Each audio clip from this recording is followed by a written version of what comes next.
Hello everyone. Hello everyone. Welcome to Study IQ. So in this video, I will bring to you a current affairs marathon, keeping in mind the requirements of the LIC AO 2025 exam, which is just 2 months away. But before I start the video, I would like to tell you some topics on which you have to focus. Insofar as the insurance awareness current affairs are concerned, especially the current news with respect to insurance. So you have to start with the IRDAI annual report that covers a lot of important data.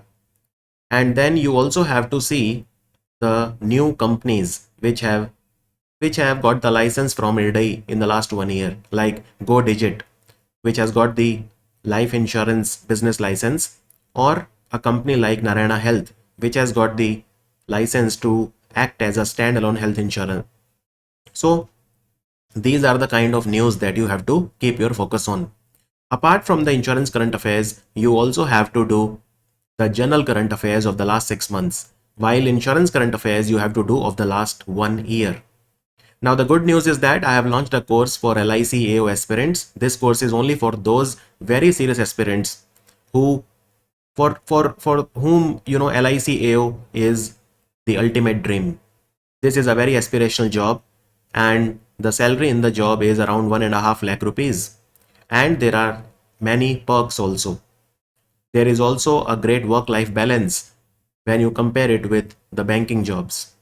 So in this video, you will get to know my teaching style. This is a free video for everyone, basically to acquaint all of you with my teaching style, my teaching methodology, and the depth of explanation. If you like it, then do consider the LIC AO course that I have launched recently. It is priced at just 2500 rupees per person. But there is an offer for the first 2000 students. If you use the code GG999, then you will get the course in just 999 rupees. So use the code GG999, everything in capital and no spaces in between, GG999. Also in this course, what will you get? So you will get the static insurance awareness, you will get the current insurance awareness, you will also get some practice sets, and you will get a test series where you will get 10 tests of the GA section, and GA section is the make or break section for this exam. So let us now start the video. Which of the following country has become the 101st member of the WTO to formally accept the agreement on fisheries subsidies, making a significant step towards the global efforts to combat harmful fishing practices and restore marine biodiversity? The country is Nicaragua. The country is Nicaragua, and she is the WTO Director General. Her name is Gozi Okonjo-Iweala. Gozi Okonjo-Iweala. She is the President or Director General of WTO, World Trade Organization, which is headquartered in Geneva. Now, what is this agreement on fishery subsidies? Agreement on fishery subsidy, it was adopted during the 12th Ministerial Conference of the WTO in way back in 2022. Now, there are three types of fishing that we want to prevent: illegal fishing, unreported fishing, and unregulated fishing. So fishing has to be sustainable, it has to be legal, and it has to be documented, right? So if we want to prohibit all of this, then we have to sign the agreement on fishery subsidy. And India has not signed it because this says that you stop giving subsidies to the fishermen, for example, whereas India wants to increase the fisheries production because we have Pradhan Mantri Matsya Sampada Yojana run by the Ministry of Fisheries, Animal Husbandry and Dairy, and therefore we want to increase the fisheries production, and therefore we have to give subsidies to the fishermen to make it sustainable or to give them incentive to motivate them. So we cannot sign this. India has declined to sign agreement on fishery subsidies because India gives a lot of subsidies to the fishermen. But 101 countries have joined it, and the latest is Nicaragua. And by the way, WTO, how many members are there in WTO? There are 166 countries which are members of World Trade Organization. So recently 2 countries joined WTO. Which are those? So 165th member was Comoros, and 166th member is Timor-Leste. Timor-Leste. Now Timor-Leste country has also become the 11th member of ASEAN. 11th member of ASEAN. Does that make sense? And This agreement on fishery subsidies has to be signed by 2/3 of the members. So out of 166, 2/3 they have to sign it. And how much is that? That is approximately 110 members. So if 110 members sign it, then it will come into effect. It will come into effect. Is that absolutely clear? So a very, very important question. Okay, what is the agreement on fisheries subsidies? The agreement on fisheries subsidies says that we should prevent giving subsidies to the fishermen, and we also have to control illegal, unreported and unregulated fishing. Now there is an organization when it comes to fisheries which is called, it is a local organization, relatively regional, called Bay of Bengal Intergovernmental Organization, and India has become the chairman of Bay of Bengal Intergovernmental Organization recently, right? Bay of Bengal Intergovernmental Organization. And by the way, this Bay of Bengal Intergovernmental Organization, it was set up in 2003, and it is a unique regional fisheries body, right? The mandate of this organization is to help the member countries in increasing the livelihood opportunities for the fishermen in the Bay of Bengal area. And currently it is headquartered in Chennai in Tamil Nadu. Chennai in Tamil Nadu. So who are the members? Bangladesh, India, Maldives, Sri Lanka. They are the members. And then there are 4 countries which are not members, but they are more like observer, like Indonesia, Malaysia, Myanmar and Thailand. But there are only 4 members: Bangladesh, India, Maldives and Sri Lanka. So India has become the chairman of this organization. Chairman of this organization, right? And these are recent members of, recent members who have signed the agreement on fisheries subsidies. Minority Affairs Minister of India has launched a centralized digital platform for real-time uploading, verification and monitoring of the Waqf properties across the country. What is the name of this portal? What is the name of this portal? So the name of this portal they have kept is Umeed. The answer is option B. Umeed Central Portal was launched by Kiran Rijiju. He is the Minister for Minority Affairs and Parliamentary Affairs also. So basically this is a digital platform for monitoring verification of Waqf property. What is a Waqf property? A Waqf property is a property that is donated by the Muslims for a Waqf is a property that is donated by Muslims for a specific religious charitable purpose. So ownership of the property is considered to belong to God, right? And it is basically a property, a Waqf is a property that is donated by Muslims for specific religious or charitable purpose. Now the government of India has recently enacted the Waqf Amendment Bill 2025. Now what is the full form of Umeed? Unified Waqf Management, Empowerment, Efficiency and Development Portal, or Umeed Portal. Umeed Portal. And this is the bill that was passed recently, Waqf Amendment Bill 2025.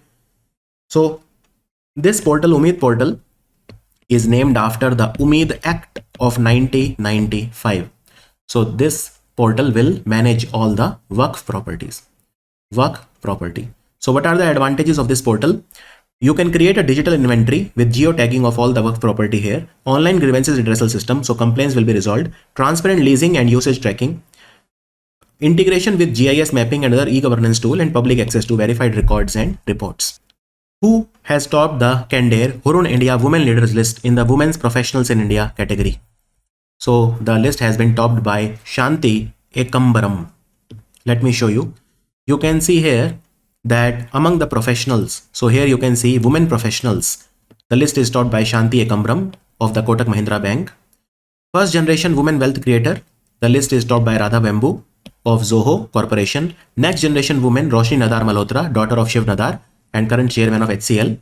So like that they gave awards to different people. Shanti Ekambaram is the deputy managing director of Kotak Mahindra, and she has done a lot for Kotak Mahindra Bank. Kotak Mahindra Bank is a company that is valued at around 3.8 lakh crore. So she has done a tremendous job in that regard. And you can see other women also who have done well, you know. So in the philanthropist category, you have Rohini Nilekani, wife of Nandan Nilekani. In the investor category, you have Shweta Jalan of Advent International. Woman artist Arpita Singh. Young woman leader Devanshi Kejriwal of Skillmatics. Most followed influencer is Mrunal Panchal from Mrucha Beauty. And most followed celebrity investor is Shraddha Kapoor. She has invested in a lot of companies like MyGlam, Shunya, Koo and all that. Now here you can see these are the top 5 professionals. Shanti Ekambram of Kotak Mahindra, Parminder Chopra of Power Finance Corporation, Vibha Padalkar of HDFC Life Insurance, Hina Nagarajan of UB Group, United Spirit Diageo India, and A. Mani Makhelai of Union Bank of India. So these are exceptional professionals, right? And then you have first generation women wealth creator. List is taught by Radha Vembu. Radha Vembu, the co-founder of Joho. But you have other people also like Jayashri Ullal, Kiran Majumdar Shaw, Falguni Nair, Neha Narkhade, etc. Next generation women leader Roshni Nadar Malhotra is number 1. And top 5 women philanthropist Rohini Nilekani donated 154 crore. She is number 1. Royal Challengers Bangalore clinched their first IPL title by defeating Punjab Kings in the IPL final held at Narendra Modi Stadium in Ahmedabad.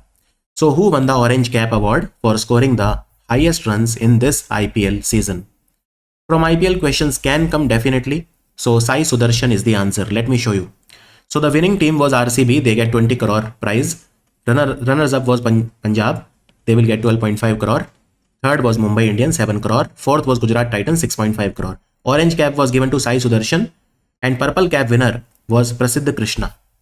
Prasiddh Krishna, right? So Prasiddh Krishna was the purple cap winner. And emerging player of the tournament was again Sai Sudarshan, and most valuable player was Surya Kumar Yadav. So these are all the award winners. And purple cap is given to that person who takes maximum wicket. Prasiddh Krishna took 25 wickets. Took 25 wickets. And IPL happened for the first time in 2008. 2008. This was the 18th season of the IPL. And it was called Tata IPL because Tata was the main sponsor. So last year it was won by Kolkata Knight Riders. This year it is won by Royal Challengers Bangalore. They defeated Punjab Kings by 6 runs to win their first title in 18 years. First title in 18 years. And there's some other awards also like Super Striker of the Season, Fantasy King, Best Catch Winner. These you can skip. Maybe you can remember this Fair Play Award. It was given to Chennai Super Kings. Then this was the result in the final. In the final, the player of the match was Krunal Pandya. India's first tri-services all-women sailing expedition Samudra Pradakshina from Mumbai to Ware and back has successfully concluded after covering 3,600 nautical miles over nearly 55 days at sea. So it is Seychelles. So they went from Mumbai to Seychelles and they came back. And it is not easy. You go from Mumbai to Seychelles, you cover the Arabian Sea, you go to the Indian Ocean part. I mean, Arabian Sea is a part of Indian Ocean only. So basically, they covered 3,600 nautical miles over 55 days. They were 55 days at the high sea. And this is the first time an all-women team, they took a mission from Mumbai to Seychelles and they came back. So they took which boat? The boat was called IASV, Indian Armed Services Vessel Triveni. IASV Triveni. And it is a 50-foot, indigenously designed sailing boat. It is made up of fiber reinforced plastic, and it had navigation and satellite communication. All these facilities were there, but still it was not easy. So they went on 7th of April and they have come back recently after 55 days. So there were 11 women officers. You can see all the 11 brave women officers. Lieutenant Colonel Anuja, Major Karamjit, Major Tanya, Captain Omita, etc, etc, right? So Samudra Pradakshina was name of their sailing expedition. So they went and they conquered and now they have come back. Economic Community of West African States, ECOWAS, has commemorated its which anniversary in Lagos in Nigeria. What is ECOWAS? So ECOWAS is Economic Community of West African States. So West African countries are a member of ECOWAS. So they are celebrating their golden jubilee, that is 50 years. And ECOWAS was created in 1975. Now we are in 2025. So 50 years. And ECOWAS was created after signing the Treaty of Lagos. Treaty of Lagos was signed in 1975. 1975. And then ECOWAS was created. Now look, how many countries are a member of ECOWAS? And by the way, where is the headquarters of ECOWAS? Headquarters is in Abuja. Now, Abuja is a city in Nigeria. And India So African countries, it is West African countries, but India is an observer in this organization. India cannot be member, of course. We are not African country, but we are an observer. So we do attend the meetings sometimes, right? Now, I was talking to you about ECOWAS, right? So ECOWAS, I was asking all of you, how many countries are a member of ECOWAS? That was my question. And the reason I'm asking you is because there are some countries which have quit the organization recently. So 15 countries, they were member of ECOWAS till last year. But very recently, in 2025 January this year, 3 countries have quit ECOWAS. Which are these 3 countries? So Burkina Faso, Mali, and Niger. So the current member of ECOWAS is not 15, it is 12. And that is why I asked you this question. And there is also an African Development Bank. African Development Bank is headquartered in Abidjan city of Ivory Coast. And who has become its president? Its president is a person from Mauritania, the African country, and his name is Sidi Ould Taha. Sidi Ould Taha. The world's biggest container vessel. What is the name of this? It has arrived at the Vizhinjam International Seaport. This is India's first transshipment deep water seaport. It is in Thiruvananthapuram in Kerala. And it is the world's largest container vessel. So this shows that the water depth is good enough for even the vessels of this size. It is called MSC Irina. MSC Irina. It stopped at this place, right? Now this ship is operated by a Switzerland-based company called Mediterranean Shipping Company, or MSC. That is why it is called MSC Irina. MSC Irina. It's a massive ship, you know. So it docked here. MSC Irina. And this company is based in Geneva in Switzerland. The ship is, like you can see, 399 meter long and 61 meter wide. And the height of the ship is, it's equal to a 20-25 story building. And the weight, 24,346 TEU. So absolutely massive. And now we are also setting up another transshipment port in India, which will be Galathea Bay in Andaman and Nicobar. Now this port, Vizhinjam, is managed by the Adani Group, Adani Port and Special Economic Zone. It was leased to Adani Company for 40 years. 40 years. On the occasion of World Environment Day, and World Environment Day was on 5th of June, the Tamil Nadu government has decided to set up Greater Flamingo Sanctuary. At which location? It will be set up in Ramanathpuram. So Tamil Nadu government is going to set up Greater Flamingo Sanctuary. The exact location is Dhanushkodi and the district is Ramanathpuram. Ramanathpuram. Now it will be set up on 524 hectare of land. On the occasion of World Environment Day, it was announced. It was announced recently. Is that clear? So very, very important, this Greater Flamingo Sanctuary. Now, Greater Flamingo Sanctuary will be located within the Gulf of Mannar Biosphere Reserve. And you know that Gulf of Mannar Biosphere Reserve is a critical stopover for the bird species. You know, both the greater and the lesser flamingos, they come and they take refuge here.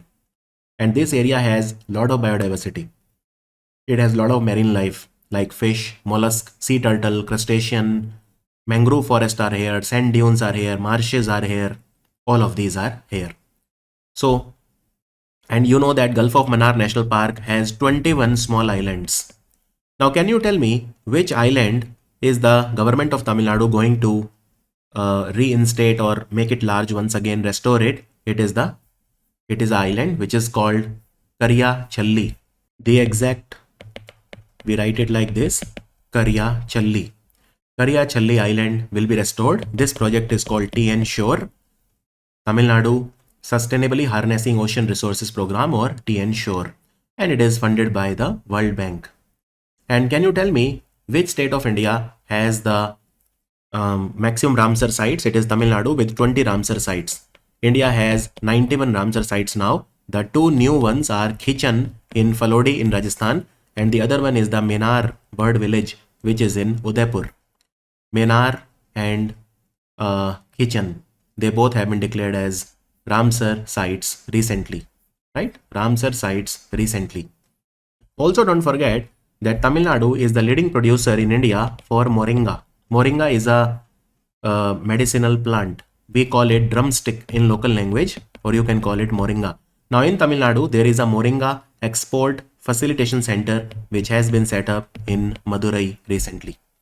It has been set up in Madurai recently. And Tamil Nadu was the #1 state in India when it comes to the electronic exports in the financial year 25. Tamil Nadu was #1. It exported around $14.65 billion worth of electronics. It was #1 in the entire country, and Karnataka was #2. Karnataka was #2. Election Commission of India has announced to introduce a new technology-driven system to provide more timely and accurate updates on voter turnout trends. The voter turnout ratio will be integrated into which of these app and allow the presiding officers at each polling station to enter voter turnout data directly every 2 hours on the polling day.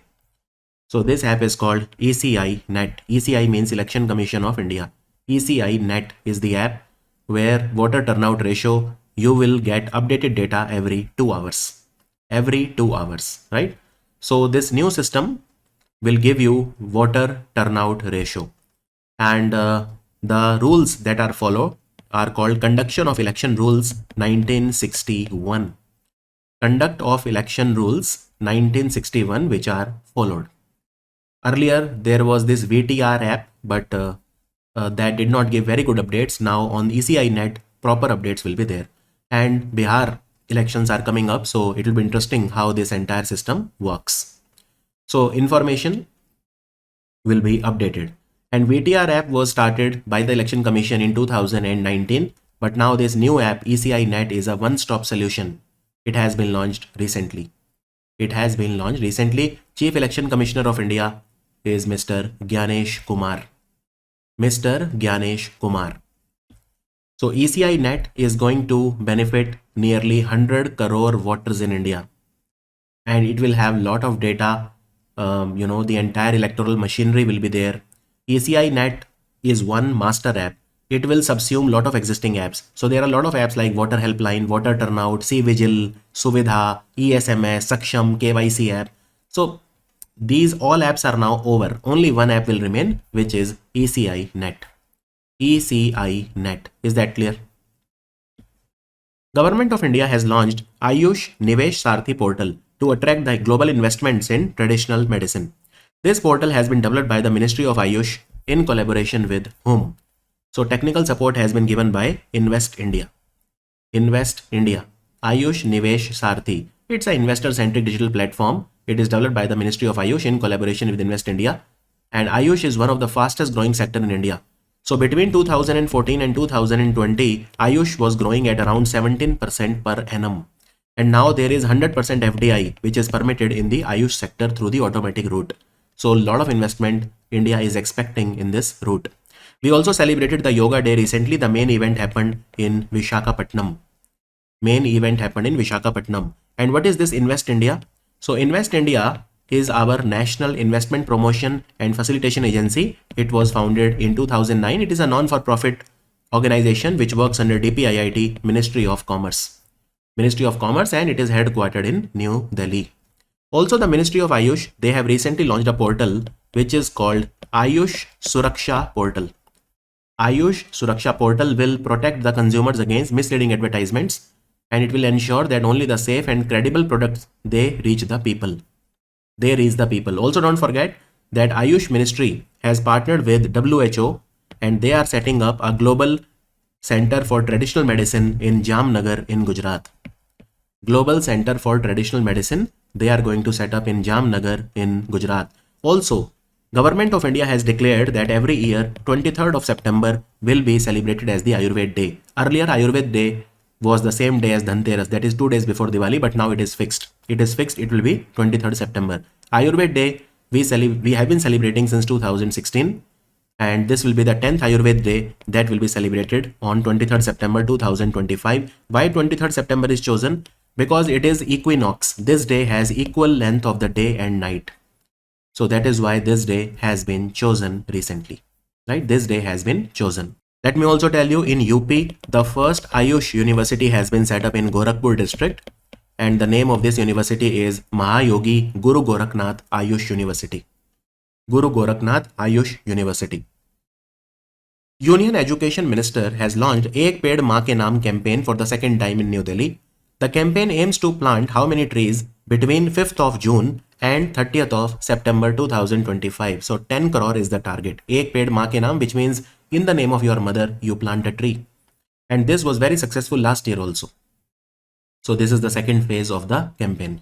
Now there is a website also, there is a web portal also. So this is an initiative by the Ministry of Environment.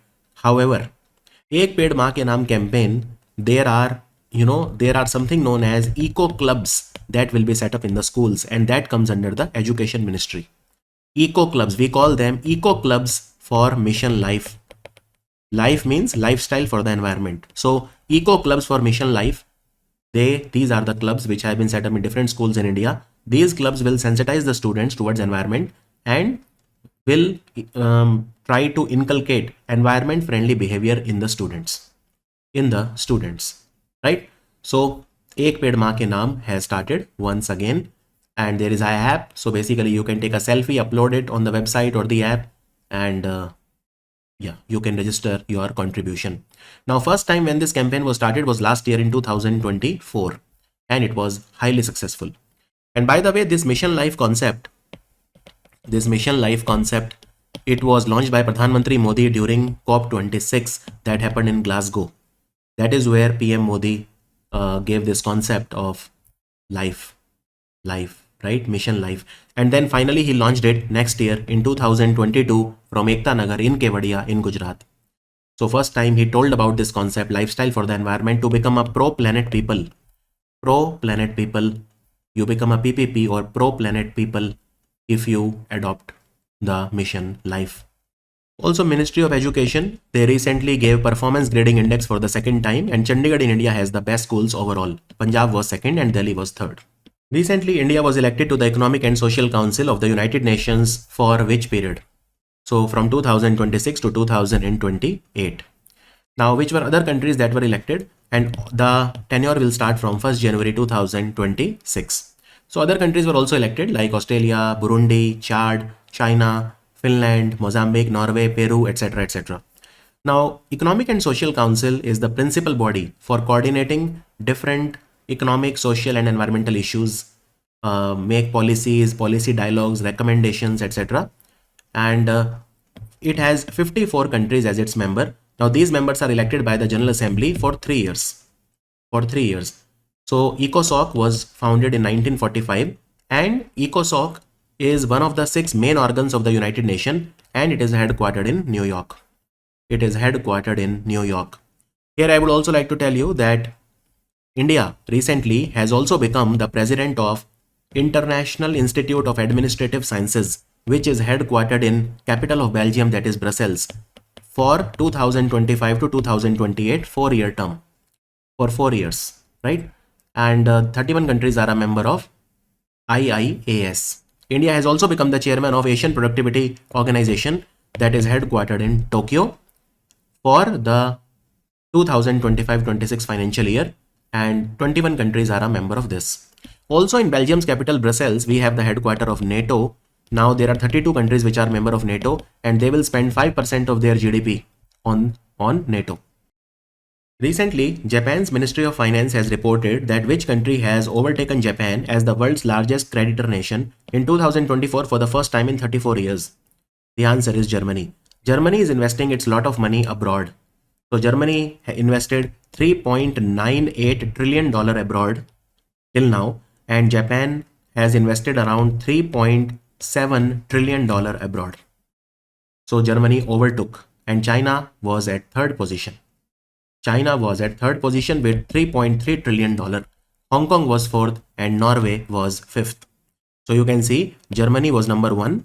Germany has overtaken Japan now. This is Germany, and China was at third position. Hong Kong was at fourth and Norway was at fifth position. Now, which is the largest debtor nation? World's largest net debtor nation, that is America. America owes money to the people. So America owes more than $26 trillion to the world. America owes, it is the world's largest net debtor, not creditor. Also, Japan was in news because Japan has donated to Shinkansen bullet train. In Japan, the bullet trains are called Shinkansen. They have donated E5 and E3 series two Shinkansen trains to India for Mumbai to Ahmedabad bullet train project. Ministry of Social Justice and Empowerment, they have launched a nationwide digital app called Waste Picker Enumeration App to profile the waste pickers under the Namaste scheme. In the acronym Namaste, what does the letter M stand for? So Namaste means National Action for Mechanized Sanitation Ecosystem. So M stands for mechanized. What is the meaning of this? And this app was launched on the occasion of World Environment Day, which was on 5th of June. So you know the scheme Namaste, which was launched by the Ministry of Social Justice and Empowerment in collaboration with Ministry of Urban Affairs, Ministry of Housing and Urban Affairs. So there are two ministries, Ministry Housing Urban Affairs and Ministry of Social Justice and Empowerment, which launched the Namaste scheme. What is Namaste scheme? So in Namaste scheme, what do we do? In Namaste scheme, it is a joint scheme by these two ministries. And what is the implementing agency for the Namaste scheme? Implementing agency is National Safai Karamchari Financial Development Corporation. National Safai Karamchari Financial Development Corporation is the implementing agency. This scheme Namaste was launched in 2022 and it was launched in 500 cities, which are Amrut cities. Amrut is Atal Mission for Rejuvenation and Urban Transformation. So what do we do in Namaste? We try to stop the death of the people who clean our sewers and septic tank workers, to give them, give them dresses, give them technology, give them machines so that they don't have to go inside the gutter and clean it. That is what we wanted to do in Namaste. Now we have added waste pickers also. So there are 2.5 lakh waste pickers in India. These are the people, small boys you will see, who are picking up plastic bottles from here and there. Rag picker, waste picker, you can call them. So we will give them a proper photo ID card, right? So each of these people will be given a proper ID card, right? And they will be given health insurance under Pradhan Mantri Ayushman Bharat scheme. They will get PPE kits, they will get skill development, they will get access to capital subsidy, right? And waste picking will become more mechanical with the formal identity, proper social protection, skill development, machines, safe working condition, all of that. So in Namaste, which was originally meant for manual scavengers and cleaners, now waste pickers have also been added. Waste pickers are already added. So this is a great step by the government of India. As per recently released publication called NV Stats India Environment Statistics, the inland fish production has increased from 61 lakh tons in 2013-14 to how much in the year 2023-24? The inland fish production in India has increased to 139 lakh ton. So it has become more than doubled in the last 10 years. And this is a data that was given in NV Stat. You can see this was released by the Ministry of Statistics and Program Implementation, Environmental Statistics. Now here, let me show you some data. So recently, the Botanical Survey of India and Zoological Survey of India gave the data. Maximum number of plant and animal species were discovered in 2024 in Kerala. Right? Now, what about India's annual temperature? Let's talk about the temperature. India's annual temperature, the mean temperature, was highest in 2024. Out of 365 days, on 200 days, India experienced heat wave. This is the highest in last so many years. And the annual mean temperature of India increased from 25.05 degrees Celsius in 2001. So in 2024, the average mean temperature was 25.74 degrees Celsius. You can see it has increased by almost 0.70 degrees Celsius. This is the annual mean temperature. Right? And what about the annual minimum temperature? So annual minimum temperature of India set a record. It crossed 20 degrees Celsius for the first time. In 2024, it was 20.2 degree Celsius, 20.24 degree Celsius, highest ever. What about the annual maximum temperature? This is the minimum. What about the maximum temperature? Maximum temperature was 31.25 degrees Celsius, which is also the highest. So it shows that global warming is real. It is real, and we really need to act on it, right? Now, then they also gave data about the total number of faunal species in India. So you can see fauna means what? Animals. So how many animal species you will find in India? So if you see the world, the entire world, it has 16.73 lakh animal species, and the ones that are found in India is 1.04 lakh. The exact number is 1,04,561. And of course, the fish production is increasing like crazy. So it increased from 61 lakh ton to 139 lakh ton in the financial year 24. What about the marine production? So inland fish production means what? Inland fish production means that this is inside, not in the ocean. What about the marine production? So marine production also increased from 34 lakh ton to 49.95 lakh ton. This is the marine fish production. Let us take a look at the heat wave days. I told you out of 365 days, 200 days were heat waves. That is a lot. This is not the highest ever. Highest ever was in 2010 when 278 days were heat wave days, but still 200 is also a lot. What about the cold wave? What about the cold wave? So you can see cold wave days also. So cold wave days were 40. So out of 365 days, 40 days were cold waves. Cold waves, right? So cold wave days are also increasing. So cold wave days are also increasing. What is this heat wave, and what is heat wave, by the way? What is a heat wave day? I said 200 days are heat wave days. It means what?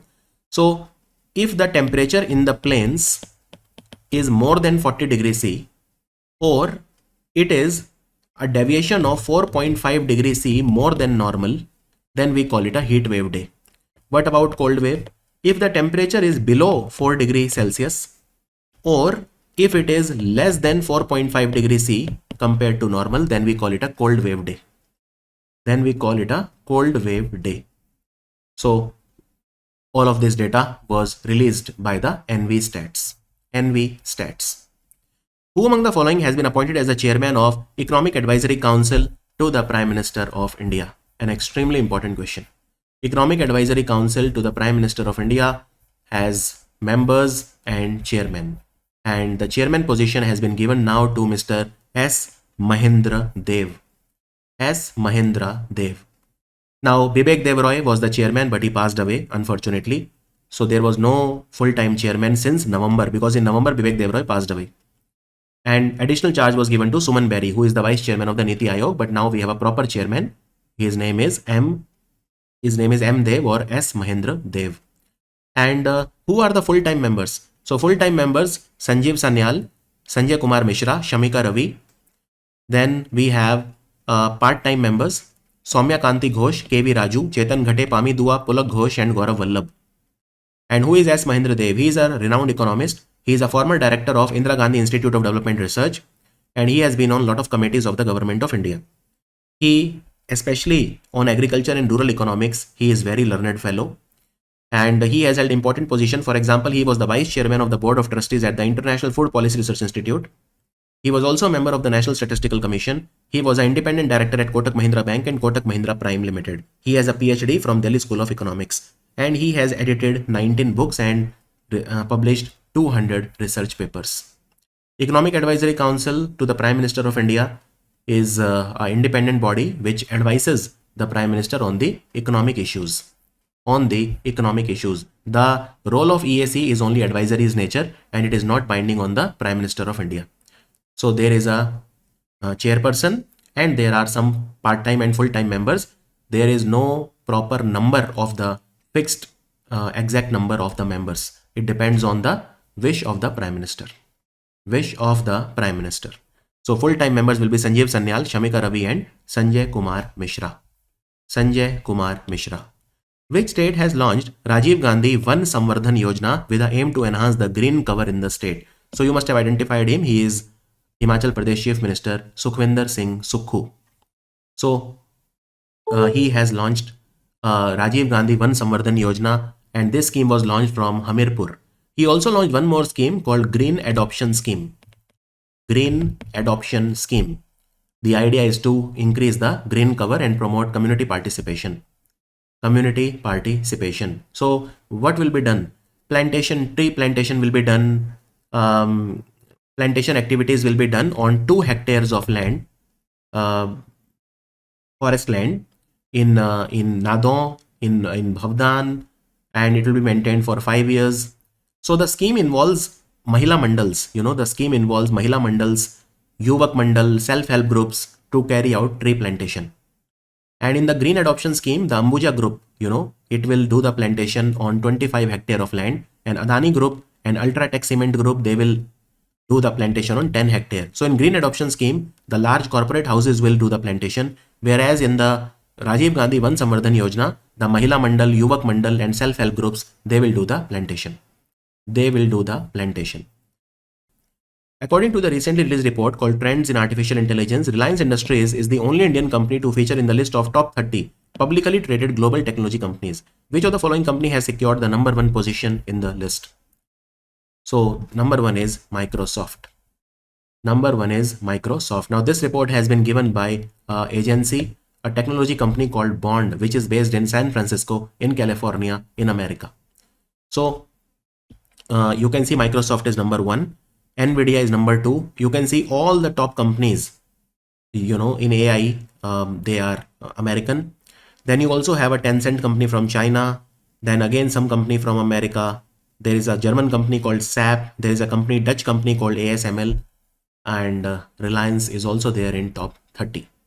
Reliance was in top 30. Understood? What was the position of Reliance? So Reliance you will find here at 23rd position. You will find Reliance at 23rd position. And the most valuable companies are all American when it comes to technology and AI. Prime Minister of India Narendra Modi ji has launched a special initiative to reforest the 700-kilometer Aravalli mountain range that stretches from Delhi to Gujarat on the World Environment Day, which was on 5th of June. So what is the name of this initiative? This initiative is called Aravalli Green Wall Project. Aravalli Green Wall Project. The Aravalli Mountains are also known as Old Fold Mountains, and they are one of the oldest mountain ranges on the planet. So in Delhi, for example, the Raisina Hill, where the President of India stays, is a part of Aravallis. So in Gujarat, Rajasthan, Haryana and Delhi, the Aravalli range is there, and it is not a continuous range. Okay. So on the occasion of World Environment Day, Prime Minister Modi launched this project, Aravalli Green Wall Project. So what is this project? So this project will enhance the biodiversity of the Aravallis through afforestation, reforestation and restoration of the water bodies. It will also help improve the soil fertility and water availability in the area. This initiative will play a crucial role in combating air pollution in the region, achieving India's climate goal of creating an additional carbon sink of 2.5 to 3 billion ton of carbon dioxide equivalent and restoring 26 million hectare of degraded land by 2030.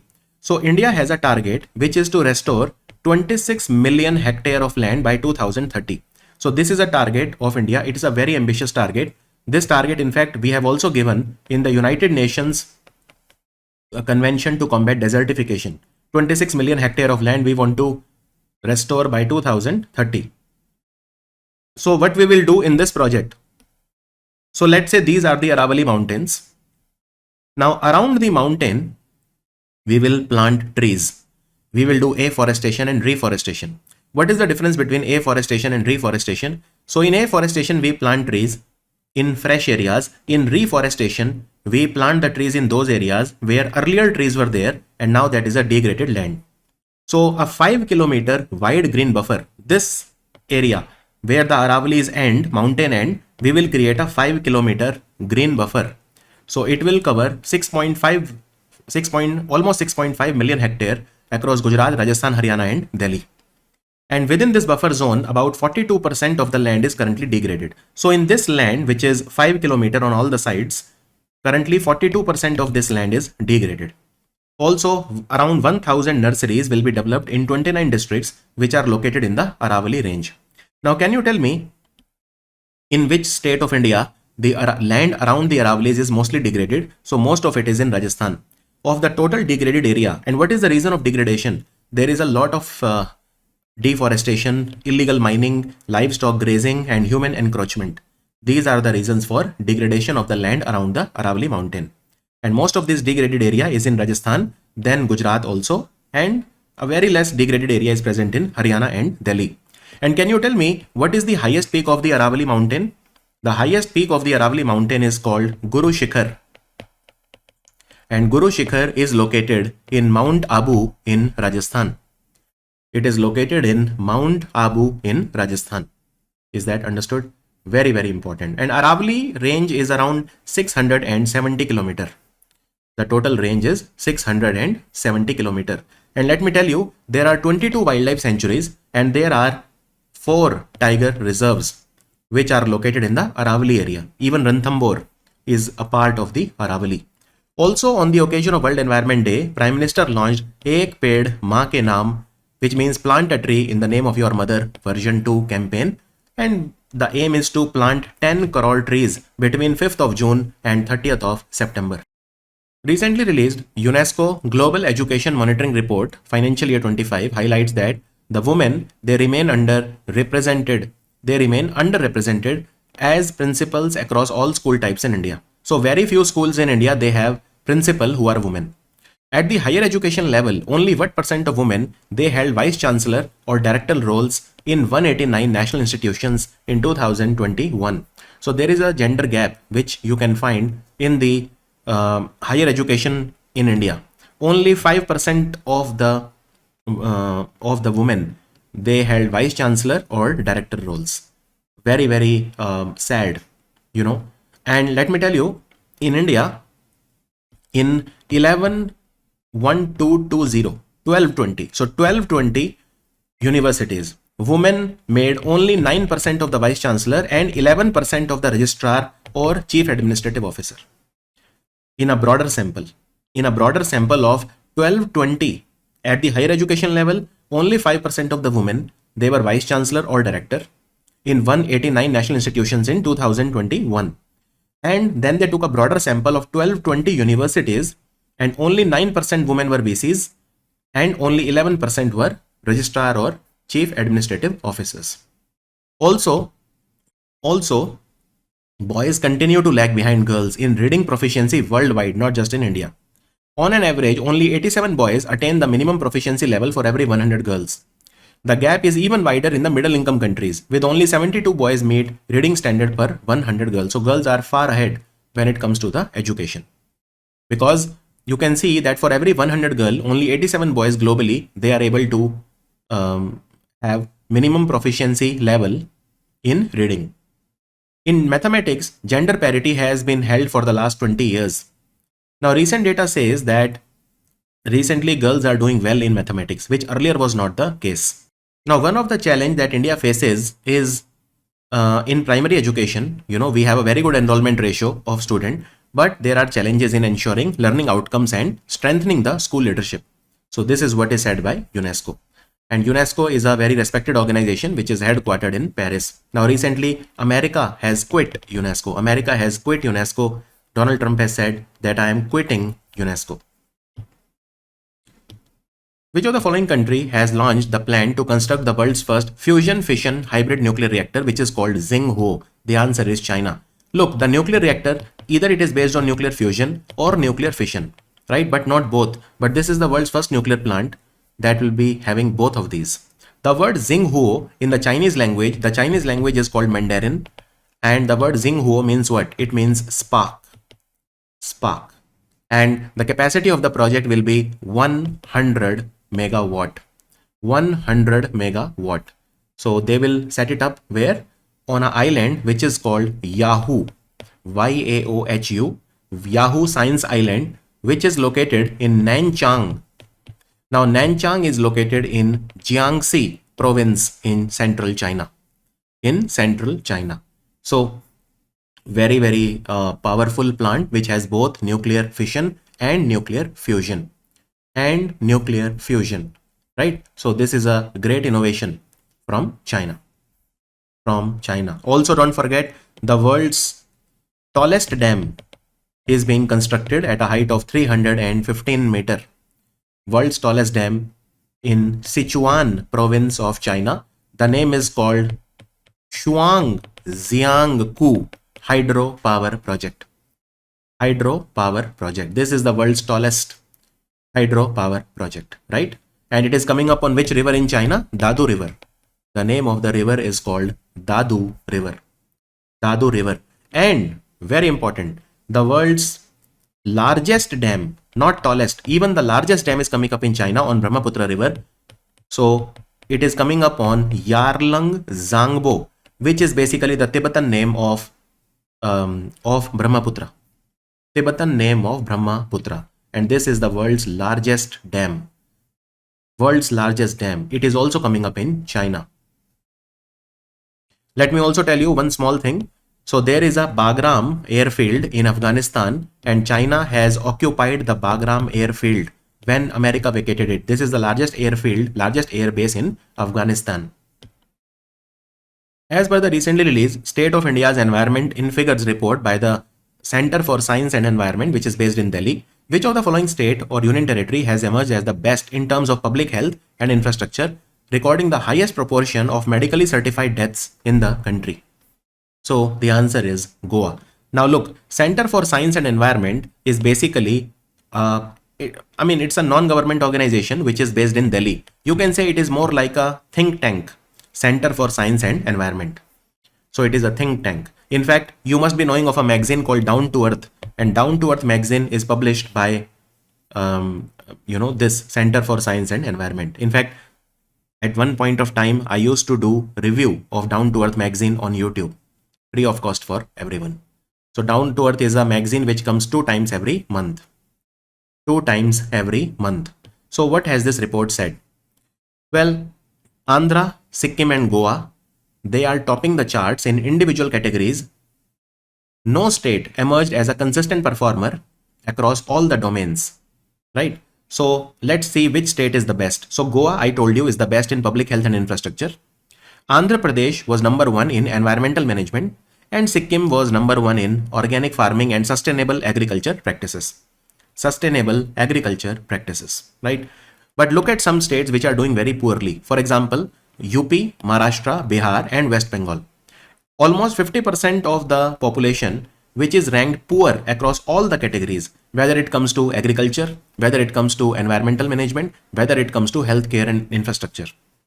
So these states are very poor in all the 3 categories, and 50% of the population is ranked poorly in all the 3 categories, right? Also, 2024 was the warmest year in India.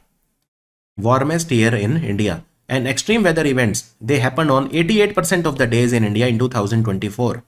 So natural disasters is one of the reason for very high internal displacement in India. How many internal displacements were in India? 54 lakh. So 54 lakh people in India, they were forced to move. They were forced to move to some other place within India, that is called internal displacement, because of natural disaster. And Assam had more than half of them, nearly half of them. So maximum internal displacement in India happened in Assam in 2024. And this is the largest internal displacement in India since 2013. Since 2013. And most of the people they get suffered from which natural disaster? It is floods. So floods account for 64% of the displacement in India. And what about India's greenhouse gas emission? So India's greenhouse gas emission form 7.8% of the global share. So all the greenhouse gas emissions in the world, 7.8% is contributed by India, which is the highest since 1970. 1970. And then there were other problems also. For example, these are worrisome data. For example, toxic heavy metals are found in almost half of India's river sites, right? And e-waste is increasing in India, and recycling is very poor when it comes to e-waste. Also, the forest diversion for development is happening mostly in Jharkhand and UP. Forest diversion means when we clear the forest to make way for infrastructure. That is happening at a very fast level. Air pollution again is a big problem, right? Then they talk about the gender gap once again. Gender gap is huge. While over 60% of India's men, they are employed full time, only 1 in 5 women, they are employed full time. And they also work fewer hours when it comes to men. India is seeing a huge increase in heavy rains, floods, and landslides. Recently, Reserve Bank of India gave their monetary policy update, right? This was the 55th meeting of the Monetary Policy Committee. So what is the recent repo rate now? Repo rate is 5.5. So they have reduced the repo rate by 50 basis points. Earlier it was 6%. Now it is 5.5%. This is the latest. You can see repo rate is 5.5. Standing deposit facility is 5.25. Marginal standing facility 5.75. Bank rate is also 7.75. Reverse repo rate is 3.35. CRR is 4% and SLR is 18%. Okay. Now they have also decided to reduce the CRR by 100 basis points or 1 percentage point. So CRR will become 3% very soon. Okay. CRR will become 3%. Immediately they have not decreased CRR, but in 4 tranches of 25 basis point, they will decrease the CRR eventually, and it will become 3% very soon. Now, Monetary Policy Committee, they have changed their stance from accommodative to neutral. Accommodative to neutral. Now, what is the meaning of this? What are the RBI stances? Well, RBI stance, basically, there are multiple types of RBI stance, right? So, for example, let's talk about the accommodative. What is accommodative? Accommodative means that, when RBI says we have accommodative stance, their job is not to control inflation. They are very happy with inflation control. So the main concern is economic growth. Economic growth they want to stimulate because economic growth is slowing down. So in accommodative stance, RBI's focus is economic growth. Okay. What is neutral? Well, in neutral, it is when RBI says we are neutral, so they are not prioritizing inflation or economic growth. They are flexible.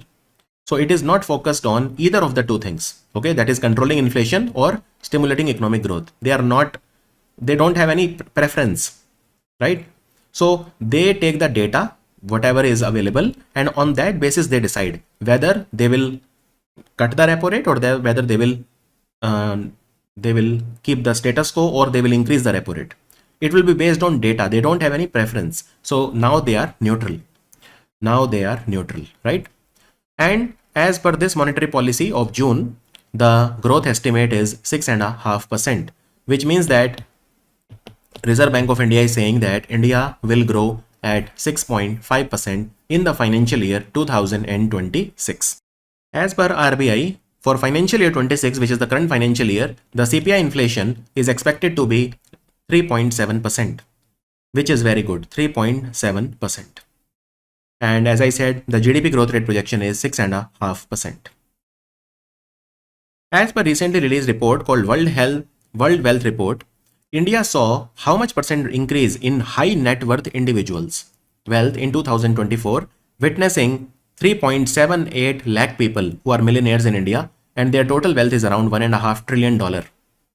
So how much of high net worth individuals, what was the percentage increase in their number? It is 8.8%. 8.8%. Now, what about Japan and countries like China, for example? So if you talk about Japan, so Japan has 3.99 million millionaires. 3.99 millionaires, almost 40 lakh people in Japan, they are millionaires. In China, 1.5 million or 15 lakh people, they are millionaires. But in India, only 3.78 lakh people are millionaires. Millionaire is a person who has $1 million minimum as the wealth. $1 million is approximately 8.5 crore rupees. If you take the exchange rate, $1 is 85 rupees. So then it is 8.5 crore. And this data is released by Capgemini Research Institute, which is based in Paris. Capgemini Research Institute, they have given this data. And what is the meaning of this high net worth individual? So high net worth individuals, they are basically means rich people, right? So high net worth individuals are of 3 types. Ultra high net worth individual who have at least $30 million or more. Mid-tier millionaire whose wealth is between $5 to $30 million, and millionaires next door whose wealth is between $1 to $5 million. $1 to $5 million. Now in China, the number of high net worth individuals, they declined by 1%, but in India, they increased by 8.8%. This is said by the World Wealth Report. And World Wealth Report is given by Capgemini Research Institute, which is a part of the Capgemini consulting company, which is based in Paris. Indian Air Force, they are looking to arm itself with Israel's stealthy air-launched cruise missile called Icebreaker. So Icebreaker is a cruise missile of which country? It is a cruise missile of Israel. And now they are asking that this missile is made by which company of Israel? So it is made by Rafael Advanced Defense System. This is a company of Israel. And don't confuse it with Rafael the aircraft. Rafael aircraft is a French aircraft which is made by a French company called Dassault Aviation. So Icebreaker missile is basically a long-range missile. It is a cruise missile. It is made by Rafael Advanced Defense System. And it can hit the target up to 300 km away at high subsonic speed. Subsonic speed means speed is less than the speed of the sound. And it is a very compact and lightweight missile. The weight of the missile is less than 400 kg. 400 kg, and it is loaded with artificial intelligence that helps it recognize the targets and ensures it only engages the hostile targets. Who among the following has been appointed as the director of the Prime Minister's Museum and Library? Prime Minister's Museum and Library. His name is Ashwani Lohani. Ashwani Lohani, I have thought about Ashwani Lohani so many times because he has held important positions in the past. So he is the former chairman of the Railway Board of India. He was also former chairman of Air India, Ashwani Lohani. So he has been appointed at this prestigious position for 3 years. So basically this museum comes under the Ministry of Culture. It is located in Teen Murti complex in Delhi. It was founded in 1966. Earlier this museum was called as Nehru Museum and Library Society. Now we simply call it Prime Minister's Museum. The name was changed by PM Modi. Now here there is a little catch. The Prime Minister's Museum and Library, there is an executive committee. In executive committee, there are many members. So currently there are 29 members in the executive committee, or you can say executive council, of this. And who is the chairman of the executive committee of the Prime Minister's Museum and Library? Now that is an important question. And Nripendra Mishra will be the head of the executive council of the Prime Minister's Museum and Library, whereas director will be Ashwani Lohani. So I hope you will not get confused between the two. And in 2023, the name of Nehru Museum was changed to Prime Minister's Museum. It works under the Ministry of Culture. Ministry of Culture. Which state government has launched a statewide Vande Ganga Jal Sarrakshan Jan Abhiyan? It's a water conservation campaign to address the issue of water scarcity in the state. Do you identify him? He is Bhajan Lal Sharma and he is the Chief Minister of Rajasthan. The answer is Rajasthan. The answer is Rajasthan. So he has started this campaign because in Rajasthan, water scarcity is a huge problem. So he has started this campaign. This campaign was started on the World Environment Day on 5th of June and it will continue till 20th of June. So it is a 15 days campaign. It will run in all the 41 districts of Rajasthan. So what will happen? All the usual things. People will be encouraged to conserve water, cleaning and repairing of various water bodies, right? 50 crore trees will be planted in Rajasthan in the next 5 years under Mission Haryalo Rajasthan. And this campaign has already started, by the way. So that will continue. And there is also a campaign called Karma Bhumi Se Matra Bhumi. This is inspired by Catch the Rain campaign of the Ministry of Jal Shakti. It focuses on rainwater collection. All these things will take place. Also in Rajasthan, 2 Ramsar sites have been created. One is called Khichan and the second one is called Menar, which is also called Bird Village, Menar. 2 more. So now there are 91 Ramsar sites in India. Which company has become the first Indian e-commerce company to receive a NBFC license from RBI? NBFC license, it is Flipkart. The answer is Flipkart. Flipkart is owned by the Walmart Group. And even the PhonePe app, which currently has a massive 47% share in India's UPI, PhonePe is also owned by Walmart. So PhonePe currently is an American app, not an Indian app. And Flipkart is also American company, not an Indian company, right? So to register under, to get an NBFC license, you have to register as a non-banking financial company under the RBI Act of 1934. And any company, if it wants to get an NBFC license, it should be incorporated under the Companies Act of 1956 or Companies Act of 2013. And the net owned fund should be at least 10 crore. Should be at least 10 crore. What is the advantage of getting NBFC license? Now Flipkart can give the loans directly to the customers. It does not have to have a partnership with any bank or NBFC. It can directly give loans. Who among the following has been appointed as aide-de-camp to the President of India, becoming the first woman officer from the Indian Navy to hold this honor? An extremely important question.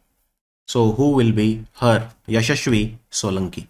Yashashvi Solanki is a lieutenant commander and she is the first woman. What is the meaning of aide-de-camp? Aide-de-camp is like a personal assistant of the President of India who does the coordination and communication between the President and the various arms of the army. In this case, Navy, you know. So the President has 5 ADC. 3 from the army, 1 from Navy, 1 from Air Force. So there are 5 ADC, and now typically a president has 5 ADC, and president can choose officers from any of the armed force, Army, Navy or Air Force to become aide-de-camp. So it is like an advisor, coordinates between, so she will coordinate between the president and the Navy. Her name is Yashashvi Solanki. Extremely important question. Which state cabinet has given the green light to Yuva Ratan Samman Yojana, which aims to recognize outstanding contributions in youth welfare?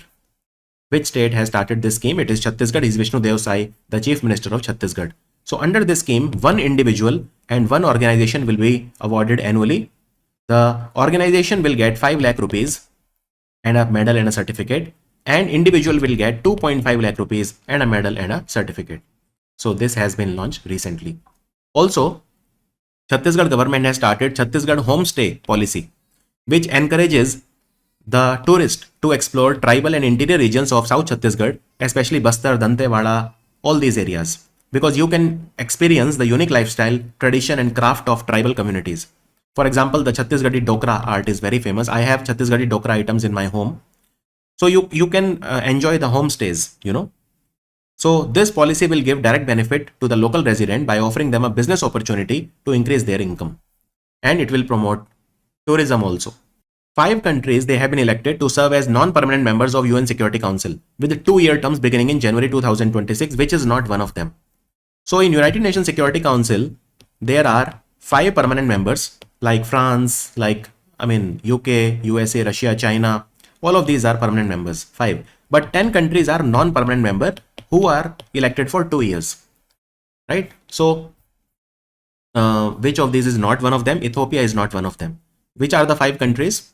So Bahrain, Colombia, Democratic Republic of Congo, Latvia and Liberia. These will serve as non-permanent member. Their term starts from January 2026. And these are 5, and 5 were elected last year. Denmark, Greece, Pakistan, Panama and Somalia. So their term will end next year because they have 1 year to go, and these 5 countries, their term will end in December 2027 because their term is starting in January 2026. Got it? Basically 2 years. So 5 permanent members are China, France, Russia, UK and US. They have the veto power, and there are 10 permanent members who are elected by the General Assembly for 2-year term. 2-year term. So these are the 10 non-permanent members as of now. Bahrain, Colombia, DRC, Latvia, Liberia, they are elected now. Their term starts January 2026 and ends December 2027. Whereas Pakistan, Panama, Somalia, Denmark, Greece, their term ends December 2026. And this is how the voting is done. Now this can be an important question because Latvia has become the member of UNSC for the first time in their history. Prime Minister of India, Narendra Modi ji, has inaugurated the Chenab Bridge. Now this is the world's highest railway arch bridge. In which of the following district of Jammu and Kashmir? Now pay attention to the word that this is the world's highest railway bridge and it is an arch bridge. Can you see the arch here? This is the arch, on which the bridge stands. And of course, then there are pillars at both sides. Now, if you see the bridge properly, on one side, there is a village called Bakkal. And when the bridge ends, there is a village called Kori. So basically, this is a bridge that connects 2 villages. And how long is the bridge? So bridge is not very long. It is just 1315 meter. So slightly over 1 kilometer long.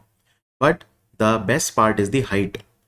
So if you see, there is a river flowing, which is the Chenab River, and Chenab is the tributary of Indus River. So this height is 359 meter, making it not just India's but the world's highest railway bridge. Now pay attention to the word railway, because if I remove the word railway, then which is the world's highest bridge? So that is coming up in China. I will tell you about it in a minute. The answer is Riyasi. So both the villages Bakkal and Kauri are in Riyasi. So this Chenab Bridge is located in Riyasi district of Jammu and Kashmir. Now PM Modi, he visited Jammu Kashmir recently. Precise place where he visited was Katra, and he also flagged two Vande Bharat train, one between Katra to Srinagar and second from Srinagar to Katra. And just like any Vande Bharat train, they can achieve speeds of up to 180 km per hour. Average speed will be 130 km per hour. Also, there is a medical college called Mata Vaishno Devi Institute of Medical Excellence that will come up in Katra. And Katra, by the way, is also in Riyasi district. Katra is also in Riyasi district. Katra is famous for the Mata Vaishno Devi shrine. Now, this bridge, so let's say this is the bridge, this is the arch, and this is the bridge. Okay. So this bridge basically is a part of Udhampur to Srinagar to Baramulla railway line. Basically, you know, Baramulla is in North Kashmir. So this railway line has connected the entire Jammu and Kashmir with India. This railway line has connected entire Jammu Kashmir with India. It is a 272 kilometer railway line. We call it USB, or Udhampur Srinagar Baramulla rail link. This is the project. And it has taken a lot of time for this project to fructify, because this project UBS was approved in 1994. So you can see it has taken almost 30 years. Now let me tell you a little bit about the Chenab Bridge. It is on Chenab River. It will connect two villages, Bakkal and Kauri, and this is the world's highest railway bridge. It is in the shape of an arch. It is supported by an arch, and height is a massive 359 meter, which is higher than the Eiffel Tower. So it is 35 meter higher than the Eiffel Tower. And then these things you don't need to remember. The structure consists of an approach bridge. All these things are not important. Now, who did the project management? Project management was done by Konkan Railway Corporation, which is a division of the Indian Railways. Look, I'm not saying that this bridge was constructed by Konkan Railway. No. But project was overseen by Konkan Railway, which means it was the job of the Konkan Railway to make sure that this bridge is constructed. So they gave the contract to multiple companies. So the design and construction was done by many companies like Afcon Infrastructure, South Korea based company called Ultra Construction and Engineering Company, and VSL India. So these three companies made a joint venture and they constructed the bridge. And the design part was contributed by Indian Institute of Science Bangalore. In especially there is a professor G Madhavi Lata. So G Madhavi Lata is a professor at IISc Bangalore. She was instrumental in designing the bridge. And IIT Delhi, they conducted the slope stability analysis, while IIT Delhi and IIT Roorkee both, they conducted the seismic analysis. What is seismic analysis? Seismic analysis means if there is an earthquake, then how stable is the bridge? All those studies were done by IIT Delhi and IIT Roorkee. So you can see a lot of organizations have contributed to make sure that this bridge becomes a reality.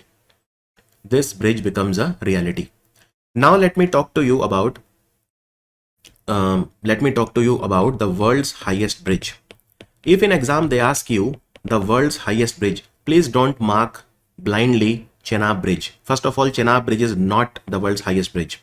The world's highest bridge is coming up in China, and the name of that bridge will be Huajiang Grand Canyon Bridge. Huajiang, Huajiang, Huajiang Grand Canyon Bridge, which is located in Guizhou province of China. The height of Huajiang Grand Canyon Bridge is a massive 625 meter above the river level. And on which river this is coming up? So this bridge is about to be inaugurated. It is almost complete. So it is coming up on a river in China called Beipan River. It is coming up on Beipan River, Beipan. This is the world's highest bridge. You can see the height is 625 meter above the river level, whereas the height of the Chenab Bridge is only 359 meter above the river level. So both the rivers are of course different, 359 meter above the Chenab River level and 625 meter above the Beipan River level. And By the way, the Chenab bridge is blast proof. So DRDO has made sure that it is blast proof. And Chenab bridge is built using 28,000 ton of steel. This steel was given by the Maharatan company SAIL, Steel Authority of India. And there is a Swiss company called Magaba. They provided specialized spherical stopper bearings. And also 66,000 cubic meter volume of concrete was used for this bridge. And the bridge is designed for a lifespan of 120 years. 120 years. It is earthquake resistant till magnitude 8 earthquake on the Richter scale. It is okay. And there is a Tekla software. There is a very modern sophisticated Tekla software which was used for this project, allowing detailed 3D modeling of the bridge and its structural components. Now PM Modi also inaugurated one more bridge which is called Anji Khad Bridge. Anji Khad Bridge. Why it is called Anji Khad Bridge? Because Anji Khad Bridge is on a river which is called Anji River. So Anji is name of a river which is a tributary of Chenab River, okay, in Riyasi. So Anji Khad is also very tall. Anji Khad Bridge is 331 meter. So it is the second highest railway bridge in India after the Chenab Bridge, okay, and it is a cable stayed bridge. It is not arch supported, it is cable stayed. So there are cables which hold the bridge. What is the length of the bridge? It is a small bridge in terms of length, only 725 meter. So it is not even 1 kilometer long. It is not even 1 kilometer long. And by the way, it is India's first railway bridge that is supported by the cable. So it is India's first cable stayed rail bridge. It is only for railway. Both the Chenab bridge and Anji Khad bridge are strictly for the railway. They will not be used for the normal cars and all, only for railways, right? So that is Anji Khad bridge for you. There are 96 cables, by the way, of different lengths which are holding the bridge. In fact, you know, in this area there are winds of like 200 km/h speed, but this bridge Anji Khad will withstand all those winds. So I think that is good enough for now, right? Union Health Minister has addressed the World Food Safety Day event, which was the theme was Stop Obesity by Eating Safe and Healthy. It was held at NIMHANS in Bangalore. So NIMHANS is National Institute of Mental Health and Neurosciences. This is called NIMHANS. It is the best mental health college in the entire Asia. NIMHANS. So this event was organized by whom? This event was organized by Food Safety and Standard Authority of India, FSSAI, which works under the Ministry of Health and Family Welfare. So the Health Minister of India is Mr. JP Nadda. He attended this event. World Food Safety Day we celebrate on 7th of June. 7th of June, right? Now, the theme of the event was Stop Obesity and Eating Safe and Healthy. But what was the theme of the World Food Safety Day? World Food Safety Day, the theme was Food Safety, Science in Action. Food Safety, Science in Action. This was the theme. This was the theme. And on this occasion, there were some books that were launched, a lot of communication material that was launched. This is important. There was a salt and sugar board that was launched recently, which will work towards educating the people on limiting the use of salt and sugar in our intake and limiting the fat to 27 to 30 gram per day. So you should not consume fat which is more than 27 to 30 gram per day, right? In fact, if you remember, FSSAI, they had launched the Eat Right India program in 2018. Eat Right program. What is Eat Right program? Eat Right program basically is a program where FSSAI, they make the people aware about what to eat, how much to eat, all those things. And look, obesity is a big problem in India. You will not believe the data. I will show you some data. So approximately 39% people in the urban India and 23% people in the rural India, they are obese. Obese means they have more weight than they should have. That is called obese. The fat people, they are called obese. And Prime Minister Modi has recently said something. What he has said? He has said that our oil consumption should be, reduced by 10%. Prime Minister Modi has said recently, please reduce the oil consumption by 10%. And he also said that, don't consume too much fats, use millets and all these things. Now in scientific language, we use a word called body mass index. Body mass index is, body mass index, if it is more than 25, then we say the person is overweight. And if the body mass index is more than 30, then we say the person is obese. Okay. So overweight, first you become overweight and then you become obese, right? Then you become obese. Now recently, FSSAI has signed a MOU with Brazil in the area of food safety. In the area of food safety. Which of the following ministry has launched the Bharatiya Bhasha Anubhag or Indian languages section to free the administration from foreign language influence? Well, we need to respect our languages. It is with this thought that the Ministry of Home Affairs under chairmanship of Amit Shah, he is the cabinet minister for Home Affairs. So they have launched Indian languages section. In Hindi, we call it Bharatiya Bhasha Anubhag. This is like a department, Anubhag, Bharatiya Bhasha Anubhag, and they will provide an organized platform for all the Indian languages to move towards freeing the administration from the influence of foreign languages. In fact,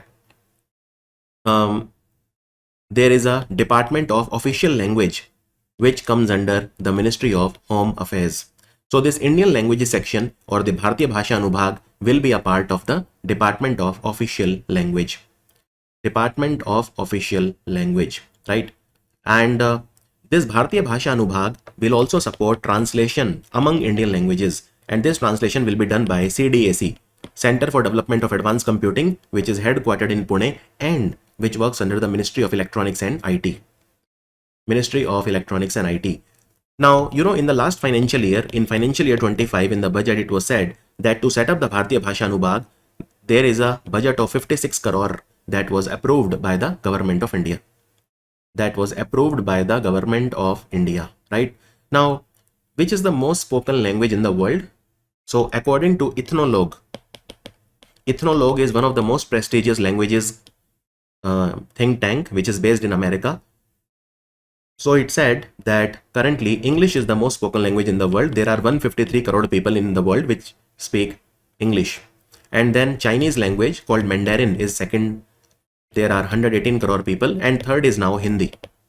Third is now Hindi, right?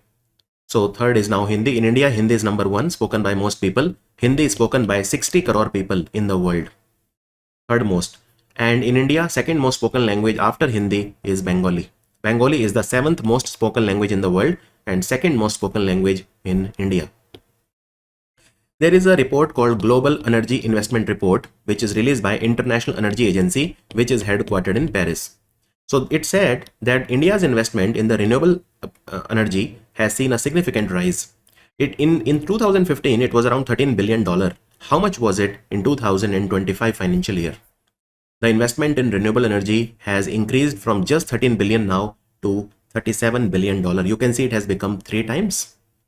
It has become 3 times. So this was the 10th edition of World Energy Investment Report. Global Energy Investment Report, or you can also call it World Energy Investment Report. And how much was the energy investment in the entire world? So let me show you. You can see here that this is the global energy investment. This is in $1 trillion. So in the entire world, the investment in energy was $3.3 trillion, out of which the investment in clean energy was $2.2 trillion. So $3.3 trillion was the investment in all the sources of energy and in clean energy. Now, clean energy, what is the difference between clean energy and renewable energy? So every clean energy may not be renewable. For example, nuclear energy. Nuclear energy is a clean energy, but it is not renewable, right? So every renewable energy is a clean energy, but every clean energy is not renewable. Renewable means the energy that we use again and again, that is called renewable energy, that can be renewed, that can be in a way recycled. And which country has taken good leap ahead of everyone? It is China. Of all the global energy investment in 2025, China's investment was 25% of the total. So China continues to dominate this sector. China continues to dominate this sector, right? And globally, if you see, so you can see China by far, in the global clean energy investment, China is far, far ahead of the rest. far ahead of the rest. China accounted for 25% of the global energy investment. Second is America, and third is the European Union. Third is European Union, right? So all this data is handy. It will give you, um, you know, idea about what's going on in the world. Now here you see the energy investment. Even if I talk about the total energy investment, again, China is ahead. China is ahead. Its investment is touching almost $900 billion. I mean, so that's a lot, I mean, if we are saying that the total energy investment in the world was approximately $3.3 trillion, right? $3.3 trillion. So approximately $900 billion out of it is Chinese investment. But India is also doing well. Our target we will achieve definitely ahead of our time.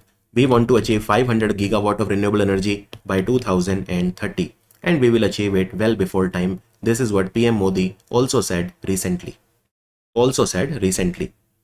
Now, if you see if you see some data about India, for example, let me show you. So India, as I said, our investment in renewable energy has increased from $13 billion to $37 billion. The fossil fuel investment increased from $41 billion to $49 billion, and nuclear and other clean sources grew.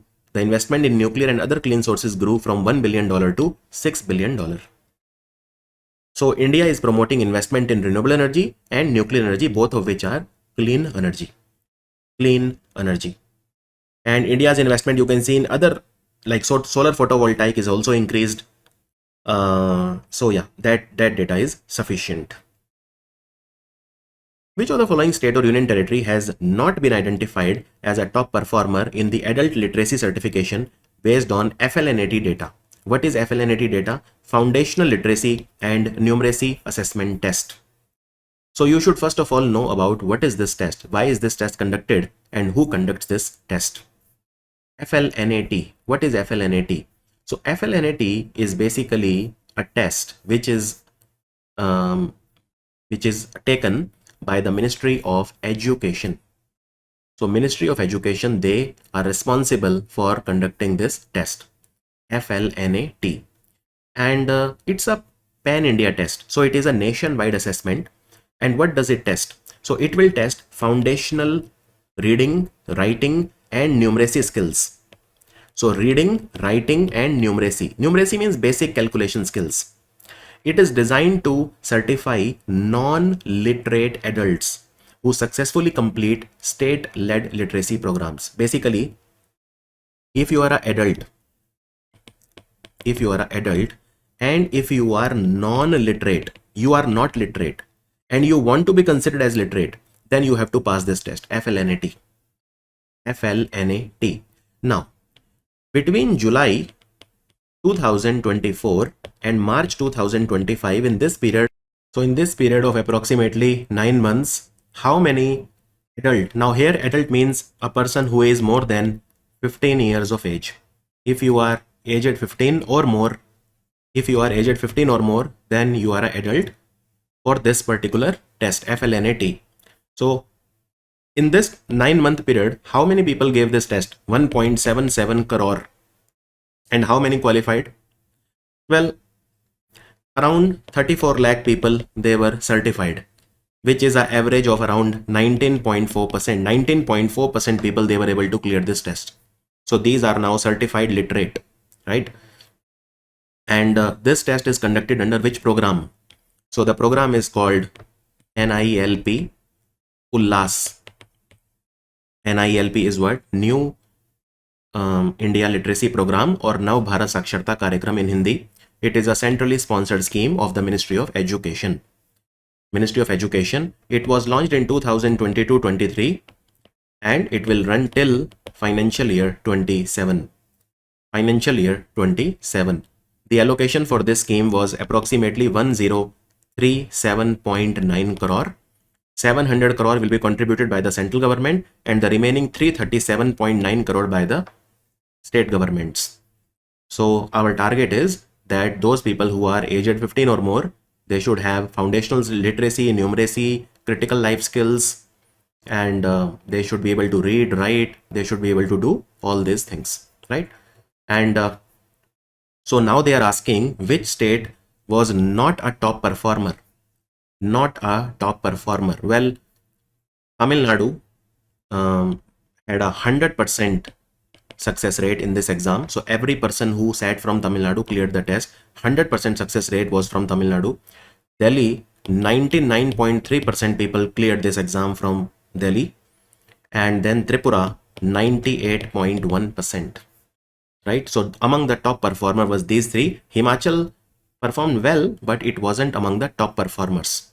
So if you see, Uttarakhand 85.7%, Gujarat 87%, and Himachal 88.3%.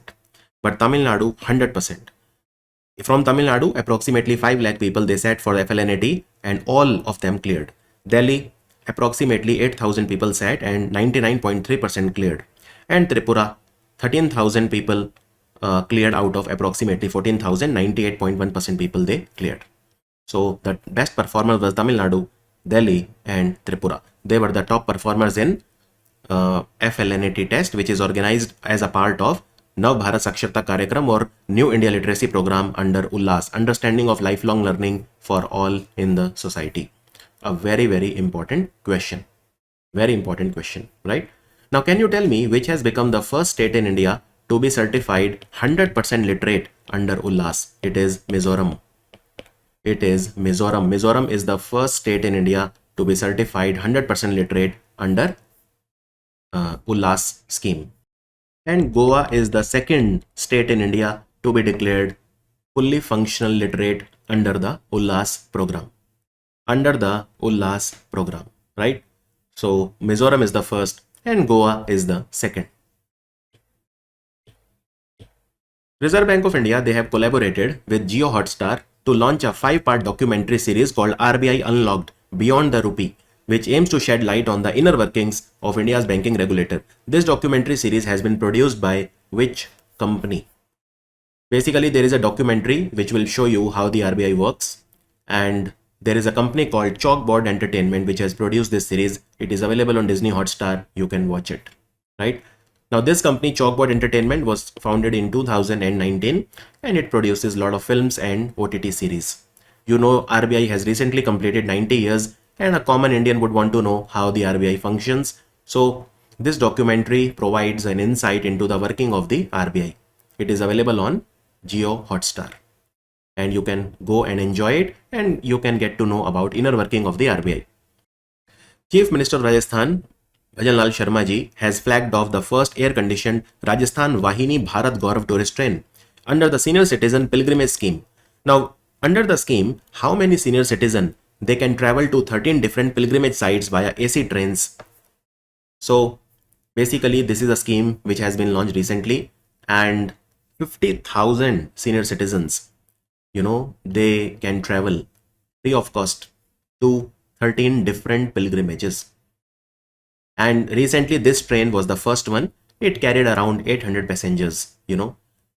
So this train will go to Rameshwaram, Madurai and all these things. But main thing is that 50,000 senior citizens, they can travel free of cost by the government. And the first train carried around 800 senior citizens and all the meals, transportation, accommodation, all the expenses, they are free of cost for the pilgrims, right? In fact, there is a pilgrim abroad also, Lord Pashupatinath temple in Kathmandu. They can go there also. So these are 13 different places. 13 different pilgrimages are covered. 13 different pilgrimages are covered. Basketball Federation of India and which company they have launched India's first ever professional basketball league for men and women. Basketball Federation of India has partnered with ACG Sports Private Limited. So they will have competition in 5x5 and 3x3 format for men and women. 5x5 means 5 players, one team, and 3x3 means only 3 players in one team. So this will popularize basketball in the entire country. And it will be a full-size court, and 3x3 basketball is played in half court. 5x5 is played in full court. Basketball Federation of India is headquartered in New Delhi. Current president of Basketball Federation of India is Mr. Adhav Arjun. Adhav Arjun. Who has won the Norway Chess Tournament in the open section at the Norway Chess? Norway Chess was one of the most prestigious classical chess competition, and Magnus Carlsen from Norway, the local favorite, he won the tournament. This is the 13th time that Norway Chess Tournament was organized. And it was organized in the women's section also. So Fabio Carona finished second and India's D. Gukesh finished third. Now, who won the tournament in the women's section? Annie Muzichuk. She is the winner of the Norway Chess Women's Tournament. United Nations has declared which day as the International Day for Dialogue Among Civilization. Look, this is the first time that this day is being celebrated in 2025, and it is a huge question. So the answer is 10th of June. Very important question because it is celebrated for the first time. And which country requested United Nations to celebrate it? It was China.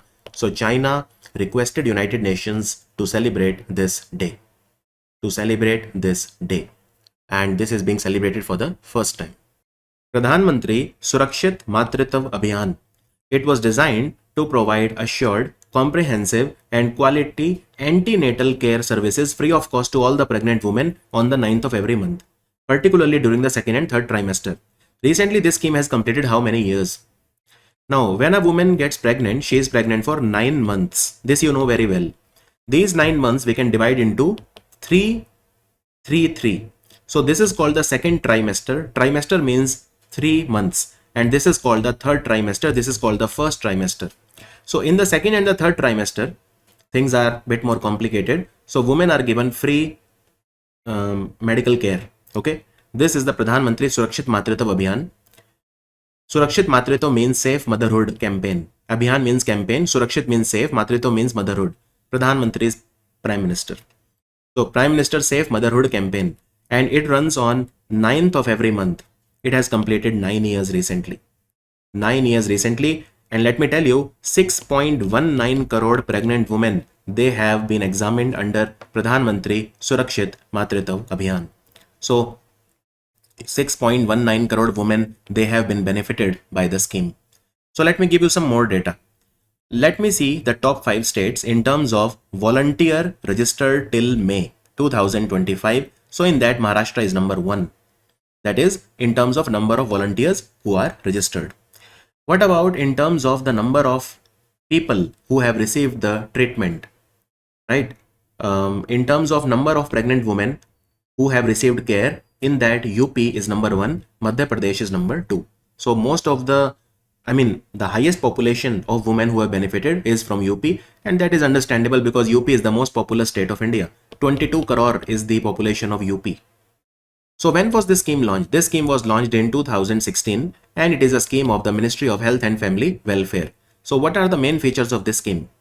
Well, monthly antenatal. What is antenatal? Before the birth of the child is called antenatal. So antenatal checkups are done on 9th of every month at public health facility. Public health facility means the government hospital, primary health centers, community health centers, all of these.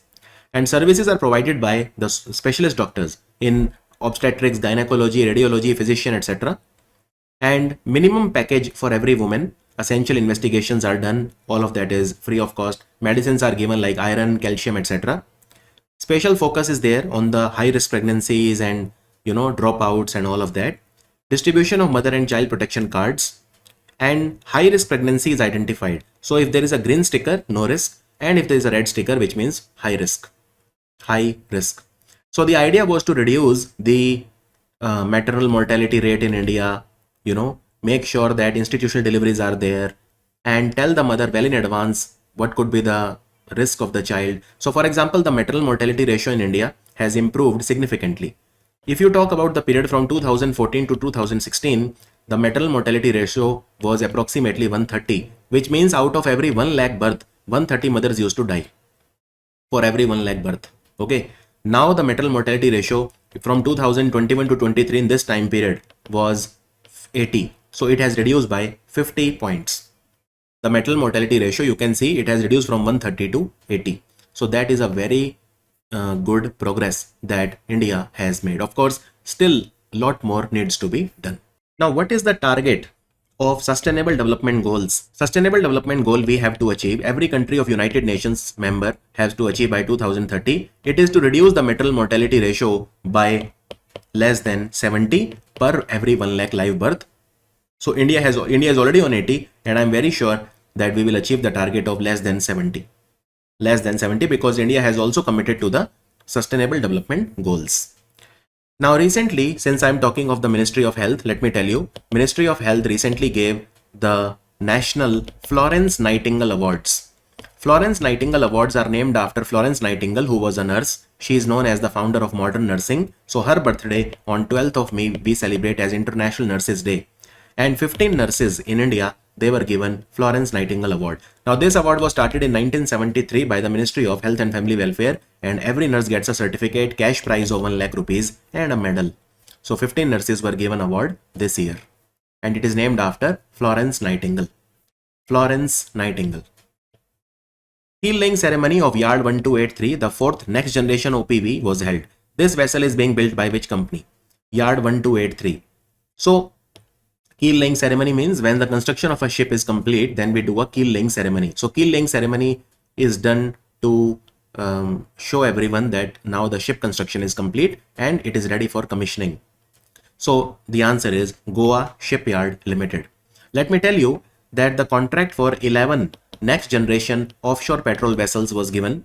Out of that, 7 are to be manufactured by Goa Shipyard Limited, which is in Goa, and 4 ships will be manufactured by Garden Shipbuild and Engineer, which is based in Kolkata. Now this particular one is the 4th in the series, and it is built by Goa Shipyard. So this contract was given for 11 to 2 companies. 7 will be made by Goa Shipyard, 4 will be made by Garden Shipbuilder. This was a contract of worth 9,781 crore rupees, which was given in 2023 by the Ministry of Defense. Which of the following company has received a 25 crore rupees grant under the Ministry of Defense's IDEX Aditi 2 initiative? The funding will support the development of a cutting-edge quantum positioning system for the Indian Navy aimed at ensuring accurate navigation in GPS-denied or spoofed environment. Look, if we keep using global positioning system of America can block it anytime because GPS is enabled. For example, we all use Google Maps, right? Now in Google Map, we use GPS. So India is trying to have its own technology. We also have the Navig technology, but still we rely a lot on GPS. But if GPS is denied or it is spoofed or hacked, then we will be able to use our own quantum positioning system for the Indian Navy. And this system will be developed by Qubits. It will be developed by Qubits company. Qubits is a company which is based in Hyderabad. So they are getting a grant by the Ministry of Defense worth 25 crore under Aditi 2. What is Aditi 2?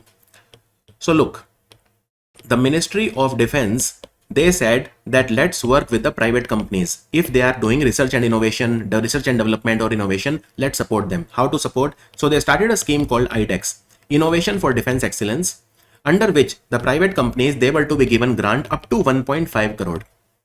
But this was not sufficient. So they started something called as IDEX Prime. In IDEX Prime, they increased the grant amount from 1.5 crore. The range was minimum 1.5 crore and maximum was 10 crore. So the difference between IDEX and IDEX Prime is the quantum of amount. In IDEX, the amount is only up to 1.5 crore. In IDEX Prime, it was increased from 1.5 crore to 10 crore. But even this was not sufficient. So they started a scheme called Aditi. Aditi scheme. What is Aditi? Acing development of innovative technologies with IDEX. In short, Aditi. And in Aditi, the maximum amount is up to 25 crore. So, under Aditi, there is a focus on innovation, etc. And now this company called Qubits from Hyderabad has been chosen. It will develop quantum positioning system and 25 crore will be given, which is the maximum amount that can be given under Aditi scheme, right? So Aditi is a very important scheme. By the way, IDEX was launched in 2018. And now in Aditi 2, so now we are having something known as Aditi 2. By the way, Aditi scheme was launched in March 2024. March 2024. When Aditi scheme was launched, it was launched with a corpus of 750 crore. So now we are calling it Aditi 2 because the second phase is going on, and it is a scheme by the Ministry of Defense. Ministry of Defense. They focus on 30 very deep technology, critical and strategic technologies.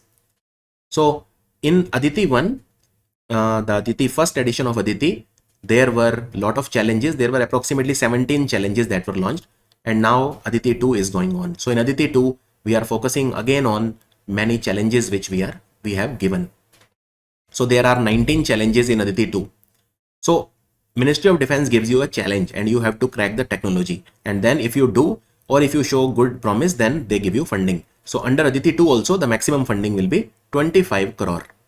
Scientists of which of the following institute, they have created the dynamic route planning for urban green mobility or DRUM web app to help the commuters pick greener routes on the road. Very, very nice question. The answer is IIT Kharagpur. Look, Kharagpur is a place in West Bengal. So this is a IIT which is in West Bengal. What is the meaning of this? Now let's say you are located in Hyderabad, and from Hyderabad you want to go to, let's say, Sikandrabad. Okay. Now there are two roads which are being shown. One is more green. So now the commuters, the travelers, they can pick greener routes on the road. So it is not always the smallest route. Sometimes you don't mind picking a longer route if it is green.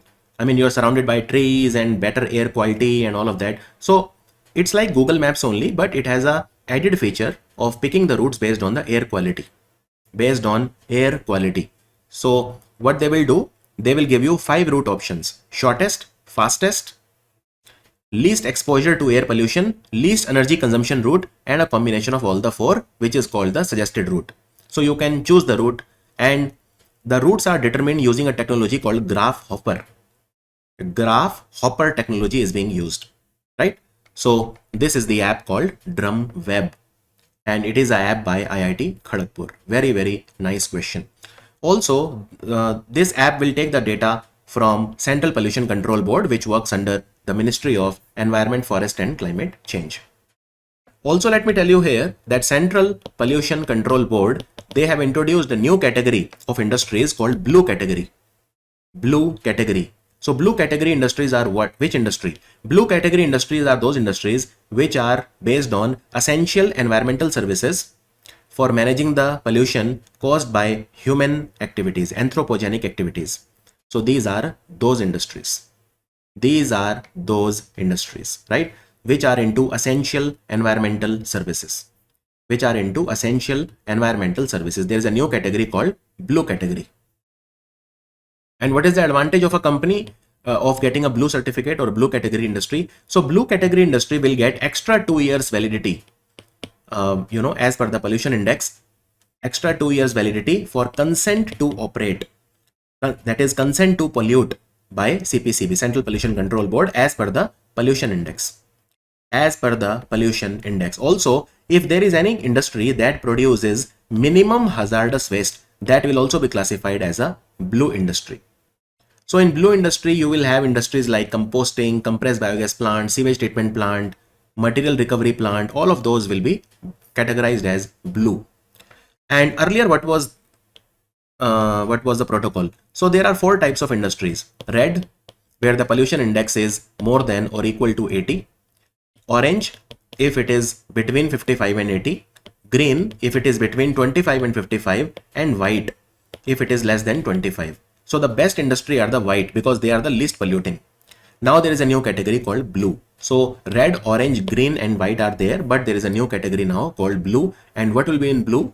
In blue, you will have those companies which are providing essential environmental services or that produce minimum hazardous waste. And what is the advantage? Advantage is that you will get extra 2 years for consent to pollute as per the pollution index. Viksit Bharat quiz has been launched recently to test your knowledge about India's progress over the last 10 years. So what will be the cash prize that will be given to you if you top this quiz? This quiz will be available on MyGov portal, and the prize money is 1 lakh rupees if you top the quiz. Cash prize of first prize winner will get 1 lakh, second prize winner will get 75,000, and third prize winner will get 50,000 rupees. And then there are some consolation prizes. So 100 consolation prizes are there of 2,000 rupees, and there are 200 prizes of 1,000 rupees. And every participant will get a digital certificate of participation. Also, there is another competition called Har Ghar Swadeshi. Har Ghar Swadeshi. So this is a contest, One Nation, One Spirit photo story contest. It encourages the people to share a photograph and a brief story about a made in India product that they use daily. So 11 winners will be chosen and every person will be given 11,000 rupees each. And then there is another contest called Badalta Bharat Mera Anubhav mini vlog contest, which means changing India, my experience. Mini vlog contest. So you have to create a 2-minute video capturing the changes in your locality since 2014. And then again 11 people will be chosen and they will be given 11,000 rupees as the prize money. Then there is another contest called Bharat Ke Badhte Kadam, a Jan Bhagidari photo contest. Here also 11 entries will get 11,000 and one more competition, Ek Bharat Pragatishil Bharat video storytelling contest. Again, there is one prize. So the first prize is 50,000 rupees. And by the way, what is MyGov portal? So MyGov portal was launched in 2014 on 26th of July, that is Kargil Victory Divas by Pradhan Mantri Modi. And this was launched to increase the participation of the people, And MyGov portal is a part of Digital India Corporation. Digital India Corporation is a Section 8 company, which means it is a non-for-profit company. It works under the Ministry of Electronics and IT. Even the India AI mission is also run by Digital India Corporation. Digital India Corporation.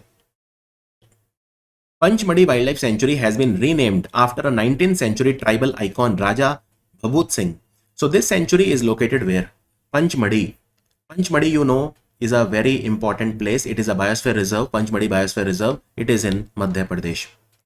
So Panchmadi Wildlife Sanctuary will now be called Raja Babut Singh Wildlife Sanctuary. Who was Raja Babut Singh? So Raja Babut Singh, basically, during the 1857 revolt, Raja Babut Singh was a opponent of the British. So he took on the British. He had these guerrilla warfare skills, and in the Satpura forest, in the Panchmadi mountains and all, Britishers, they were given a formidable battle by Raja Babut Singh. So Raja Babut Singh, he was the owner of the Panchmadi Jagir or the Riyasat of Panchmadi, and he took an armed rebellion. He was a close friend of Tatya Tope, who was a great freedom fighter. And sometimes Raja Babut Singh is also known as Shivaji of Narmadanchal. Shivaji of the Middle India, Narmadanchal, But the British people, they hanged him, executed him, but his story needs to be told. So Panchmadi is a biosphere reserve, and it was created in 1999. In fact, it is a UNESCO designated biosphere reserve. So it is a part of the global network of biosphere reserves of UNESCO, and it is located in Narmadapuram, Betul and Chhindwara district. Narmadapuram, Betul and Chhindwara district. What is Narmadapuram? Narmadapuram, basically earlier it was called Hoshangabad. Now we call it Narmadapuram. It is a district in Madhya Pradesh. It is a district in Madhya Pradesh, right? Also in Madhya Pradesh, there is a 25th wildlife sanctuary which has been created recently. It is named after Dr. B.R. Ambedkar. So they have created a brand new wildlife sanctuary called Dr. B.R. Ambedkar Wildlife Sanctuary, and this will be the 25th wildlife sanctuary of Madhya Pradesh. 25th wildlife sanctuary of Madhya Pradesh.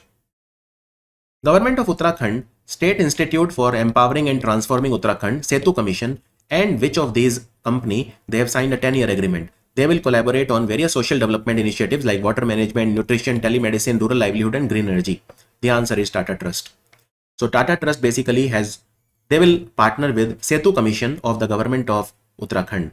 Setu Ayog, they will call it. Like the central government has a Niti Ayog, Uttarakhand government has a Setu Ayog. So Tata Trust is going to help them. And so I'm not saying that Tata Trust is the only company with which they have tied up. They have tied up with 3 companies. Let me tell you. So first agreement is with Tata Trust. It is a 10-year agreement on water management, nutrition, telemedicine and all that. Second agreement is with NESCOM. So this agreement is about creating one mentor model college per district. And then there is a third agreement with Wadhwani Foundation.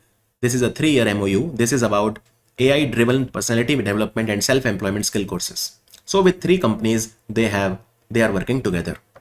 Also in Uttarakhand, there is a hydropower project which is coming up, which is called Sarkari Bhayol Rupasiya Bagad. It is a slightly difficult name to remember. Sarkari Bhayol Rupasiya Bagad hydroelectric project which is coming up. It has got the approval from the Ministry of Environment. It will be on Gauri Ganga River. Gauri Ganga river in Pithoragarh in Uttarakhand. Capacity of the project will be 120 megawatt. So Gauri Ganga is a river which flows in Munsiari Tehsil, which is in Pithoragarh. Munsiari is a beautiful hill station there. And Indian Army, they have started a FM, 88.4 FM, and the name is called Panchshul Pulse. So they launched it in Pithoragarh, Panchshul Pulse FM, available on 88.4 frequency modulation FM under Operation Sadbhavana. Government of India, they have entrusted which person to become the CEO and Managing Director of Life Insurance Corporation. He will replace Siddharth Mohanty. His name is Satpal Bhanu.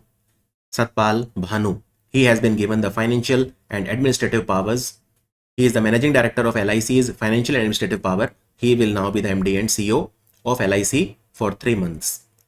And he is an interim MD and CEO till there is a proper person who replaces Siddharth Mohanty. So his tenure is till 7th of September 2025. LIC is headquartered in Mumbai. Now, recently there was a report of Brand Finance which said, in terms of the strongest insurance brands, LIC is third in the world. In terms of strongest. Okay. What about the most valuable? So most valuable is a Chinese company called Ping An Insurance. It is valued at $33 billion. So in terms of value, most valuable brand is a Chinese brand, Ping An Insurance. And in terms of strongest insurance brand, in terms of strongest, LIC is at third position. England-India Test Series will be named as Anderson Tendulkar Trophy. This series, earlier, what was the name of this series? So earlier it was called Patodi Trophy. Patodi Trophy. After whom? Well, after Iftikhar Ali Khan Patodi. Because he was a great player. In fact, he is the only player who represented England and India in test matches. He played for both India and England. And his son was Mansoor Ali Khan Tiger Patodi, who was a legendary Indian captain, father of Saif Ali Khan. So this was named Patodi Trophy after Iftikhar Ali Khan Patodi, who was the father of Mansoor Ali Khan Patodi. Right? So basically, England-India Test Series. England-India means what? England-India means the first name that we write is the host. So if it is played in England, it was called Patodi Trophy. And if it was played in India, what was the name? It was called Anthony De Mello Trophy. So it was called Anthony De Mello Trophy if it was played in India. So India-England series was called Anthony De Mello Trophy, and England-India series was called this Patodi Trophy. But then the fans of Mr. Patodi and his family should not feel bad. So they have said that the winning captain of the Anderson Tendulkar series, he will be given Patodi Medal of Excellence. So Patodi Medal of Excellence will be given to the winning captain of Anderson Tendulkar Trophy. Recently, which of these organizations has signed MOU with the Center for Railway Information System, or CRIS, to collaborate on the development and deployment of multilingual artificial intelligence solutions across key public-facing railway platforms? So they are partnered with Digital India Bhashini Division. Digital India Bhashini Division and CRIS will work together. What is the meaning of this? Look, there are, for example, text-to-text, text-to-speech capabilities. So basically, Bhashini, Bhashini works under Ministry of Electronics and IT. This Digital India Bhashini Division manages Bhashini, and which works under Ministry of Electronics and IT. So Bhashini will give what type of services to the Indian Railway? Automatic speech recognition, text-to-text translation, text-to-speech, optical character recognition. All of these will be given by those apps which are made by CRIS, like National Train Enquiry System, Rail Madad, etc.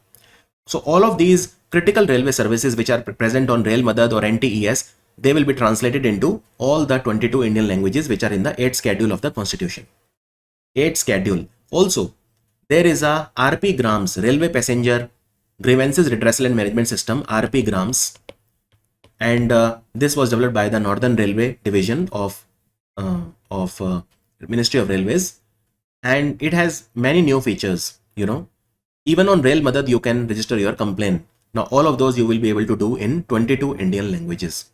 So CRIS is what? CRIS is basically, it works under Ministry of Railways, and it designs, develops and implements most of the information system of the Indian Railway.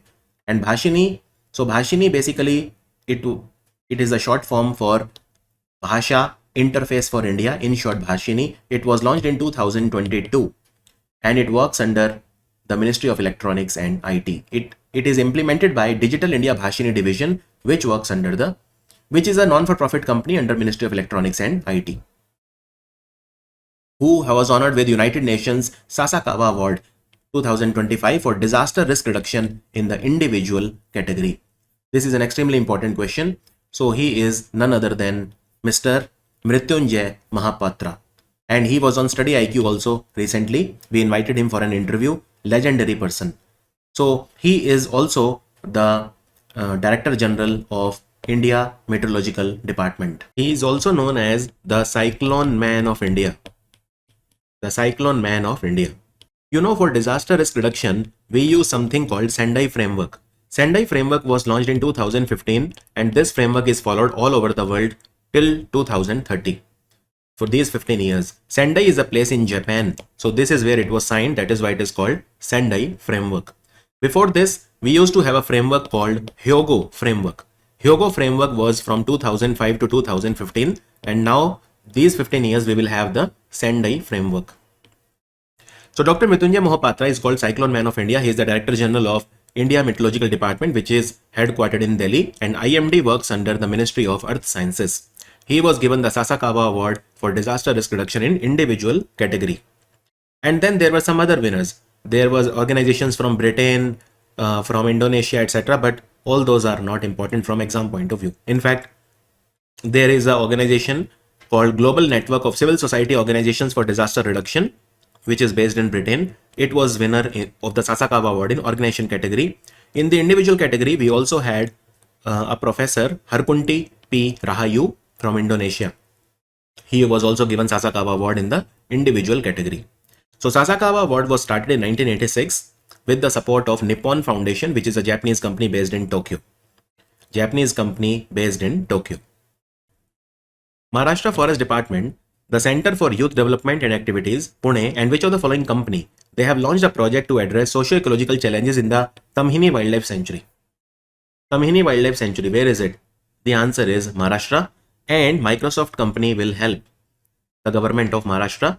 So Microsoft company has partnered with Center for Youth Development and Activities, which is an organization which is like an NGO which is based in Pune.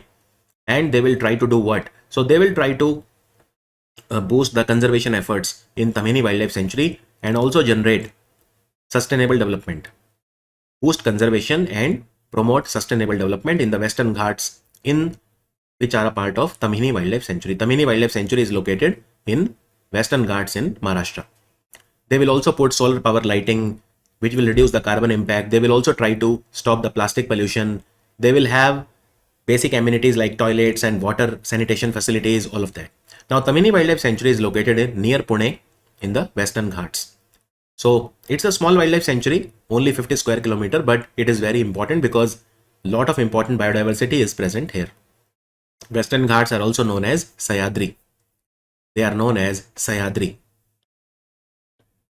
Which state or union territory has become the 19th legislature in India to adopt the National E-Vidhan app?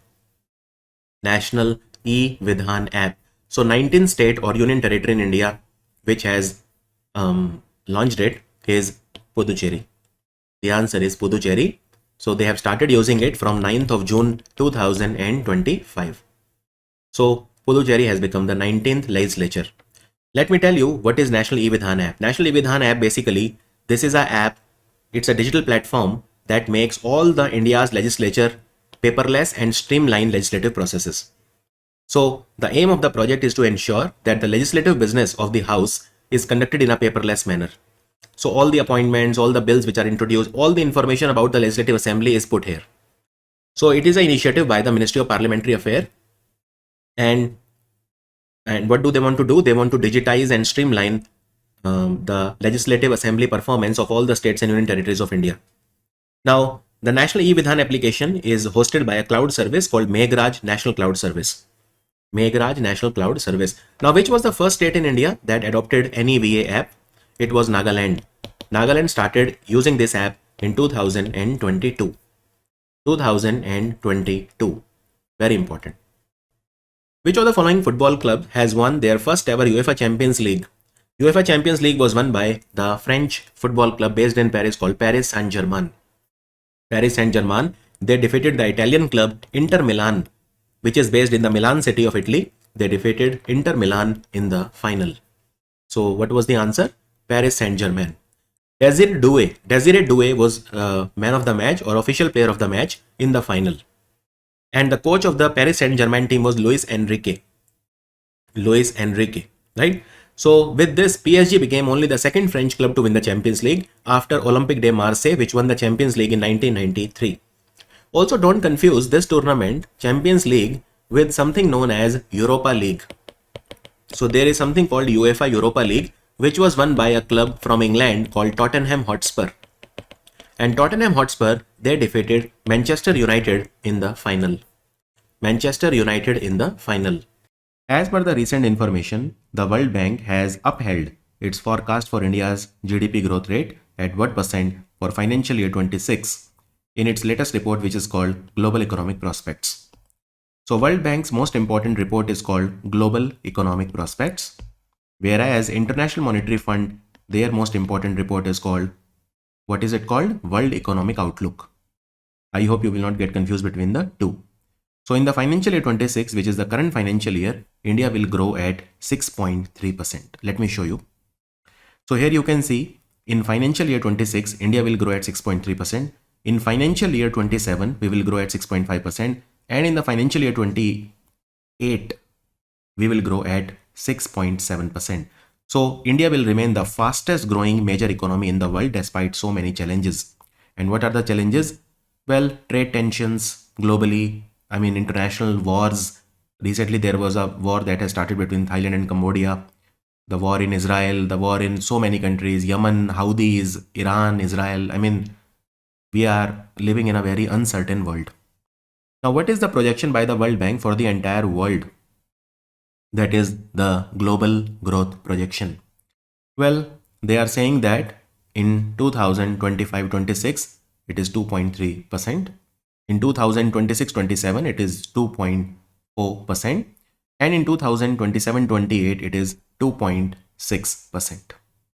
Right? So India will remain the fastest growing economy. And even China is seeing a slowdown. You can see 4.5, 4 and 3.9% respectively. So India will remain very, high growing country. Right? So this is the projection by the World Bank. Who among the following has been inducted into the ICC's Hall of Fame for the year 2025, becoming the 11th Indian and 9th Indian male cricketer to receive this honor? Now, what is the meaning of ICC Hall of Fame? So ICC Hall of Fame is a group of exceptional achievers. In fact, Hall of Fame anywhere means a group of immense achievers who have achieved a lot in any particular field. So Mahendra Singh Dhoni, Captain Cool. In fact, he has taken a trademark for the word Captain Cool. Only he can use it commercially. So former Indian captain Mahendra Singh Dhoni was inducted into ICC Hall of Fame for 2025. Was he alone? No. So there were others also, like Australian great batsman Matthew Hayden and South Africa's great batsman Hashim Amla. So Dhoni became the 11th Indian and 9th Indian male cricketer to receive this honor. ICC will be inducting 7 cricketers, 5 men and 2 women in the Hall of Fame 2025. So who all are the people? So Hashim Amla from South Africa, Mahendra Singh Dhoni, Matthew Hayden from Australia, as I said, and there are 2 more, Graham Smith, South Africa, and Daniel Vittori, left arm spin bowler from New Zealand. They are the 5 among the men, and Sana Mir from Pakistan and Sarah Taylor from England in the women section. So total number of cricket players in Hall of Fame are now 122. And Sana Mir has become the first woman from Pakistan to enter the list. So ICC Hall of Fame, they pay tribute to the extraordinary achievements of cricket legends who have shaped the rich and vibrant history. Right? So that is ICC Hall of Fame for you. ICC is headquartered in Dubai. This also you should know. Dubai, of course, is in UAE.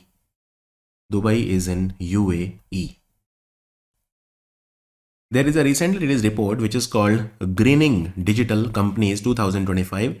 It said that operational emissions of 4 major AI-focused technology companies rose by an average of 150% between 2020 and 2023 because of energy demand of power-intensive data centers. Which of the following company is not one of them? See, there is a small problem with respect to AI. And what is the problem? Because of artificial intelligence, we need high capacity data centers. And these data centers require a lot of energy. And that is why the energy demand of the four major companies in the world increased by 150%. These four companies are which one? So these four companies are Amazon, Microsoft, Meta, right? Amazon, Microsoft, Meta, and Alphabet. Alphabet is the parent company of Google. So Accenture is not one of those. Now here you can see this, first of all, this report, greening digital companies, it has been released by World Benchmarking Alliance and International Telecommunication Union. International Telecommunication Union is an organization which is headquartered in Geneva. ITU is headquartered in Geneva, Switzerland. And what about World Benchmarking Alliance? Now, World Benchmarking Alliance is a non-for-profit organization which is headquartered in Amsterdam, in Netherlands. Amsterdam in Netherlands. This is a relatively new organization. It was founded in 2017. Whereas ITU is very old. ITU was set up in 1865. It's a very old organization. In fact, it is one of the oldest organizations that I know. So the energy requirement is increasing like crazy, because of data centers, and a lot of data centers have to be constructed so that they can store the data or give cloud services, or various technical things are there. And yeah, so if I talk individually about these companies, then Amazon's emission grew at a massive 182%. What about Microsoft? Microsoft's emissions grew at 155%. Alphabet company's emissions grew at 138%. Meta's emissions grew at 145%. So if you see the average, of big companies, it is approximately 150%. And then of large telecom companies, if you see, their emissions grew at 94%. So it shows that the electricity consumption of the data centers is massive. So we have to do something about it, We cannot simply sit back and just use AI and data centers without judicious application of mind. We have to apply our mind to it, that what can be done about it. Let us move on now. Delhi government, they have undertaken a project to develop India's first e-waste eco park in Holambi Kala in North Delhi. It will be designed to process up to how many tons of e-waste annually? E-waste is your mobile phone waste, laptop waste, phones waste, batteries and outdated batteries and all these things. So that is e-waste for you. The problem is that less than 10% of e-waste is recycled in India. So this India's first e-waste eco park has been set up. Capacity will be processing of 51,000 ton. This is annual capacity. So annually 51,000 ton of e-waste will be processed here. Right? This is a very big project and it is in PPP, public-private partnership model. Public-private partnership model. This project will cost 150 crore, and another 325 crore in operational cost. 150 crore will be the capital expenditure. So this is e-waste eco park and it is the first in India. It is not complete yet. It is being constructed as we speak. It will be completed within 18 months.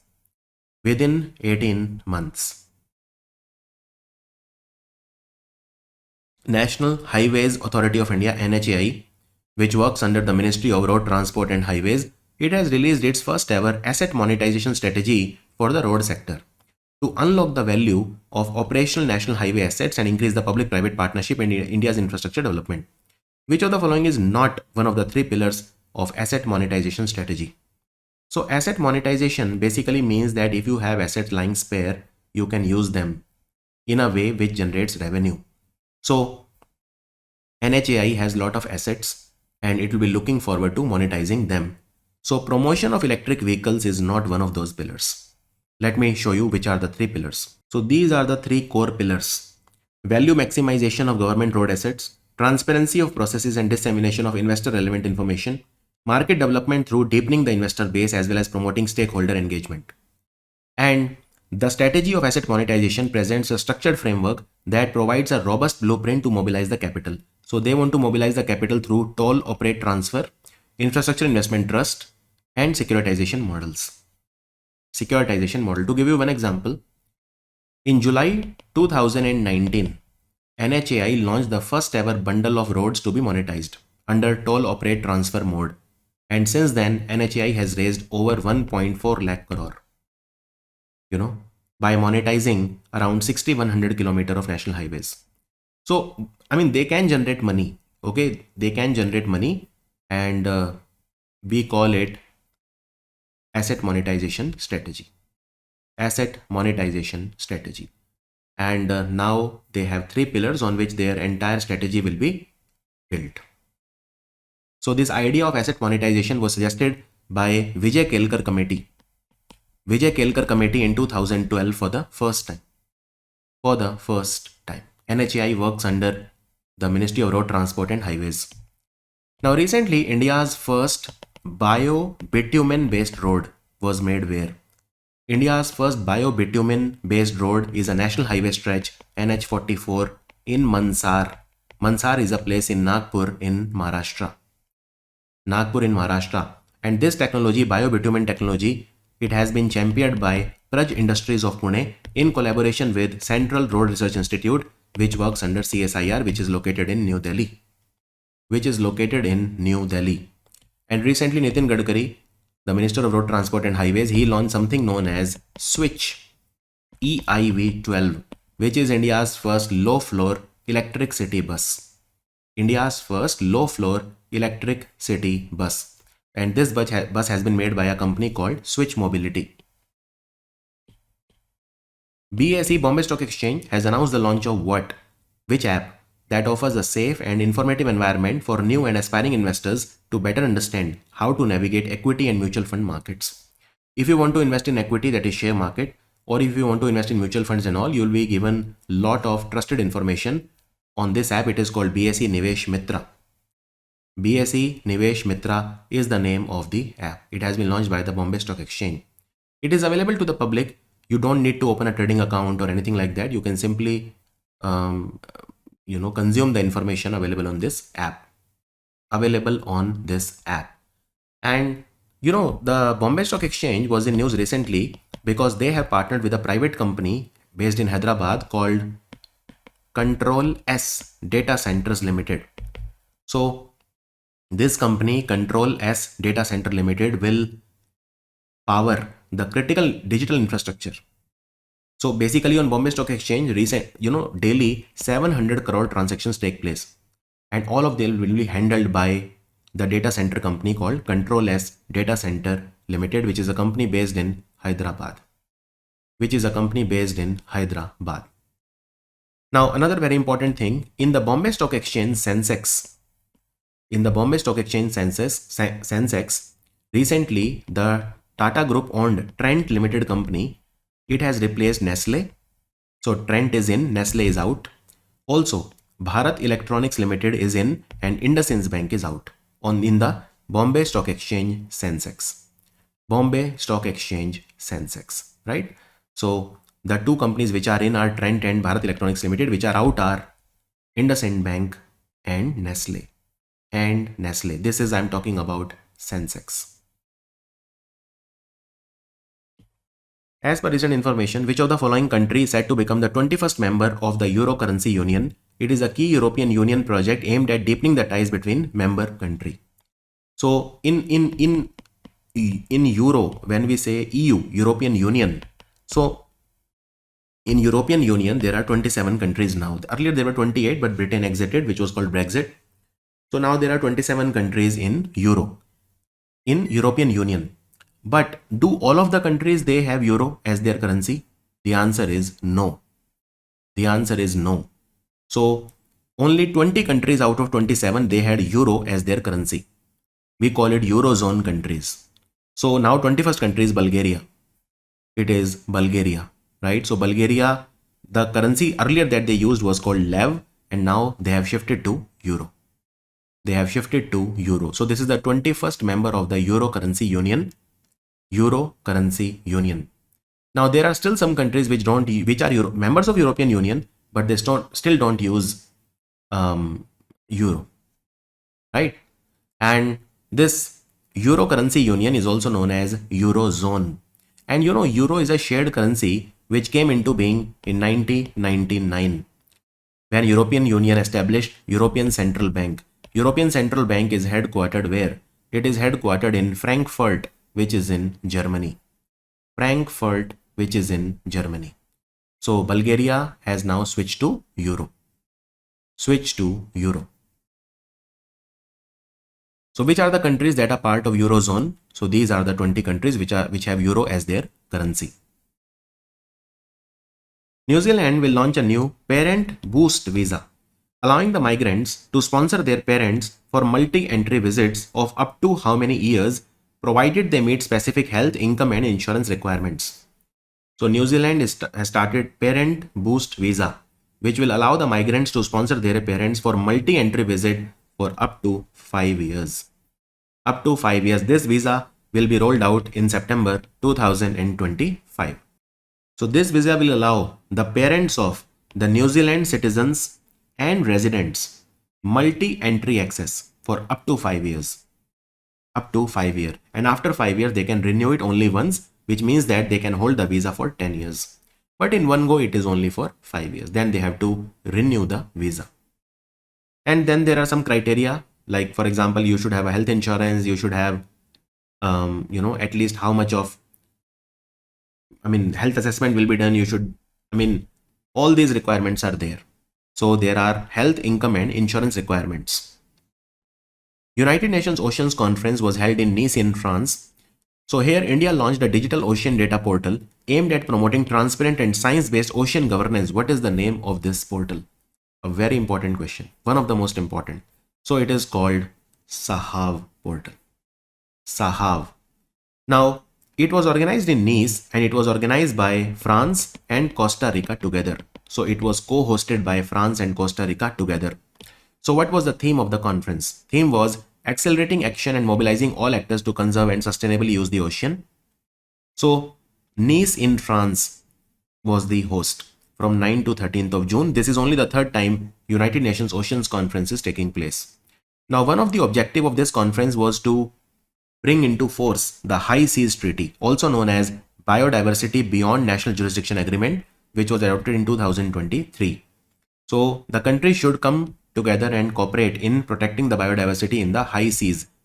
In the high seas means, so every country should protect the biodiversity in its exclusive economic zone, which is up to 200 nautical miles from the coastline.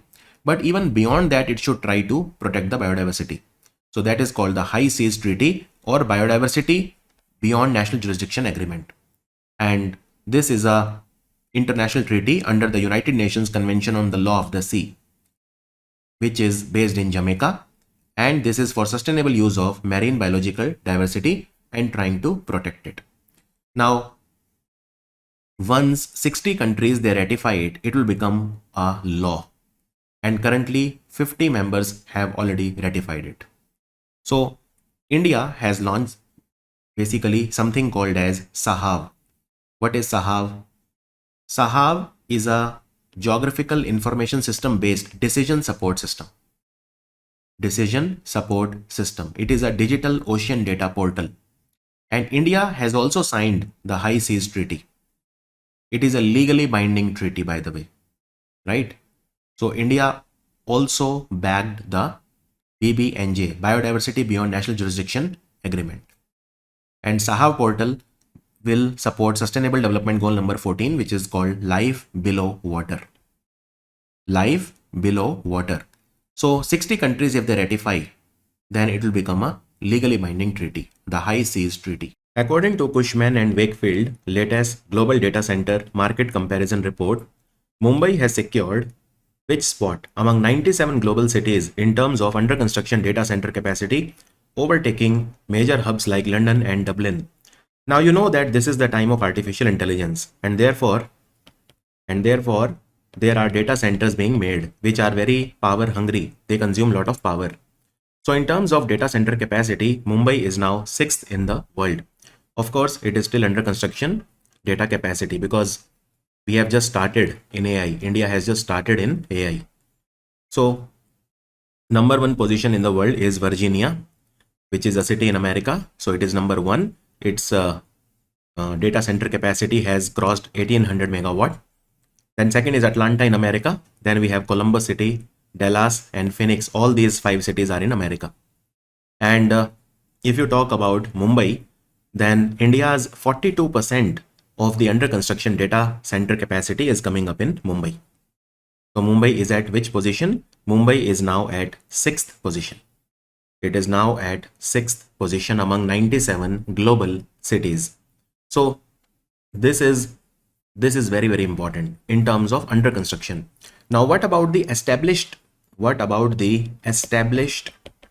data construction? Not under construction, the one that has already been established. In that, Mumbai is 7th in the Asia Pacific region. 7th in the Asia Pacific region. And this is a report given by Cushman and Wakefield. So do remember the name of Virginia as well. So here you can see capacity under construction. Mumbai is ranked after these five American cities. And here you can see established market. In terms of established markets, so in Asia Pacific, Mumbai is at 7th position. Indian Army, they have recently departed for which country to participate in exercise called Conquest. Now, Conquest exercise is taking place for the 22nd time, and it is a multi-country exercise. So multiple countries will participate in this exercise. And the answer is Mongolia. Mongolia, sometimes also called as the country of horses. In fact, if you remember, I think 3-4 years back when Rajnath Singh, the Defense Minister of India, visited Mongolia, he was given a horse called Tejas. I remember it specifically because Tejas is also name of my son. So it is the country of horses, you know. Highest number of horses per capita in the world is in Mongolia. And Mongolia also has the Gobi Desert. Gobi Desert is sandwiched between Mongolia and China, right? So the answer is Mongolia. And we reach the capital of Mongolia, which is Ulaanbaatar. So with Mongolia, India does bilateral exercise also, which is called nomadic elephant. But in Conquest, multiple countries they participate. So this exercise is a multi-country exercise, and it took place from 14th of June to 28th of June. You know, initially, this exercise Conquest started in 2003, and that time it used to take place between America and Mongolia. But then from 2006 onwards, you know, it became kind of a multi-country peacekeeping exercise. And India was represented by the Kumaon Regiment of the Indian Army in this exercise. Now, I told you that India and Mongolia, they do exercise which is between these only two countries, bilateral, which is called nomadic elephant. And nomadic elephant took place for the 17th time recently. This exercise took place in Ulaanbaatar, the capital of Mongolia, from 31st of May 2025 to 13th of June. So it was a 2-week exercise. And nomadic elephant started in 2004. 2004, right?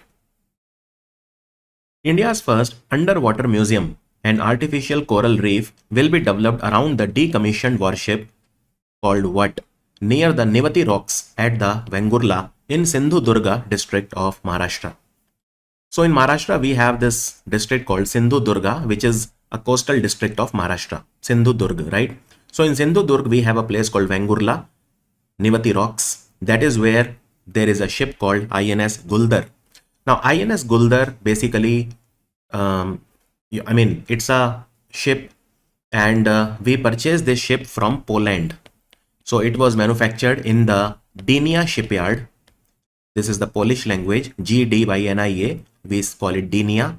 So it was made in the Dynia shipyard in the city of Dansk. Dansk is a city in Poland. Just remember, it is a Poland ship which India purchased. It was built in Poland and it was commissioned in the Indian Navy in 1985. So it has served us very well for 40 years. So this ship was a part of Eastern Naval Command, which is headquartered in Visakhapatnam from 1985 to 1995. And then it was sent to Andaman Nicobar, where it served next 30 years. So 10 years it served in Visakhapatnam and 30 years in Andaman and Nicobar. So it has given almost 40 years of service to the nation. And now it will be converted into India's first underwater museum. Underwater museum. So basically around this ship, there will be India's first underwater museum and artificial coral reef. Artificial coral reef. It's a massive ship. And let me tell you, this ship has been gifted to the Maharashtra Tourism Development Corporation. So this project will require around 47 crore rupees.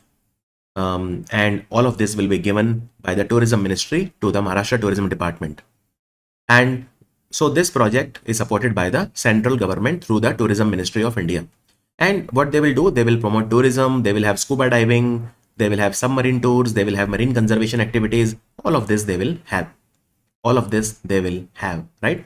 So 47 crore was given by the Tourism Ministry. 46.91 crore, just remember, almost 47 crore. 47 crore. Now, can you tell me, is there any other ship in India which is a museum? So yes, first is INS Karsura, which is a underwater museum in, I mean, you can call it submarine museum. It is located in Visakhapatnam. Located in Visakhapatnam. And even INS Vikrant, the decommissioned INS Vikrant, not the aircraft carrier of today, but INS Vikrant that was decommissioned in 1997, that is also been converted to a museum, and it is in Mumbai. And then there is INS Kadalore. INS Kadalore is a ship. Again, it has been converted into underwater museum. INS Kadalore. So these are some ships which have been converted, and this museum is in Pondicherry. This museum is in Pondicherry, right? Okay, let us move on. Which country has launched a landmark international initiative called Blue Nationally Determined Contributions Challenge to dramatically scale up ocean-focused climate action? The answer is France and Brazil.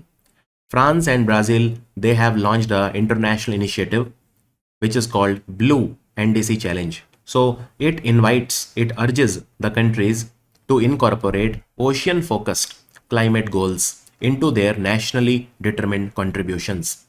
And you know that recently, I mean, COP30 will take place in the city of Belém do Pará in Brazil. So ahead of the COP30, they launched it. So what do they want to do? Again, they want, so just like there is a nationally determined contribution, every country is trying to have a climate goal in mind, and all the countries, they have a common goal in mind, which is not let the global average temperature increase to 1.5 degrees C more than the pre-industrial level, right? So this is the nationally determined contribution of the entire world. And under this, every country has some goals. For example, India will contribute by having 500 gigawatt of renewable energy by 2030. Similarly, some other country have some other goals. These are the nationally determined contributions. India, for example, has said we will become net zero by 2070. Now, all those things are there, right? But Brazil and France, what do they want? They want every country to have some ocean focused goals also.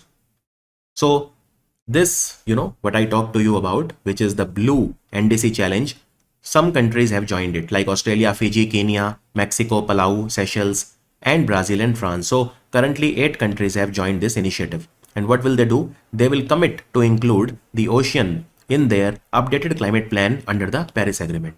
So under the Paris Agreement, every country is trying to limit the global warming to 1.5 degree Celsius. And this initiative is supported by some other organizations also, like Ocean Conservancy, Ocean Climate Platform. These are all non-government organizations. World Resources Institute, Ocean Resilience and Climate Alliance, which is a part of World Resource Institute, Worldwide Fund for Nature. So a lot of organizations are coming together to support this initiative.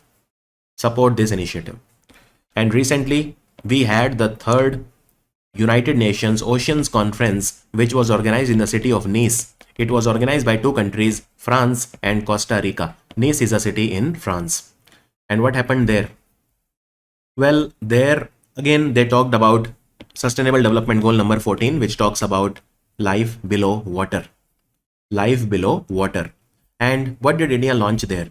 India launched Sahav, which is a digital ocean data portal. Sahav portal. It is a digital ocean data portal. So this portal was launched by India there.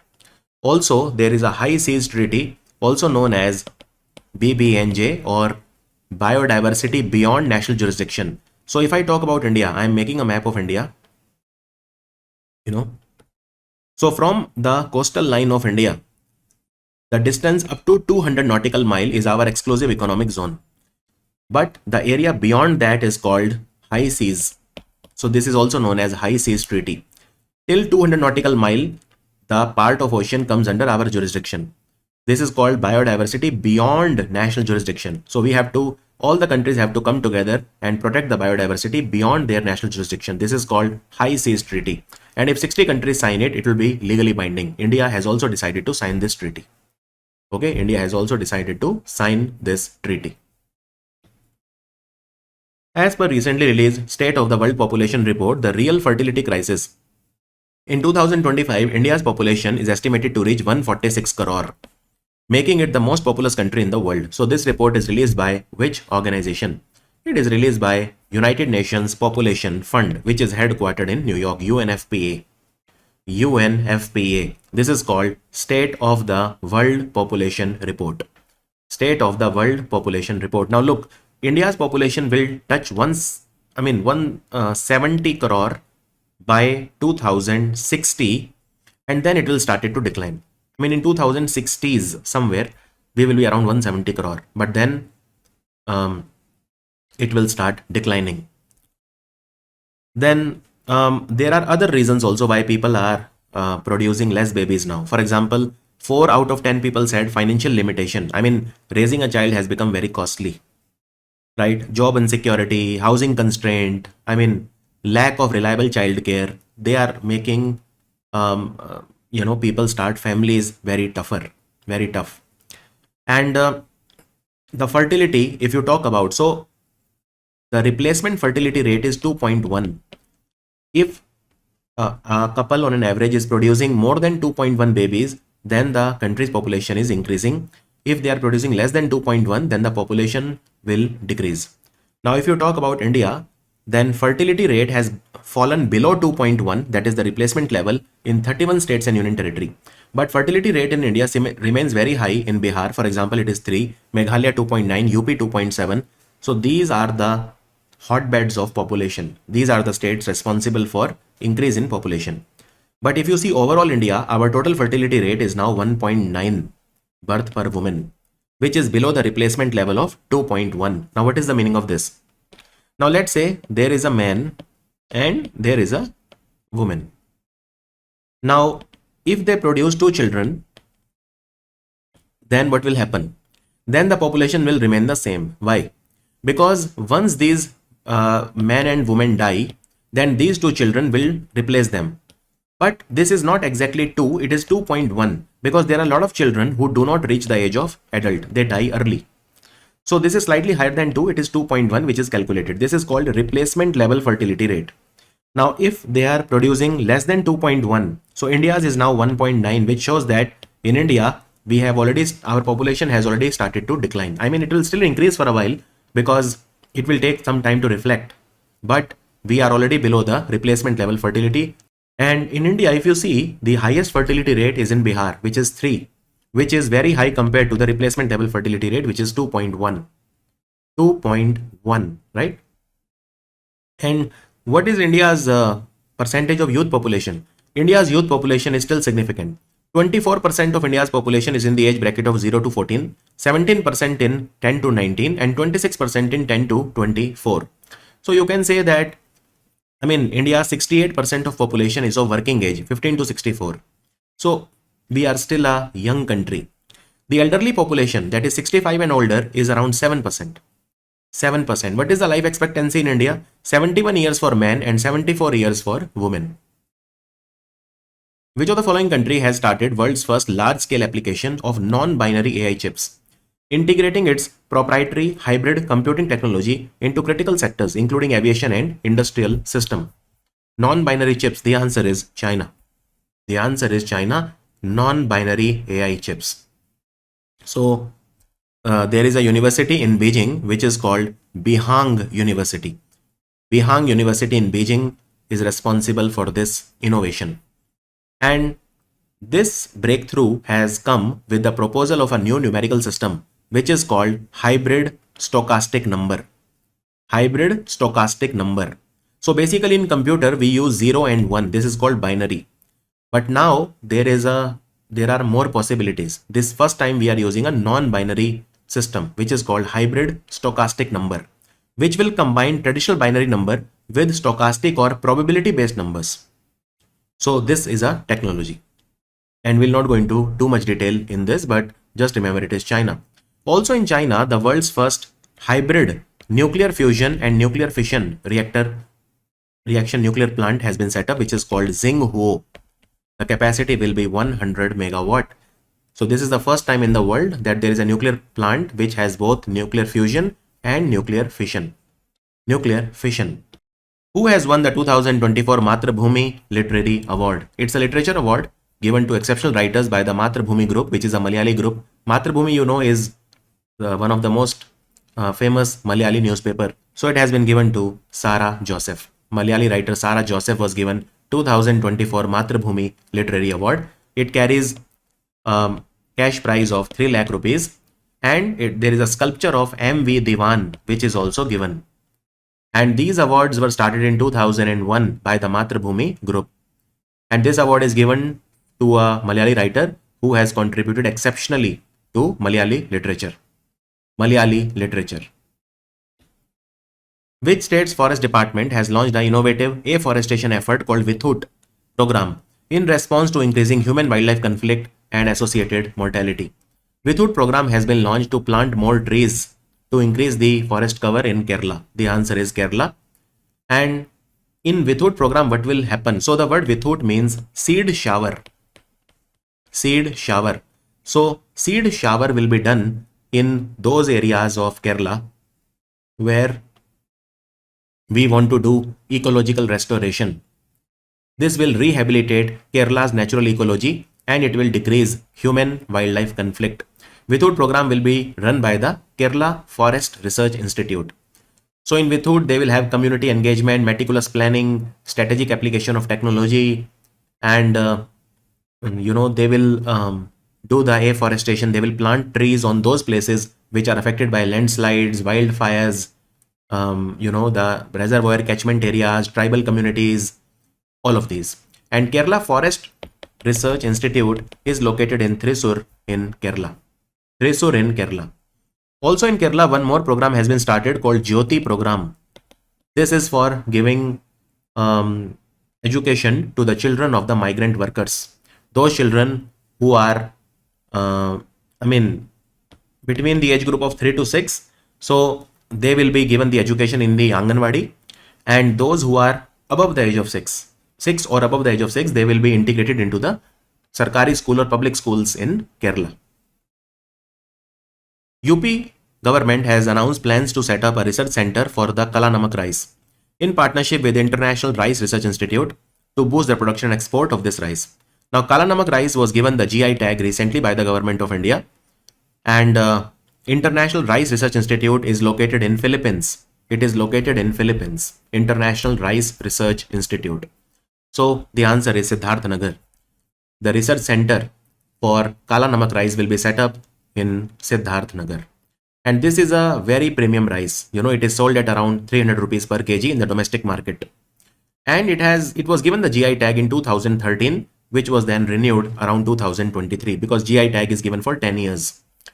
Now, by the way, UP government has big targets. For example, the UP government has targeted expanding the cultivation area to 1 lakh hectare in the 2025-26 Kharif season from 82,000 hectare previously, because the demand for this rice is growing. So it is grown in around 82,000 hectare. Now they want to increase it to 1 lakh hectare. 1 lakh hectare. And UP government is exporting Kala Namak rice to many countries like Singapore, Nepal, and a lot of countries are showing interest like Thailand, Vietnam, Sri Lanka, Japan, etc. Now this rice is also called as Buddha rice because it is claimed that Lord Buddha gifted this rice to the people in Kapil Vastu as a blessing. And Kala Namak rice is also a part of One District, One Product scheme. So in Siddharth Nagar district, this is the product under ODOP. International Crop Research Institute for the Semi-Arid Tropic, ICRISAT, which is in Hyderabad, Indian Farmer Fertilizer Cooperative IFCO and Bharatiya Bij Sehkari Samiti Limited, they have all signed a three-party agreement to set up Bij Anusandhan Kendra, which means seed research center. Bij is seed, Anusandhan means research, and Kendra means center. So Bij Anusandhan Kendra will be set up where? This is for seed research, and these are three very eminent institutions, right? So it will be set up in Kalol, which is in Gujarat. Kalol is a part of Gandhinagar district, which is the capital of Gujarat. Bij Anusandhan Kendra. What will happen here? World-class seed research will happen here. World-class seed research. And Bharatiya Bij Sehkari Samiti Limited, it is a seed cooperative society. They will operate the center. IFCO will do the construction of this place. Running will be done by BBSSL, and ICRISAT will provide scientific and technical expertise. So this center will focus on enhancing the seed quality, boosting the crop productivity, reducing the use of water and fertilizer in agriculture, preserving ancient indigenous seed varieties, and improving the nutritional value of the crops. And ICRISAT is located in Hyderabad. It is located in Hyderabad. Now recently ICRISAT was in news for one very specific reason. What is that? ICRISAT has partnered with Dakshin. Dakshin. What is Dakshin? Dakshin is a center at RIS, Delhi. RIS means Research and Information System for Developing Countries. RIS is an organization. It's a New Delhi based think tank. So Dakshin is a center, a platform at RIS Delhi. ICRISAT has partnered with Dakshin. For what? For strengthening South-South cooperation. They will set up something known as ICRISAT Center, ISSCA, ICRISAT Center for Excellence for South-South Cooperation in Agriculture. It will be set up by the collaboration between ICRISAT and Dakshin of RIS. Magnetic isolation and concentration cryo-electron microscopy, MAGIC cryo-EM, which enables the scientists to study samples that are 100 times more dilute than previously possible. It has been created. This technology has been created by the scientist of which institute or university. So using this technology, you can study those samples which are 100 times more dilute. The answer is Rockefeller University, which is in New York. Maharashtra will assign a geotagged how many digit alphanumeric UIFID, Unique Infrastructure Facility ID, to all the public infrastructure assets, which will now be used as a primary reference number once the administrative approval is granted to the project. So every public sector, public infrastructure, government infrastructure asset in Maharashtra will be given a unique 13-digit ID, which is called Unique Infrastructure Facility ID. And this project has been launched recently from Wardha district. So in Wardha, the pilot testing was done. This project was started in Wardha, but from 1st October 2025, it will be implemented in the entire Maharashtra. So statewide rollout will be from 1st October 2025. Every government building, government asset will be given a 13-digit alphanumeric UIFID, and they will geotag it. So this will be used as a primary reference number. And 13-digit alphanumeric number will be there. And there is a portal also, which is called Infra ID portal.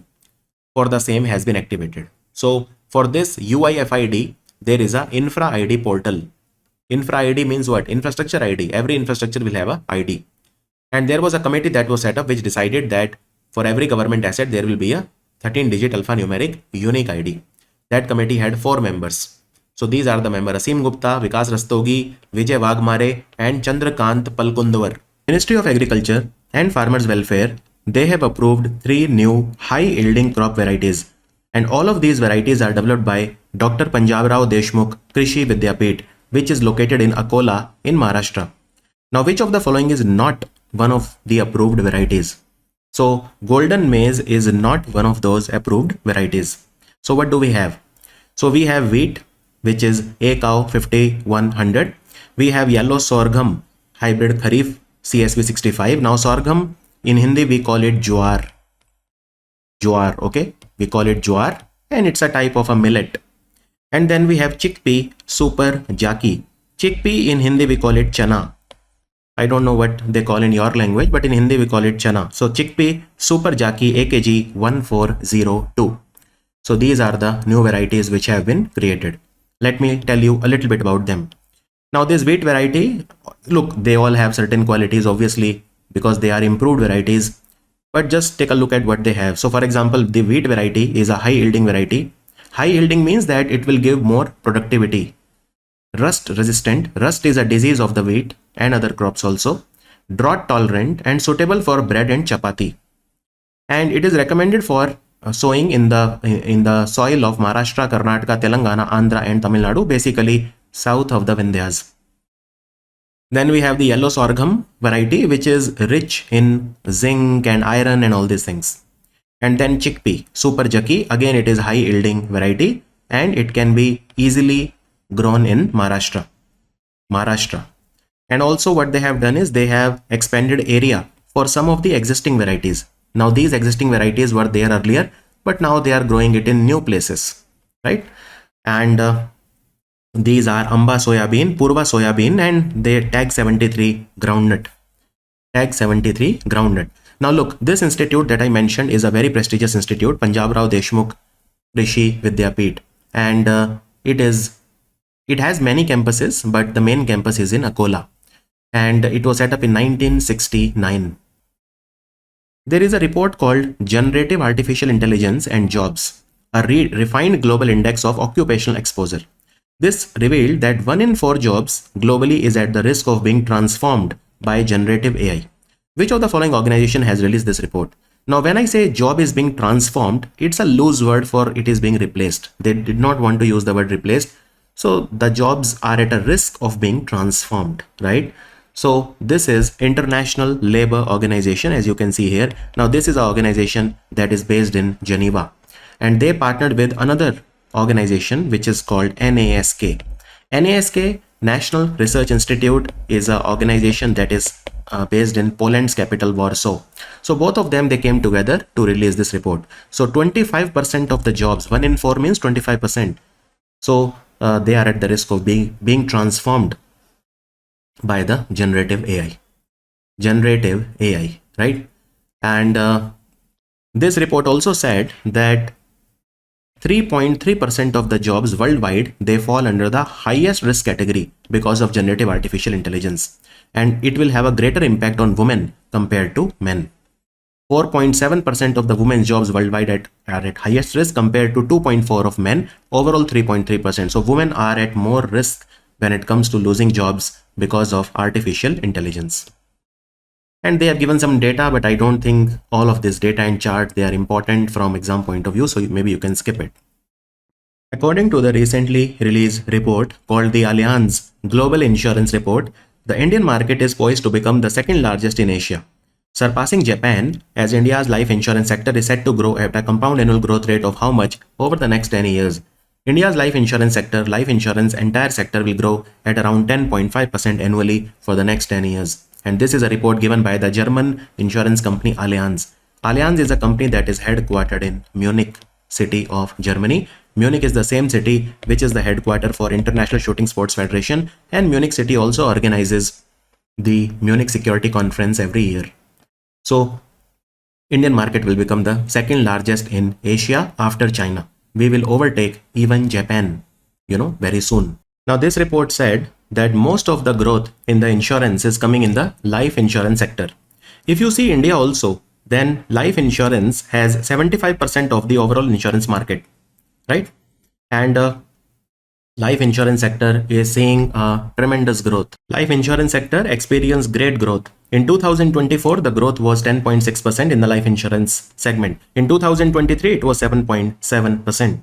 And health insurance, even though it is a very small segment in the Indian insurance market, but it is growing at a remarkable growth rate. So it showed 20.8% growth last year in 2024. If you see the premium growth, the premium that you pay for insurance in 2024, still it is dominated by China alone, 15.4% growth in the life insurance sector. But India will be second largest because we will grow at 10.5% for the next 10 years every year. And if you see the overall entire world, then if you see the market, then Asia has 37% share in premium, 37%. So that is again something that you should know. Now look here, this is basically the projection of the growth, for life insurance, health insurance, etc. So here if you see India, then what is the growth that is projected for these 10 years in India? So if you see the growth in the insurance sector in India, in life insurance, it will be 10.5%. That is what I asked you in MCQ. Health insurance will grow at 18.5% over the next 10 years, 18.5% every year. So if you are, for example, buying stocks, why don't you buy for standalone health insurance companies like Star Health or, all of these standalone health insurance companies? Even the P&C, property and casualty insurance, which is a broad insurance which covers your property, your business, theft, vandalism, all of these things, it will grow also at 9.5 for the next 10 years. Indian Army Postal Service Corps has launched a real-time, secure, army-tailored postal software by Center for Excellence in Postal Technology, Mysuru. What is the name of this software? Look, Indian Army also requires a lot of postal services. For example, the soldiers, they send a lot of things to their family members, like letters, envelopes, and all these things. So it is called Meghdoot Millennium. Meghdoot Millennium has been launched by Indian Army Postal Service Corps.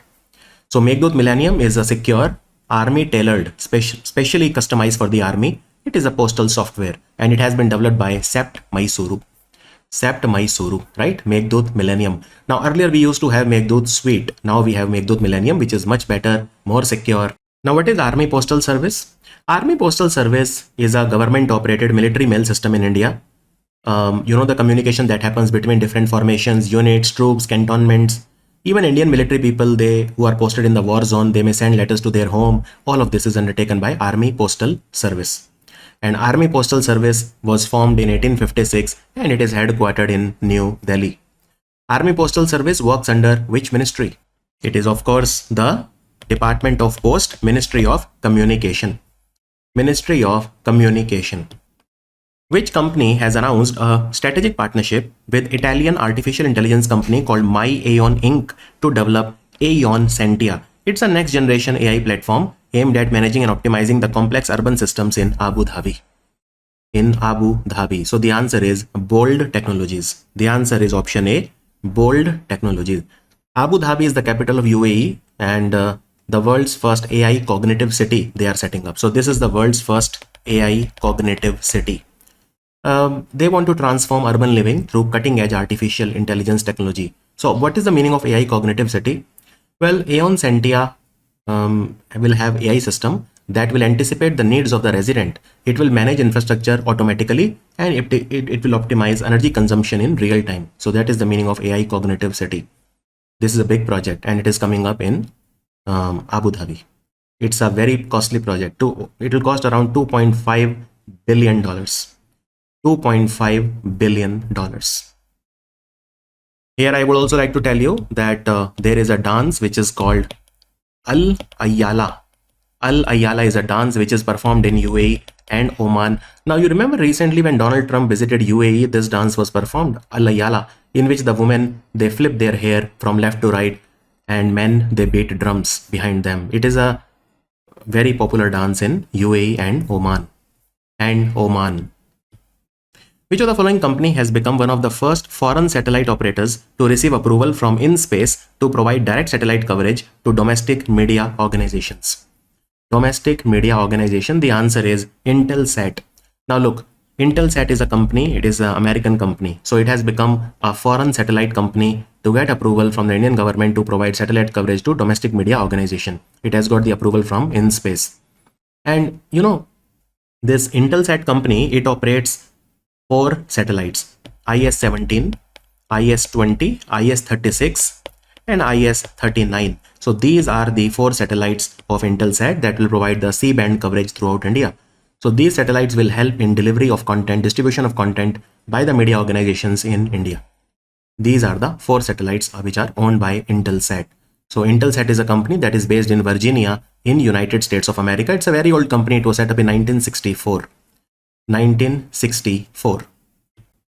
Which of the following company has claimed the title of the India's first pet food unicorn after receiving an investment from Nestle? Nestle is a Swiss dairy. It is the largest dairy in the world, Nestle.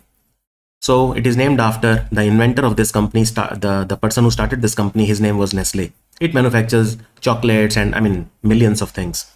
So this company is called Drools Pet Food Private Limited. This is a company based in Bangalore. This company was started in 2010 and now it is a unicorn company. It is a unicorn company. Now, if you talk about this year, then Netradine, Porter, JSW1. So these are the other unicorns which have been created this year. And this word unicorn means what? It means a company whose market value becomes at least $1 billion. And this word was made popular by an investor called Alan Lee. Alan Lee. So Porter and all of these companies which I told you, Netradine and JSW1, all of these have become unicorns recently. Chief of Defence Staff General Anil Chauhan has visited Singapore to attend the 22nd edition of the Shangri-La Dialogue, hosted annually by whom? Shangri-La Dialogue takes place in the Shangri-La Hotel. That is why it is called Shangri-La Dialogue. It takes place every year and it is organized in Singapore every year in this hotel by International Institute for Strategic Studies, which is based in London. Right? So the Chief of Defence Staff, he represented India at the Shangri-La Dialogue. More than 40 countries, they participated. And Shangri-La Dialogue started in 2002, 2002. An International Institute of Strategic Studies is based in London. This institute came into being in 1958. As per recent information, who among the following has written a book, Test Cricket, A History? This is a book written by Tib Wigmore. So if you want to know more about Test cricket, which is considered as the real cricket, then do check out this book. Swachh Sarvekshan Gramin. So this is the Swachh Sarvekshan sanitation survey for rural areas. It has been launched recently to assess the on-ground status of rural sanitation. It is a survey which is done by which department or which ministry? So it is done by the Department of Drinking Water and Sanitation. This department works under the Ministry of Jal Shakti. So it is done by the Ministry of Jal Shakti. But be very careful. We have a Swachh Sarvekshan. If the word Gramin is not mentioned, then it means Swachh Sarvekshan Urban. And it is done by the Ministry of Housing Urban Affairs.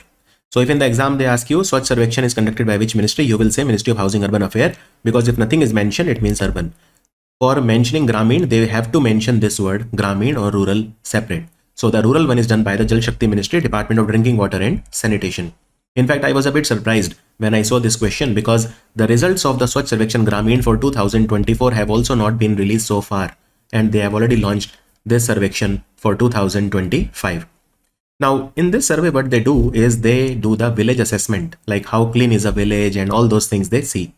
So this Department of Drinking Water and Sanitation, they will engage with independent agency and carried out the survey. And various cleanliness parameters are there. For example, plastic waste management in a village, fecal sludge management, Govardhan plant, citizen feedback, Swachhta green leaf rating sites, etc. And the main objective of Swachh Sarvekshan Gramin is to provide a national ranking of all the state and union territory based on different qualitative and quantitative parameters. And of course, the village are defined as ODF, ODF plus and all these, right? So to give you one example, ODF village is the one which is open defecation free. That is called ODF. Then we have ODF plus. In ODF plus, what is the meaning of ODF plus? ODF plus means that yes, it is open defecation free, but it also has either solid waste management or liquid waste management, but not both. Then we have ODF plus rising category. This is ODF plus aspiring category. Then we have ODF plus rising, which means that it has ODF status, open defecation free, and it has both solid waste management instead of, or it has both liquid waste management. That is called ODF plus rising. And then we have ODF plus model village. What is that? ODF plus model means that it has solid waste management, liquid waste management, it has minimal litter, very less plastic waste. There is no plastic waste in any public place. It has good education and communication messages. So it is the best category. First is ODF, then we have ODF plus aspiring, then we have ODF plus rising, then we have ODF plus model. So they see all these things. I mean, they see all these things. how many villages are ODF, how many villages are ODF plus, and all those things, and then they decide. Understood that? Raksha Mantri Rajnath Singh has approved the grant of Mini Ratna Category 1 status to 3 companies. Which of the following is not one of them? So 3 companies have been given the Mini Ratna Category 1 status. What is the meaning of Mini Ratna Category 1 status? It means that these companies, so there are 2 types of Mini Ratna companies, Category 1 and Category 2. Category 2 means that these companies should have been profitable for 3 years, last 3 years. And Mini Ratna Category 1 means that they have to be profitable for the last 3 years, but in one of the 3 years, their net profit has to be at least 30 crores or more. Then it is called Mini Ratna Category 1. So these 3 are Munition India Limited, Armored Vehicle Nigam Limited, and India Optel Limited. Engineering Projects India Limited is not one of those. So these 3 companies, they have been given this status. Munitions India Limited, Armored Vehicle Nigam Limited, and India Optel Limited. India Optel Limited, right? Now, can you tell me a little bit about these companies? So Munitions India Limited, basically it is a company that is headquartered in Pune, and it comes under the Ordnance Factory Board. It was set up in 2021 as a part of restructuring of the Ordnance Factory Board. Armored Vehicle Nigam Limited is a company that is based in Avadi in Chennai, and it is also under Ordnance Factory Board. It is a public sector company. Ordnance Factory Board was converted into 7 companies in 2021. And then we have India Optel Limited, which is a company based in Dehradun. And this company manufactures electro-optical sensors, weapon sights, etc. And again, it is under Ordnance Factory Board. It was set up in Dehradun. So these are the 3 companies which have been given Mini Ratna 1 status. And by the way, central government has recently elevated IRCTC from Mini Ratna Category 1 to Navratna. So IRCTC is now a Navratna company. Also IRFC, Indian Railway Finance Corporation, earlier it was Mini Ratna 1, now it is Navratna. So both of these companies were elevated from Mini Ratna Category 1 to Navratna. Indian Army, they have done exercise Nomadic Elephant with which country? The answer is Mongolia, and it was done for the 17th time. So this exercise took place in Ulaanbaatar, which is the capital of Mongolia, from 31st of May to 13th of June 2025. Now last year this exercise was done in Umroi military station in Meghalaya. Nomadic Elephant started in 2004 between the 2 countries, and India this time was represented by Arunachal Scouts. Arunachal Scouts is a special unit of the Indian Army. And Indian Air Force, by the way, they recently did an exercise in the central sector called Akraman. The word Akraman means attack. Akraman was done by the Indian Air Force. As per the recently released report called Atmanirbhar, Agrani and Atulya Bharat, India's defense budget could rise a little under 5-fold to 31.7 trillion rupees in 2047. So currently India's defense budget was approximately 6.81 lakh crore, which is called trillion rupees. But it will increase to 31.7 lakh crore by 2047. What about the defense production? So defense production, currently it is 1.46 lakh crore, and it will increase to almost 6 times, that is to 8.8 lakh crore. Okay. So this is the report given by CII and which company? The answer is KPMG. KPMG is one of the biggest consulting companies in the world. So this is what we are expecting, So the defense spend, if you talk about currently how much we spend on our defense, it is 6.81 lakh crore, which is 2% of our GDP. And it will become 37.1 trillion in 2047, and that time it will be 4 to 5% of our GDP. And this report says that India should become self-reliant in defense production by 2032. By 2032, we should become self-reliant in defense production, right? Then they say that by 2038, we will become one of the top 5 global exporters of high quality defense equipment and technology. And it says that by 2045, India will become a world leader in developing and deploying cutting edge niche technologies in the defense sector. So This they have given a timeline 2032, 38, and then 2045. 2045. Now, what about the defense export of India? So the defense export of India, what is our target? It is 50,000 crore by 2029. That is also a very important question. The defense export target of India. Defense export target of India, 50,000 crore by 2029. And here is the comparison in a table that makes it very easy. So defense budget from 6.8 lakh crore will increase to 37.7 lakh crore. Defense production from 1.6 lakh crore to 8.8 lakh crore. Defense export from 30,000 crore to 2.8 lakh crore by 2047. But there is an immediate deadline, that is 50,000 crore by 2029. As per recently released report, Chief Economist Outlook, global economic outlook has deteriorated since the beginning of the year, with increasing economic nationalism and tariff uncertainties fueling widespread concern. This report is released by whom? It is released by the World Economic Forum. World Economic Forum. So there is increasing economic nationalism. You can also call it protectionism or opposite of globalization. You know, the governments are becoming increasingly nationalistic. They want to do less and less trade with other countries. I mean, they want to do trade, but they want to protect their interest first. So this is what it is, right? So this report says that 79% of the chief economist outlook. So they interviewed the chief economist of most countries. 79% of the chief economists in the world, they see a major structural shift in global economy. They say that now nationalism is on the rise, protectionism is on the rise. And 33%, 33% of all the economists say that India has a very strong economic growth prospect, right? So all of this data was there in the report. For example, 77% of the economists said that there is a weak or very weak economic performance of America, which they expect. So all of this data was given in the report.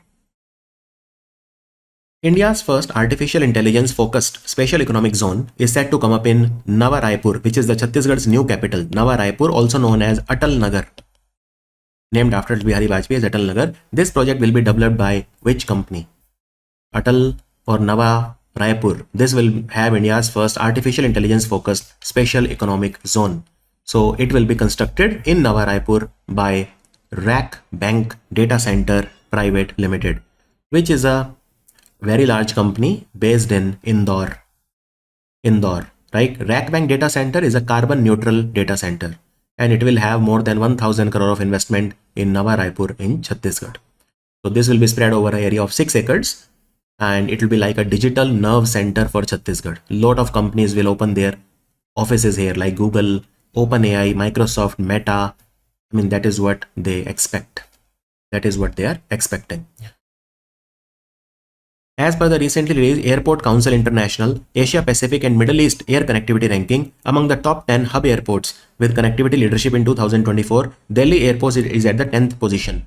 List is topped by which airport? Which airport? Number 1 is the Dubai International Airport. Let me show you.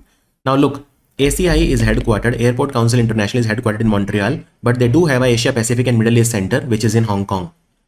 And they, for good connectivity leadership, they gave a list. Here you can see Dubai International Airport was at first position and Delhi International Airport was on the 10th position. This is only for Middle East and Asia Pacific countries. This is a list for them. You can see then we have Shanghai Airport, Hamad Airport in Doha, Qatar, Incheon Airport in South Korea. So these are the top 3 or top 4. Top 3 or top 4. And that is the only thing that you need to remember. Now, if you see, there is one more list which they have given, which is the airports in air connectivity. Now this is connectivity leadership and this is air connectivity. So if you see top 10 here, then again Dubai International Airport is number 1. Dubai International Airport is number 1, even in airports in air connectivity. Now here you can see there is another list which they have given top 10 airport city cluster. So that is the Greater Bay Area, the Macau cluster, Shenzhen, Hong Kong, Macau cluster. Shenzhen, Hong Kong. Shenzhen is in China. Hong Kong is a special administrative region of China, and Macau is also a special administrative region of China. Which of the following state government has launched a comprehensive healthcare scheme called Karam Yogi Swasthya Suraksha Yojana to provide cashless medical treatment to a wide range of beneficiaries, including all India service officers, state government employees, and pensioners? It has been started by the government of Gujarat.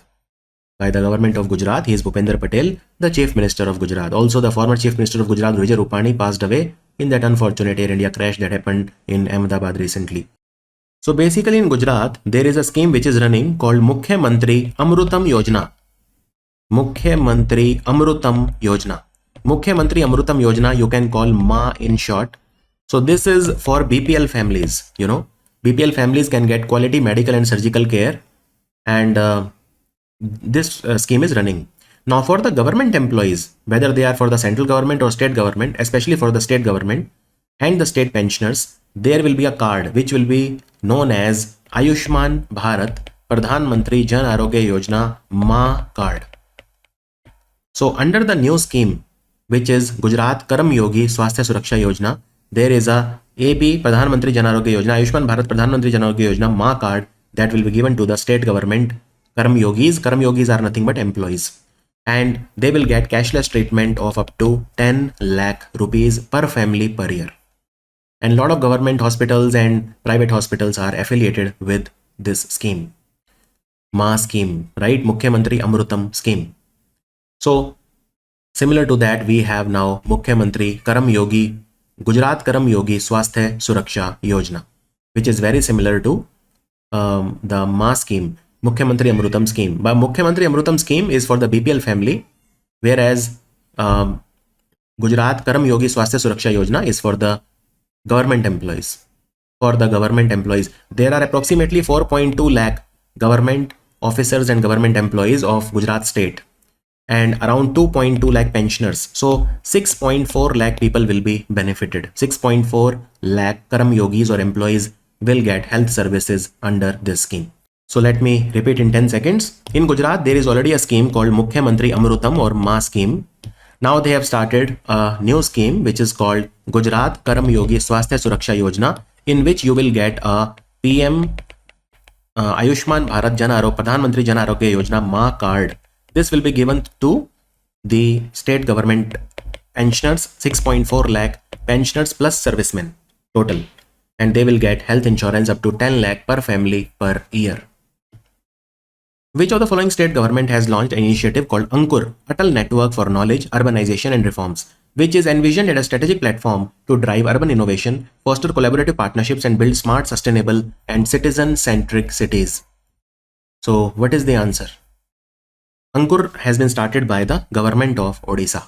It has been started by the Housing and Urban Development Department of the government of Odisha. So Ankur is a strategic platform to drive urban innovation and build smart cities, sustainable cities, and citizen-centric cities. So this initiative Ankur, basically, Odisha will celebrate 100th Formation Day in 2036. And it is expected that the urban population of Odisha will become 3 times by 2036. So this is for having better planning. So there are 4 pillars of this initiative: capacity building, research, implementation support, and innovation in the urban areas. Goa has celebrated its which statehood day on 30th of May 2025? The answer is 39th. 39th statehood day. Look, Goa was a Portuguese colony for more than 450 years, but it was liberated by the government of India in December 1961, and it was given a status of union territory along with Daman and Diu. But Goa became a state on 30th of May 1987. It became the 25th state of India. 25th state of India. Government of India in 1961 liberated Goa through Operation Vijay. So Goa became 25th state of India. Panji was the capital and Konkani was the official language. Konkani was the official language. Now, can you tell me any temple of Goa that was in news recently? So it is called Lairai Devi Jatra Temple, because it is located in North Goa and there was a stampede here. So this is a temple dedicated to Goddess Parvati. Goddess Lairai is a incarnation of Goddess Parvati, and there was a stampede that happened here. That is why this temple of Goa was in news recently.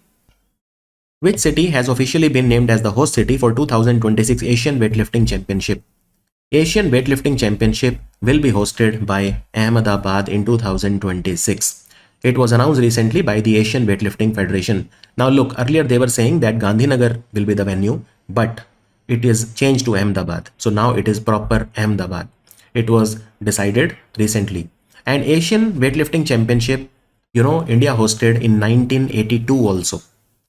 So we have hosted it earlier also, right? And Asian Weightlifting Federation, where is the headquarter? It is headquartered in Qatar's capital, Doha. Qatar's capital, Doha. Which of the following state of India has become the second state of India to be officially declared as a fully literate state under the Ullas program? What is Ullas? Nav Bharat Saksharta Karyakram, New India Literacy Program. So Goa is the second state after Mizoram. Mizoram was the first, and now Goa is the second state of India to be declared fully literate. Now what is the meaning of this? What is Ullas program? Well, Ullas is nothing but Nav Bharat Saksharta Karyakram. Ullas is a scheme that was started from 2022. It will run for 5 years till 2027. And what are we trying to achieve in Ullas? So Ullas is a scheme that is run by the Ministry of Education. And what do they want to achieve? Well, they want to target the adults, those adults who are aged 15 years or above in India. And what do they want to teach them? So they want to teach them, foundational literacy, numeracy, critical life skills, basic education, right? Vocational skills, etc. But most important is they should have foundational literacy and numeracy knowledge. Okay. And total amount in this scheme was 1037.9 crore rupees. And how many adults do we want to target? 5 crore. 5 crore adults over the age of 15. So that is what is Ullas scheme, right? Ullas scheme. So Mizoram was the first. It was announced by the Chief Minister of Mizoram, Laldu Homa, and now Goa is the second. Goa is the second. Now, what type of a scheme it is? Is it centrally sponsored or central sector? So it is a centrally sponsored scheme. Centrally sponsored means the money will be divided between the central government and the state government in some ratio. That is the meaning of centrally sponsored. Now, what is the full form of Ullas? Ullas means understanding of lifelong learning for all in the society. Understanding of lifelong learning for all in the society. Now last year there was a periodic labor force survey. The latest data that is available on the official website is for financial year 24. In that, Mizoram in India had the highest literacy rate, 98.2%, and the lowest literacy rate in India was in Andhra Pradesh, which was 72.6%. This is, I'm telling you, as per the periodic labor force survey. And our target is 5 crore. So how many people have we been able to achieve so far? Under Ullas scheme, we have been able to teach them foundational literacy and numeracy. For that, there is a test also called financial literacy and numeracy assessment test. This they have to clear. Only then they are declared that they have achieved foundational literacy and numeracy. So 1.77 crore approximately. But our target is very large. It is around 5 crore. In fact, Government of India said that there is a mobile app also, Ullas mobile app. On that, approximately 2.4 crore people, they have registered themselves. Now here I would also like to tell you, if they ask in the exam, which is the first administrative unit to achieve full literacy, full functional literacy under Ullas. So that is Ladakh. That is Ladakh. Ladakh is the first administrative unit in India to achieve full literacy, full functional literacy under Ullas scheme. Under Ullas scheme. Now Goa was in news recently because it celebrated its 39th statehood day on 30th of May. 30th of May, because Goa became a state on 30th of May 1987, and we liberated it under Operation Vijay from the Portuguese rule in 1961, made it a union territory. Then in 1987 we made Goa a full state. And there is a temple in Goa called Lairai Devi. Jatra temple where a stampede took place recently. Laire Devi is an incarnation of goddess Parvati. Recently, Ayush Ministry has released a portal which will serve as a vigilant watchtower against misleading advertisements and ensure that only safe and credible products reach the people. What is the name of this portal? It is called Ayush Suraksha. Ayush Suraksha is a national portal for pharmacovigilance of Ayurveda, Unani Siddha, Soba Rigpa and homeopathy. Basically, a lot of people are there who are selling wrong products. They are selling fake medicines, Ayurveda medicine or Unani or Siddha. They are selling misleading advertisements. So they will keep a track on all of these. Now this portal has been developed by the Ayush Ministry with the technical support of Central Council for Research in Siddha. Central Council for Research in Siddha. Now Central Council for Research in Siddha, it is a autonomous body under the Ministry of Ayush and it is headquartered in Chennai. It is headquartered in Chennai, and Siddha is a basically traditional system of medicine which has come from Tamil Nadu. Soba Rigpa. So Soba Rigpa is the Tibetan traditional system of medicine. Soba Rigpa. Unani came from Greece. We used to call in Hindi Yunan. So it came from there, and homeopathy came from Germany. Homeopathy was discovered by a doctor called Dr. Samuel Hahnemann from Germany. In fact, Dr. Samuel Hahnemann's birthday we celebrate as Homeopathy Day, Global Homeopathy Day. Which country has set up a new international dispute resolution body, which is called the International Organization for Mediation, positioning it as a global alternative to traditional institutions like the International Court of Justice and the Permanent Court of Arbitration. Now, look, if there is a fight between different countries over some matter, then they go to the International Court of Justice or International Criminal Court, etc. Now, China has started a new court. China has taken the lead, and more than 30 countries, they have already joined International Organization for Mediation. This organization will be headquartered in Hong Kong, and it will serve as a alternative to the International Court of Justice. Now, it will be interesting to see whether America and other big countries, they accept it, because ultimately there are a handful of countries, approximately 30 countries, which have so far joined International Organization for Mediation, whereas International Court of Justice was set up in 1945. It is one of the 6 organs of the United Nations, and it is headquartered in the city of The Hague, which is in Netherlands. It has 15 judges who are elected for 9 years. In fact, one of the 15 judge, Dalvir Bhandari, is an Indian. And almost all the countries are member of International Court of Justice, right? Then we also have Permanent Court of Arbitration, which is much older. It is also located in The Hague city. It was set up in 1899. It is a non-UN court, right? Whereas International Court of Justice is a United Nations court. So it will be very interesting to see whether, this is accepted by some of the larger countries, but China has taken leadership role in this. Also, don't forget, China is doing a mission called Tianwen-2. And what will they do? So let's say this is the Earth. Now near the Earth, there is an asteroid. And what is the name of that asteroid? So it is called Kamo Oleva. So what will they do? So they will send a spacecraft to Kamo Oleva asteroid, pick up some samples and come back. So this is a asteroid sample return mission, right? And they will launch it from their rocket called Long March 3B. Long March 3B. And they want to collect a sample of approximately 100 gram of stones and sand, and whatever is available, they will pick it up. President of India Draupadi Murmu ji has conferred the National Florence Nightingale Award upon exceptional nursing professionals. This award was started in 1973 in India by the Ministry of Health and Family Welfare, and it also includes a cash prize of how much? So it includes a cash prize of 1 lakh rupees to every nurse. Look, Florence Nightingale was a great nurse, and the modern nursing, she is credited with starting the modern nursing. Florence Nightingale. In fact, her birthday on 12th of May, we celebrate as the International Nurses Day.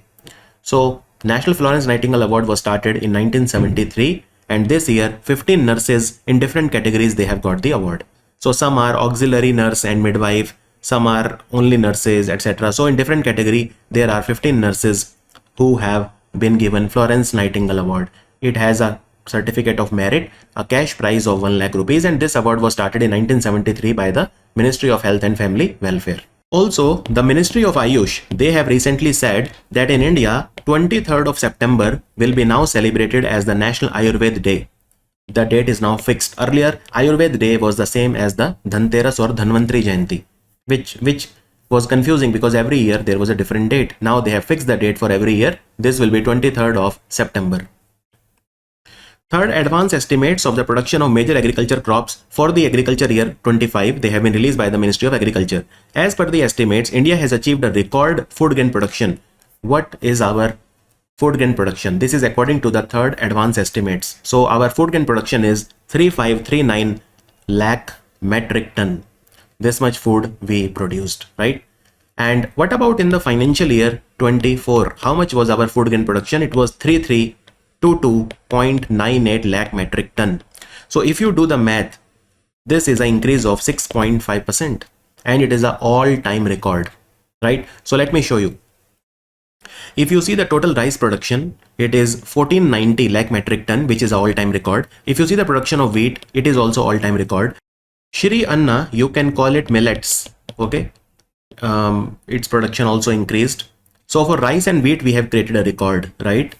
And even for groundnut, soyabean, it was a record for soyabean, and even for groundnut, it is an all-time record. So it was a fabulous season when it comes to the food grain is, and even oil seeds is concerned, because soyabean and groundnut are oil seeds.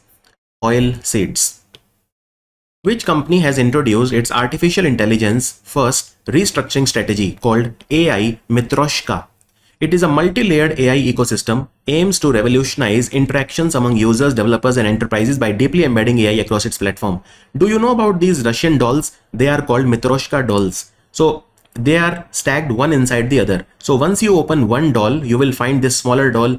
Then you open this doll, you will find another smaller. So there are layers. That is why it is called AI Mitroshka.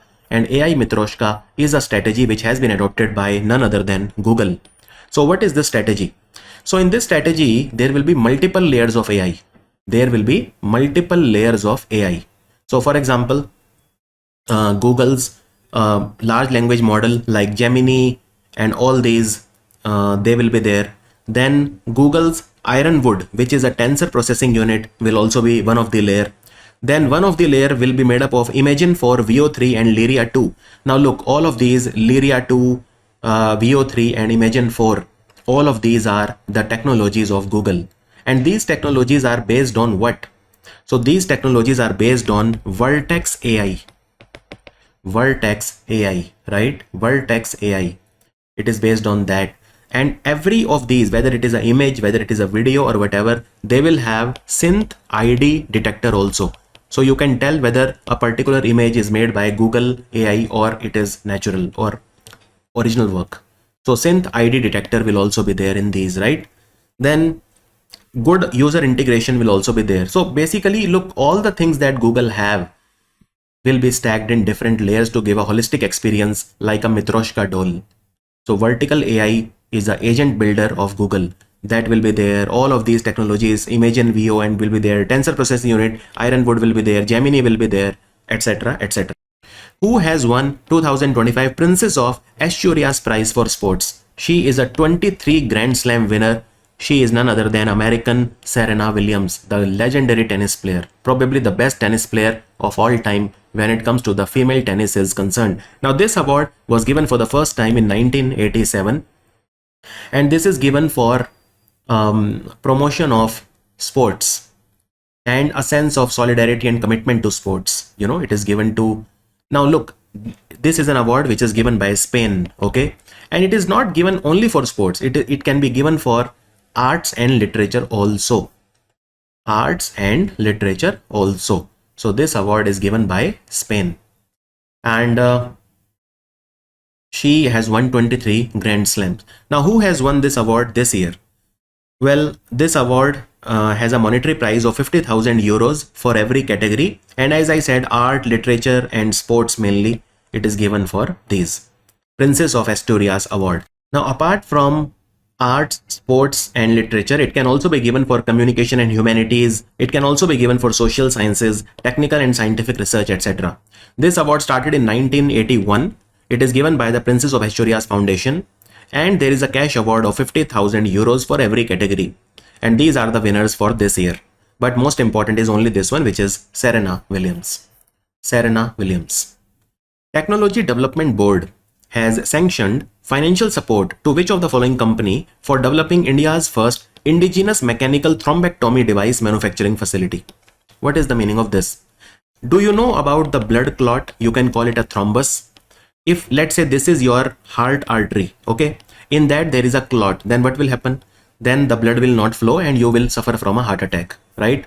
So if there is some machine which can do thrombectomy means it can cut this, it can remove this clot, then obviously you will be fine. So to make such a machine, there was a research done, and it was done by a company called S3V Vascular Technology Limited. This is a company that is based in Mysuru. It is based in Mysuru. So basically this is about medical innovation. And Technical Development Board is supported by, it comes under the Ministry of Science and Technology. Ministry of Science and Technology. So this research was supported by Ministry of Science and Technology. Ministry of Science and Technology. So S3V Vascular Technology is the first Indian company to design and manufacture some devices for thrombectomy. For thrombectomy. Thrombectomy means treatment to remove the blood clots in an artery or a vein. In an artery or a vein. And Technology Development Board works under the Department of Science and Technology, which works under the Ministry of Science and Technology. And how do they support the research? For example, this company does the research, did the research for this mechanical device. So I will tell you how they support. So how does Technology Development Board support the research? This comes under Department of Science and Tech or in the Ministry of Science and Tech. So it can give you a loan. Loan can be given at just 5% interest rate. That is how it will support the research, right? In some cases, it can, so loans are given at only 5% interest rate, and loan covers 50% of the cost of the research or project cost. In some cases, they can even cover 70% of the project cost, but maximum will be 5 crore. So this is how they support the research. Then second, if you don't want a loan, they can fund you through equity. So they will take, so for example, they will fund up to 25% of the project cost, up to 25% of the project cost by taking some stake in your company. So they can do equity financing also, and they can give some grant also. Grant is like a gift, you know. So for exceptional cases, grants are also provided. So this is how Technology Development Board funds the research. As per recent data released by the Controller General of Accounts, Government of India has met its fiscal deficit target of what percent of GDP in 2024-25. Now look, government has some revenue and government has some expenditure. If the expenditure is more than the revenue, then what happens? Then there will be a deficit that is called fiscal deficit, which is represented as a percentage of the GDP. Now, what was the revenue of the government in financial year 25? It was 30.78 lakh crore. Okay. And what was the expenditure of the government? Expenditure was 46.55 lakh crore. So how much was the deficit? You do the subtraction, you do the math, it comes out to be 15.77 lakh crore. This is the money that the government had to manage. They have to take loans or whatever, because this was the deficit. And if you divide it by the GDP of India, this comes out to be 4.8% of the GDP, which is acceptable. Okay, which is acceptable. And now, what is the Government of India's fiscal deficit target for current financial year 26? It is 4.4% of the GDP. So they want to obviously reduce the fiscal deficit to 4.4% of the GDP. And let's see whether they are able to achieve their target or not. Who among the following has been elected for a third and final 3-year term as the head of the World Anti-Doping Agency? World Anti-Doping Agency is headquartered in Montreal City of Canada. Montreal City of Canada. And Witold Banka has been re-elected as the independent president of the World Anti-Doping Agency. Witold Banka. Now, Witold Banka is a person from Poland. And who has been appointed as the vice president of the World Anti-Doping Agency? It is Chinese athlete Yang Yang. So she will be the vice president and president will be Witold Banka from Poland. World Anti-Doping Agency was set up in 1999. It is headquartered in Montreal.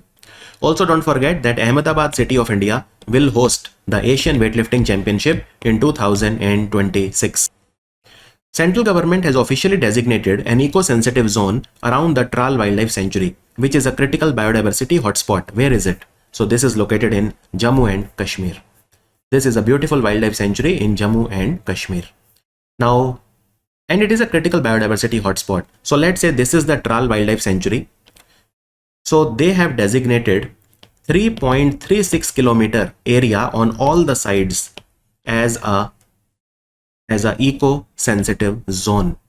Eco-sensitive zone, 3.36 kilometer area on all the sides. Why? Because Tral Wildlife Sanctuary is very famous for protecting hangul, which is the state animal of Jammu Kashmir. It is the state animal of Jammu Kashmir, also known as Kashmiri stag, also known as the Kashmir red deer. And by the way, it is critically endangered according to IUCN. So we need to protect it.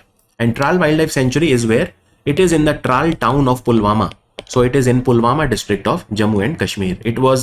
This wildlife sanctuary was formed in 2019. So it is a relatively new wildlife sanctuary.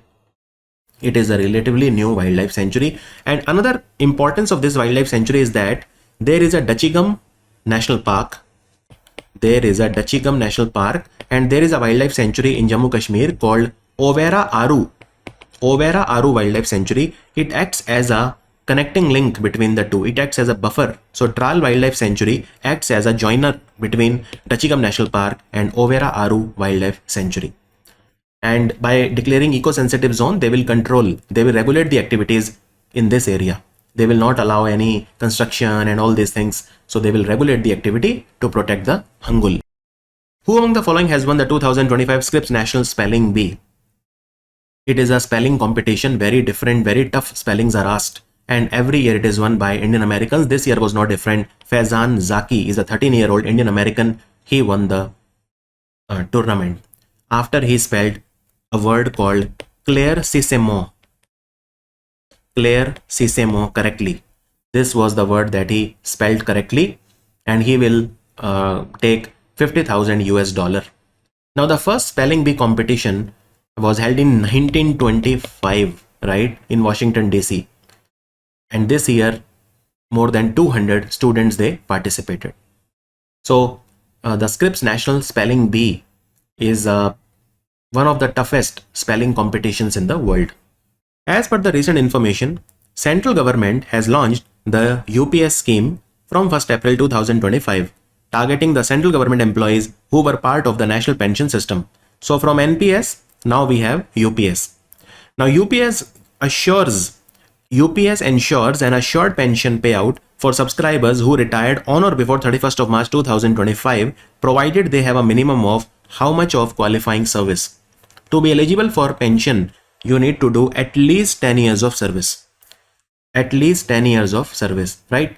So that is what is UPS about. And of course, there are other features also of the UPS. What are the features? Well, here the employee contribution will be 10% of the basic salary plus dearness allowance. And what will be the contribution of the government? 18.5% of the basic salary plus DA. So your contribution, if you're an employee, will be 10%. Government's contribution will be 18.5% in the UPS. Also, how much pension you will get? You will get 50% of your average basic pay over the last 12 months. It is average of last 12 months, okay? Not 50% of the last salary drawn. It is the 50% of the average of last 12 months, right? And so this is it, right? You will also get gratuity benefits, and that is about it. It is applicable for the central government employees. So UPS has become now applicable from 1st of April 2025. So that is about UPS. And who will manage UPS? PFRDA, Pension Fund Regulatory and Development Authority. So minimum service that you need to do is 10 years to be eligible for pension. And what will be the minimum pension? 10,000 per month. If you do 10 years of service, minimum pension you will get will be 10,000 per month. 10,000 per month. And when will you get 50% of your average of the salary of the last 12 months? For that you have to do 25 years of service. So the minimum qualifying service is 25 years if you want to get 50% of the average basic pay drawn over the last 12 months.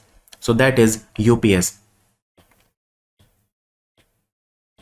And this is the difference between UPS, NPS and OPS. Indian Space Research Organization ISRO has released the Indian Space Situational Assessment Report 2024. According to this report, a total of how many Indian spacecraft, including those from private operators or academic institutions, they were launched in the Earth orbit in 2024. So how many spacecrafts were launched in India? These include those which were launched by private operators also, like Skyroot Aerospace, Agnikul Cosmos and all these companies. The answer is 136. 136. That is almost one every 3 days in 2024. So this report is given by whom? This is a report given by IS4OM.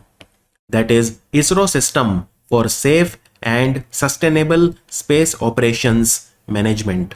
This organization. So they gave this report. This report was given by IS4OM. So what all the things are said in the report? In 2024, there were 261 launches attempts, out of which 254 launches were successful, resulting in addition of 2578 operational satellites. A total of 2963 objects were placed in the orbit. 5 lunar missions were launched in 2024. Now this is the global scenario I'm talking about, not just Indian. Okay, we'll see what happened in India also, right? So this is how you can see the historical growth of space objects. Let us take a look at the Indian scenario. This is more important from exam point of view. So 136 Indian spacecraft, including those from private operators or academic institutions, they were launched in 2024.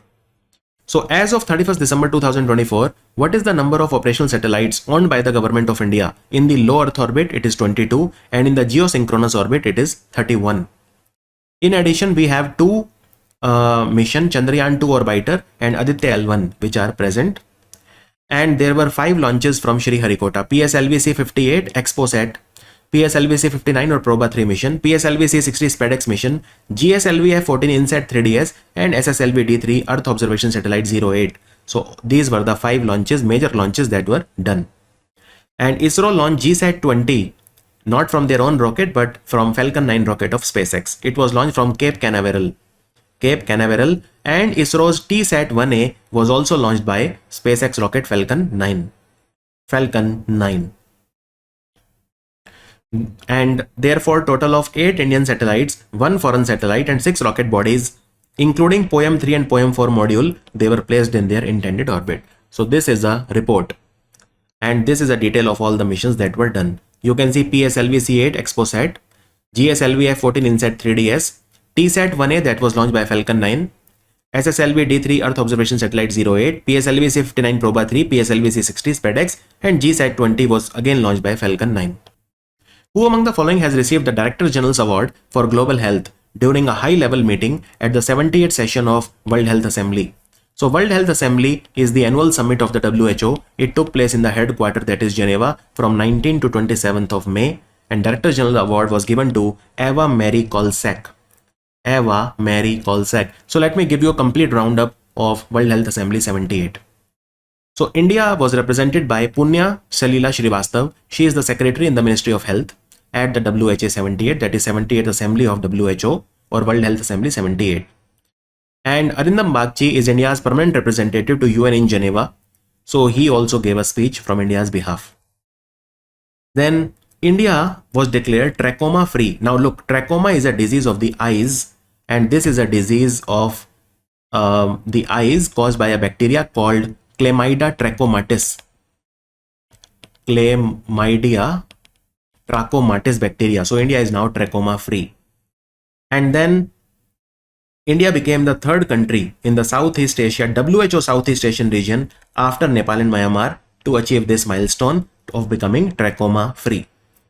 And don't forget that WHO is working closely with the Ministry of Ayush. In fact, there is a global traditional system of medicine, Global Center for Traditional Medicine, that is being set up. Global Center for Traditional Medicine that is being set up in Jamnagar in Gujarat by India and WHO together. India and WHO together. We call it WHO Global Traditional Medicine Center. Then Director General's Award. So Director General Award. Who is the Director General of WHO? Dr. Tedros Adhanom from Ethiopia. So he gave this award to Eva Mary Kolsek of Senegal and Professor Sir Brian Mellor Greenwood of UK for their exceptional contribution to healthcare. Then Mauritius and Maldives, these two countries both are in the Indian Ocean. So both these two countries were awarded Director General Special Recognition for Tobacco Control. Then there is a country Lesotho. It has ratified WTO Fisheries Subsidies Agreement. So this I will talk to you about later. Basically, there is an agreement called Fisheries Subsidies Agreement where we are saying, all the countries are saying that don't give subsidies on fisheries sector. But India will not sign it because we have Pradhan Mantri Matsya Sampada Yojana. We are trying to increase our fisheries production, and if we stop giving subsidies to the fishermen, we will not be able to achieve our target.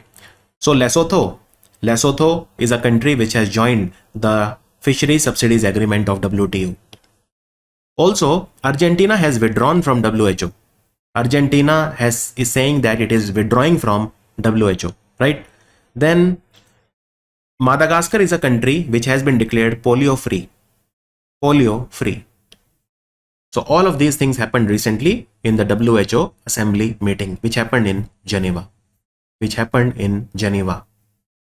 And by the way, Lesotho has become the 99th country, 99th member of World Trade Organization to accept the agreement on fisheries subsidies. Understood? Basically, this agreement says that we should not give fisheries subsidies.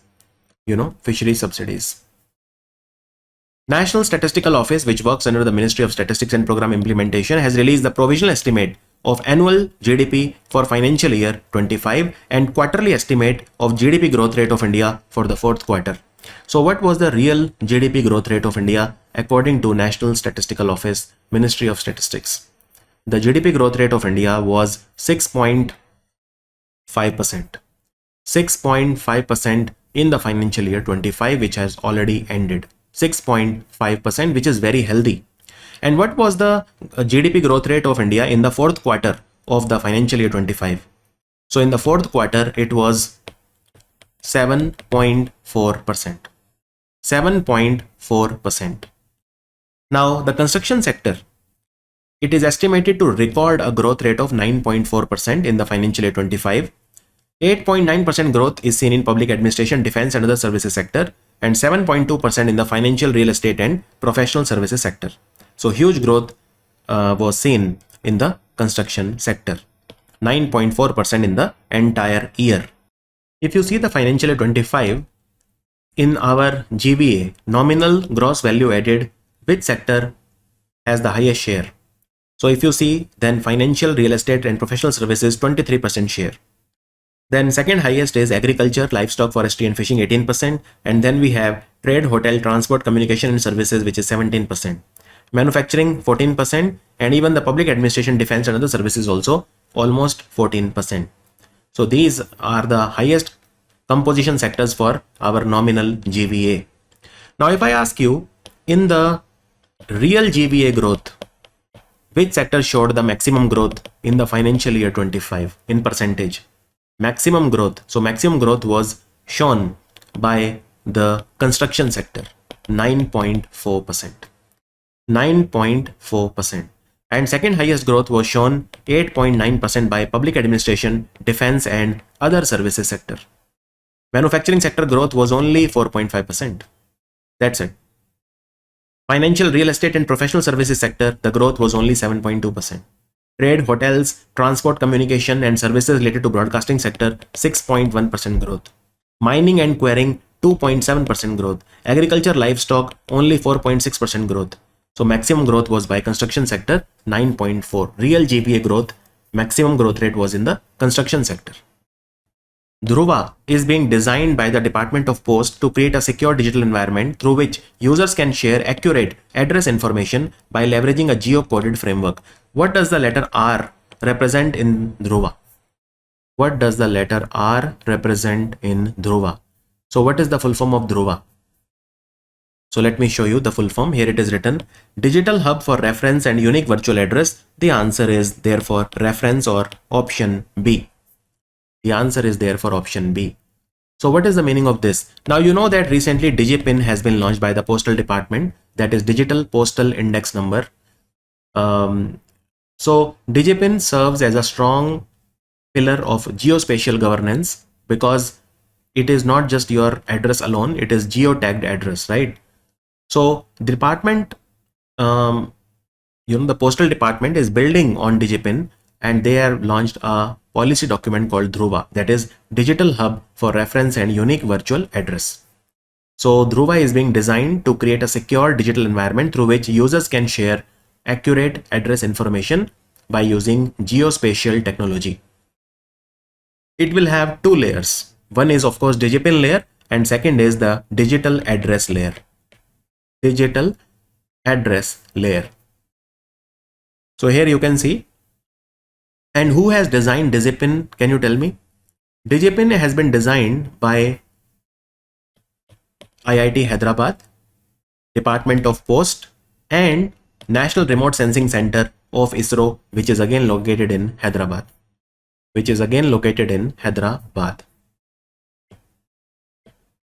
So you can see the entire Dhruva. It will have a digital address creation, consent-based data sharing, digital address management, secure address verification, cross-border integration, address-based service discovery, legacy address integration, strong grievance redressal. All of these features will be of Dhruva. Telangana state government has issued orders declaring the Tiger Corridor area connecting the Kaval Tiger Reserve in state with Tadoba Andhari Tiger Reserve of Maharashtra as Kumaram Bhim Conservation Reserve, named after the great freedom fighter Kumaram Bhim. So Tadoba Andhari Tiger Reserve is where? It is in Maharashtra. Tadoba Andhari. It is not Andheri, it is Andhari. Tadoba Andhari Tiger Reserve. And the area between Kaval Tiger Reserve in Telangana and Tadoba Andhari Tiger Reserve in Maharashtra will be called Kumaram Bhim Conservation Reserve. Kumaram Bhim Conservation Reserve. So this has been declared by the government of Telangana. Very important question. As per the provision of Wildlife Protection Act of 1972. 1972. So this is a very important place because this area also connects many wildlife sanctuaries of Maharashtra like Kanhargaon, like Tipeshwar Wildlife Sanctuary of Maharashtra, like Chaparla Wildlife Sanctuary of Maharashtra, and even the Indravati Tiger Reserve of Chhattisgarh. So all of these are connected, So this area is a critical part of the wildlife corridor that connects Kaval with not just Tadoba but also Kanhargaon, Tipeshwar and Chaparla Wildlife Sanctuaries of Maharashtra and Indravati Tiger Reserve of Chhattisgarh. Now apart from tiger, you will also find leopards, sloth bear, wolf, hyena, jungle cat, sambar, gaur and many other animals here. More than 240 bird species are also here. So that is why it has been declared as a conservation reserve. Kaval Tiger Reserve is located in Mancherial district. Mancherial district, old Adilabad district, now Mancherial district in Telangana. And let me tell you, as per the provision of section 36A of the Wildlife Protection Act of 1972, the state government can declare any area which is owned by it, particularly area that is adjacent to a national park or wildlife sanctuary, as a conservation reserve. And Tadoba Andhari is Maharashtra's oldest and largest national park. It is also a tiger reserve. Which of the following has become the first district in India to meet entire power demand with solar power? Which is the first? It is Diu. Diu, which is the capital of Daman and Diu, Dadra Nagar Haveli, and the entire demand it is able to meet with the solar energy. Now Diu was also in news recently because it hosted the Khelo India Beach Games at the Ghogla Beach and Diu Beach. And Manipur topped the medal tally. Pearl, the dolphin, was the mascot. So first ever Khelo India Beach Games were hosted in Diu. And Manipur topped the medal tally. That is also very important. Recently, Science and Technology Minister Dr. Jitendra Singh has launched the Battery Aadhaar initiative at the Battery Summit. Now, this Battery Summit was organized in New Delhi. It was organized by the Department of Science and Technology in collaboration with whom? So, it is in collaboration with World Resources Institute India chapter. World Resources Institute is based in Washington, D.C. So, this was their India branch. And what do they want to do? What is Battery Aadhaar? So, just like you and me, every person has a very unique Aadhaar. Similarly, every battery in India will be given a kind of a unique digital identity. And what we will do with that? So we will be able to study about that battery, the chemistry of the battery, what are the chemical reactions, safety certification, overall performance of the battery throughout its life cycle. We will be able to track the battery. Where did the battery come from? Who manufactured it? How many years did it serve? What is the current status? Etc. etc. So all these things we will be able to track. Okay. So every battery will get a unique digital identity. And this program, Battery Aadhaar, it is supported by United Nations Environment Program's another program called Electrifying Mobility in Cities. So United Nations Environment Program is supporting Battery Aadhaar initiative, and Niti Aayog is also supporting it along with the Department of Science and Tech.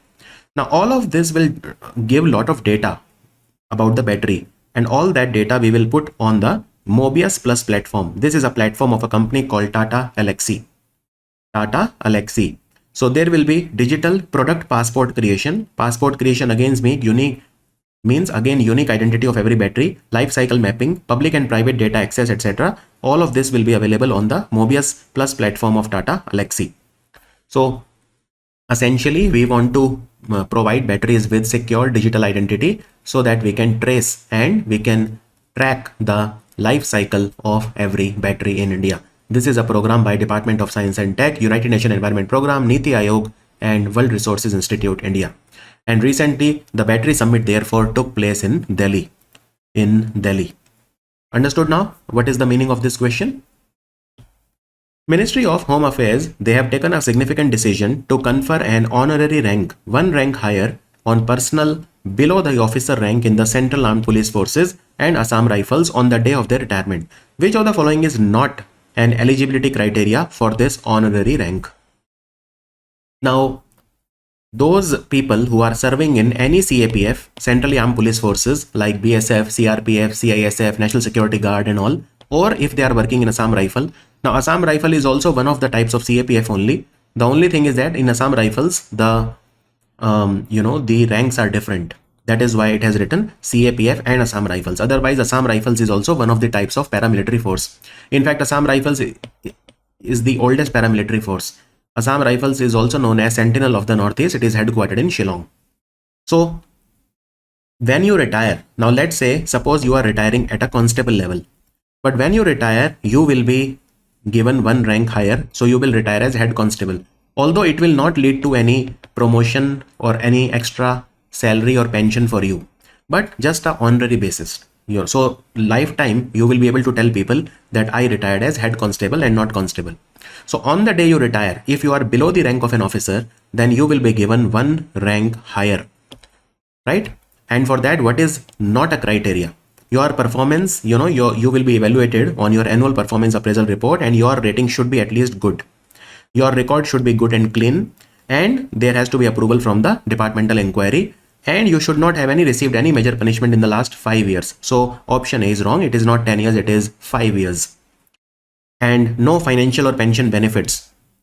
This is just an honorary, rank increase that you are getting. So let's talk about CAPF first. If you are retiring as constable, then your honorary rank will be one rank higher, head constable. If head constable, then you will be retiring as assistant sub-inspector. If ASI, then SI. If SI, then inspector. And in Assam Rifles, if you're retiring as a rifleman, then your honorary rank will be Havaldar. If Havaldar, then warrant officer. If warrant officer, then Naib Subedar. And if Naib Subedar, you will be given one rank higher, which is Subedar. This is on a goodwill basis. Who has become the CEO of Finance Industry Development Council? Finance Industry Development Council represents the NBFCs in India. It is for their betterment. Finance Industry Development Council represents the non-banking financial companies in India. So Raman Agarwal is the CEO of FIDC. Now in the past, he has been a member of ASOCHAM, and he has held important positions in the past. Now FIDC was created, it is registered with the RBI, and this organization was created in 2004. Who among the following has become the Miss World? Now this time Miss World competition, the beauty pageant, happened in Hyderabad. It was the 72nd edition of the Miss World. India was represented by Nandini Gupta. She did not win, but she finished in top 20. Last time an Indian was the Miss World was in 2017 when Manushi Chillar was the Miss World. So it is Opal Suchata Chung-Sari, Miss Thailand. So Miss Thailand has become the Miss World.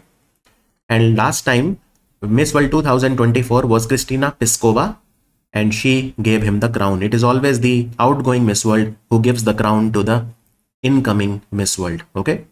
So her name is Opal Suchata, Miss Thailand. India finished second after China in the medal tally. India won 24 medals at the Asian Athletic Championship. Where was it organized? So it was organized in Gumi in South Korea. And where is the headquarters of Asian Athletic Federation? It is in Doha, which is the capital of Qatar. So you can see the medal tally. China finished number 1, winning 19 gold and overall 32 medals. India was second, Japan was third. India won 8 gold, 10 silver, 6 bronze, total 24 medal. So who were these 8 gold medal winners from India? You can see, I'll tell you the notable ones. Jyoti Araji in hurdle.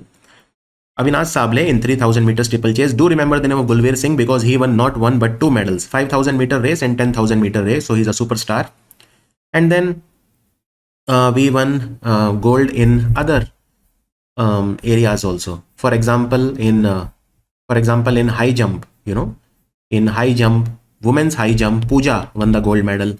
She is also notable. Even in heptathlon, Nandini Agasara, she won the gold medal in heptathlon, where there are 7 events. So these are some notable ones. Zhangzhou corridor was in news recently. Where is it? Zhangzhou. Now look at this diagram. This is Azerbaijan and this is Armenia.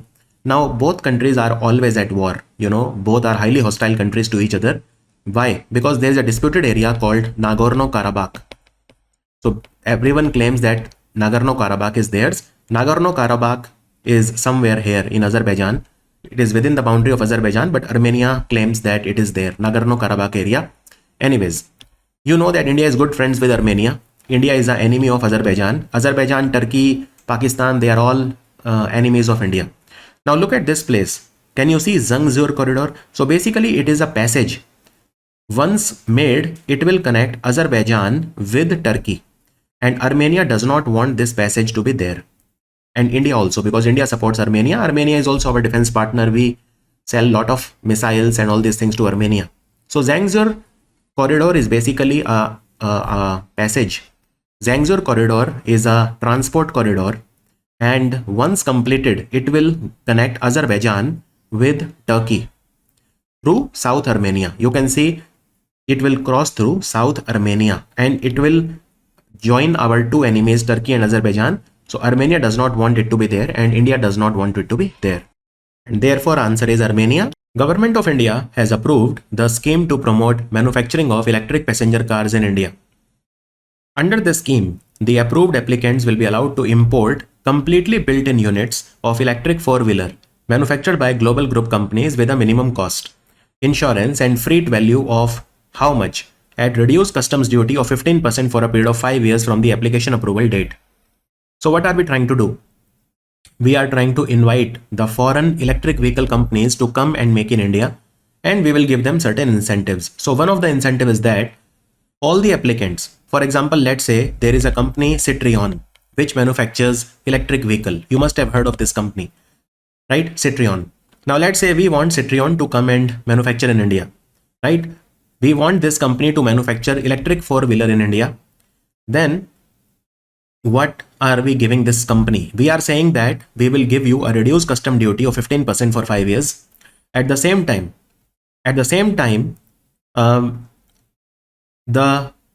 we will allow you to import completely built-in units of electric four-wheeler manufactured with a minimum cost, insurance and freight value of $35,000.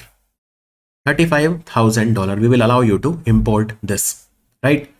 And there are certain conditions which you have to fulfill. What is that condition? So your investment has to be minimum 4150 crore. This is the investment that you have to do. And by the way, this reduced custom duty will be only for 8,000 cars per year, maximum. 8,000 number per year. Okay, 8,000 number per year.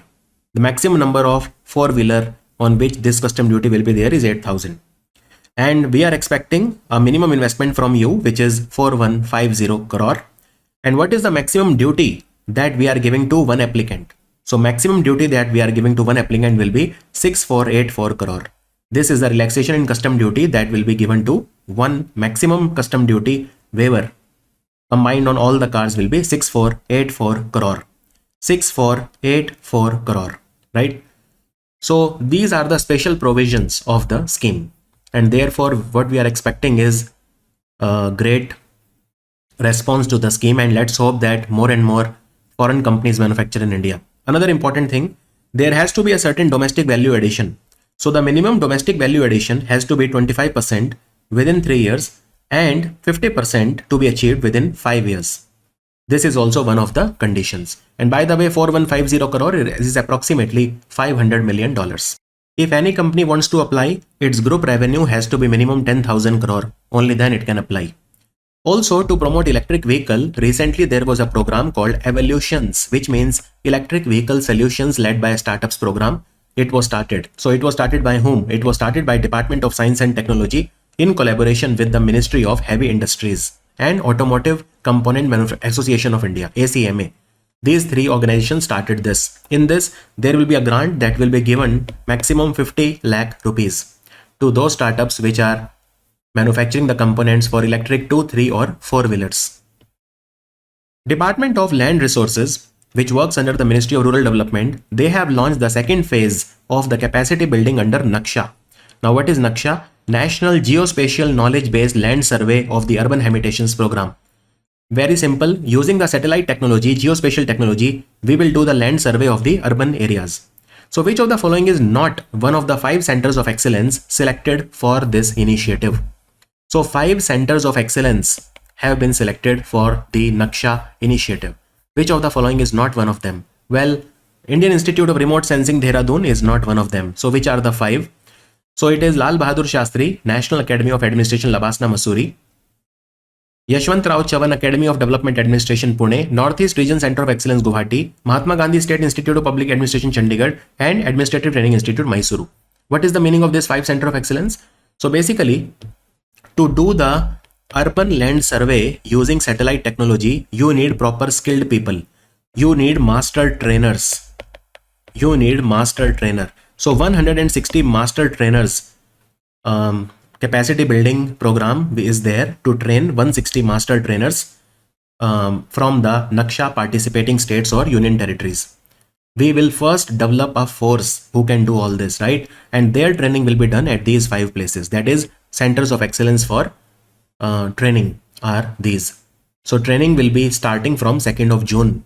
It will be like a 1-week training.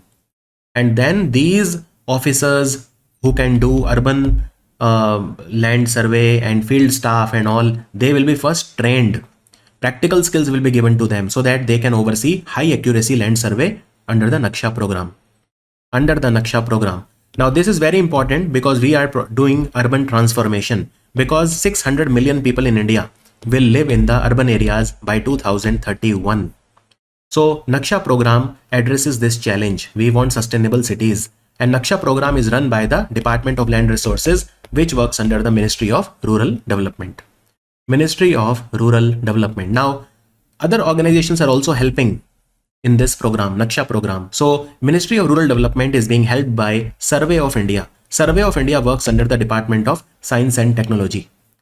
Department of Science and Technology, and all these 5 centers of excellence which I mentioned to you, they will be helping in the training of these. Now Naksha initially will cover 157 urban local bodies in 27 states and 3 union territories. In 27 states and 3 union territories, it will cover 157 urban local bodies. Urban local bodies. Understood that? So this is Naksha initiative. It has been launched by the Department of Land Resources Ministry of Rural Development. Which of the following ministry has collaborated with the Department of Pharmaceutical and it has launched Jan Aushadhi Kendra experiential learning program under the national campaign Seva Se Seekhein, which means learn from Seva or learn through volunteering. Seva means volunteering. When you work without pay, that is called Seva or volunteering. Learn by doing. So it has been launched by the Ministry of Youth Affairs and Sports. Now be very careful. Jan Aushadhi Kendra are opened in India by Ministry of Chemical and Fertilizer. But we are talking about, we want the youth of India to go and work in the Jan Aushadhi Kendra. Why? Because it will develop leadership qualities in them. So it is an initiative of the Ministry of Youth Affairs and Sports. What does Ministry of Youth Affairs and Sports want? Ministry of Youth Affairs and Sports want that when youth will work inside the Jan Aushadhi Kendra, they will learn about leadership, they will learn about medicine. So it is a win-win. They will learn how the Jan Aushadhi Kendra works, where do the medicines come from. They will learn about the supply chain. So Jan Aushadhi Kendra experiential learning program starts from 1st of June 2025 under the national campaign called Seva Se Seekhein. So 15 days, it's a 15-day experiential program. So 5 youth will be put in 5 Jan Aushadhi Kendra in every district across the country. It will give them direct exposure to functioning of these Kendra and how we do the delivery of affordable quality generic medicines to the India citizen. Right? So this is a program by the Ministry of Youth Affairs and Sports. Ministry of Youth Affairs and Sports. Ministry of Personnel, Public Grievances and Pension announced the winners of the National Anubhav Award scheme. Who among the following has not received the National Anubhav Award? Now first of all, National Anubhav Award, what are these awards? What is the meaning of Anubhav? Anubhav means experience. So let's say you are working in any central government office, okay? You are an employee and you are about to retire. So from your retirement date, before 8 months and after retirement 1 year, this is the timeline. 1 year, 8 months, 8 months before retirement or 1 year after your retirement. You can give a write-up to the government of India where you can describe the problems in your department or how to make your department better. You can share your anubhav or experience with the government. So we are encouraging the retiring and the retired employees to document and share their valuable work experience and insights through written submission. And then they select 5 people with the best write-ups. So Anubhav awards are given to them by the ministry. So this time this award has been given to these 5 people: Hukum Singh Meena, Shalini Kakkar, M. Venkateshan, O. Virupshappa and Saju PK. Also, some people have got the jury certificate. Okay, these are like consolation award. So Balam Singh Rawat is not one of them. The answer is option C. He is not a winner of the Anubhav Award. And for Anubhav Award, you have a platform called Anubhav Platform. Anubhav Platform. Anubhav Platform was launched in 2015. And more than 10,000 write-ups were submitted this time and 5 write-ups they were selected. So every write-up will be given 10,000 rupees cash award and they will be given 10,000 rupees award, all the Anubhav awardee, and the jury's winners will be given a certificate. They will be given a certificate. Is that absolutely clear? So those are Anubhav awards for you. And by the way, this same Ministry of Personnel, Public Grievances and Pension recently organized the National Conference on E-Governance in Visakhapatnam, and national awards for e-governance were given. 10 gold, 6 silver and 3 jury awards were given. Total 19 awards were given. 19 awards were given and national conference happened in Visakhapatnam. So gold award was given in 10 different initiatives. World Health Organization recently their midterm results report was released ahead of the 70th session of the World Health Assembly. World Health Assembly took place in Geneva. As per the report, an estimated how many more people are now covered with essential health services without catastrophic health spending. So health spending or out of pocket expenses push the people into poverty. 431 million, that is 43.1 crore more people now, they are covered with essential health services. And this World Health Assembly, what was the theme? The theme was One World for Health. One World for Health. This was the theme. This was the theme. And this report also says that approximately 637 million more people are better protected through robust preparedness, surveillance, workforce capacity, and equitable access to tools and services. Right? It further shows that 1.4 billion more people are living healthier lives, mainly driven by reduced tobacco use. And this time, Director General's Award for Tobacco control was given to Maldives and Mauritius. It was given to Maldives and Mauritius. Also, India was declared trachoma free. India was declared trachoma free. Is that clear? So, and by the way, Argentina is one country which has withdrawn from WHO. Argentina has completely withdrawn from WHO, right? Also, there is a WHO Global Traditional Medicine Center which will be set up in Jamnagar by combined WHO and the Ministry of Ayush. Ministry of Ayush, right? And don't forget that there was a Director General's Award also, which was given to Professor Sir Brian Mellor Greenwood from Britain and Awa Mary Skolsak from Senegal. So these people got the Director General's Award. Mauritius and Maldives were given WHO Director General Special Award for Tobacco Control.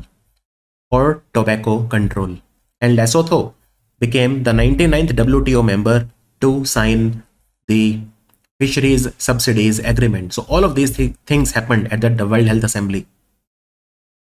China has successfully launched the Shijian-26 satellite into space aboard a Long March 4B rocket, with an aim to collect data to support land monitoring, environmental protection and economic planning.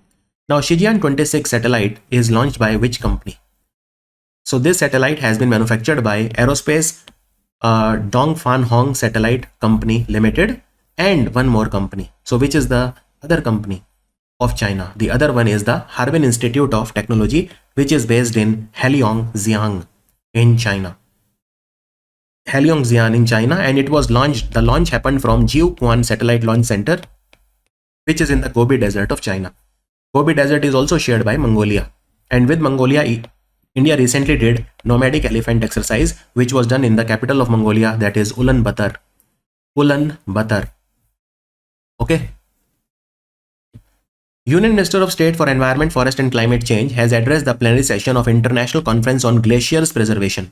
This conference was organized by Tajikistan in association with World Meteorological Organization, Asian Development Bank, and which organization? So multiple organizations helped Tajikistan, and it was held in Dushanbe, which is the capital of Tajikistan in Central Asia.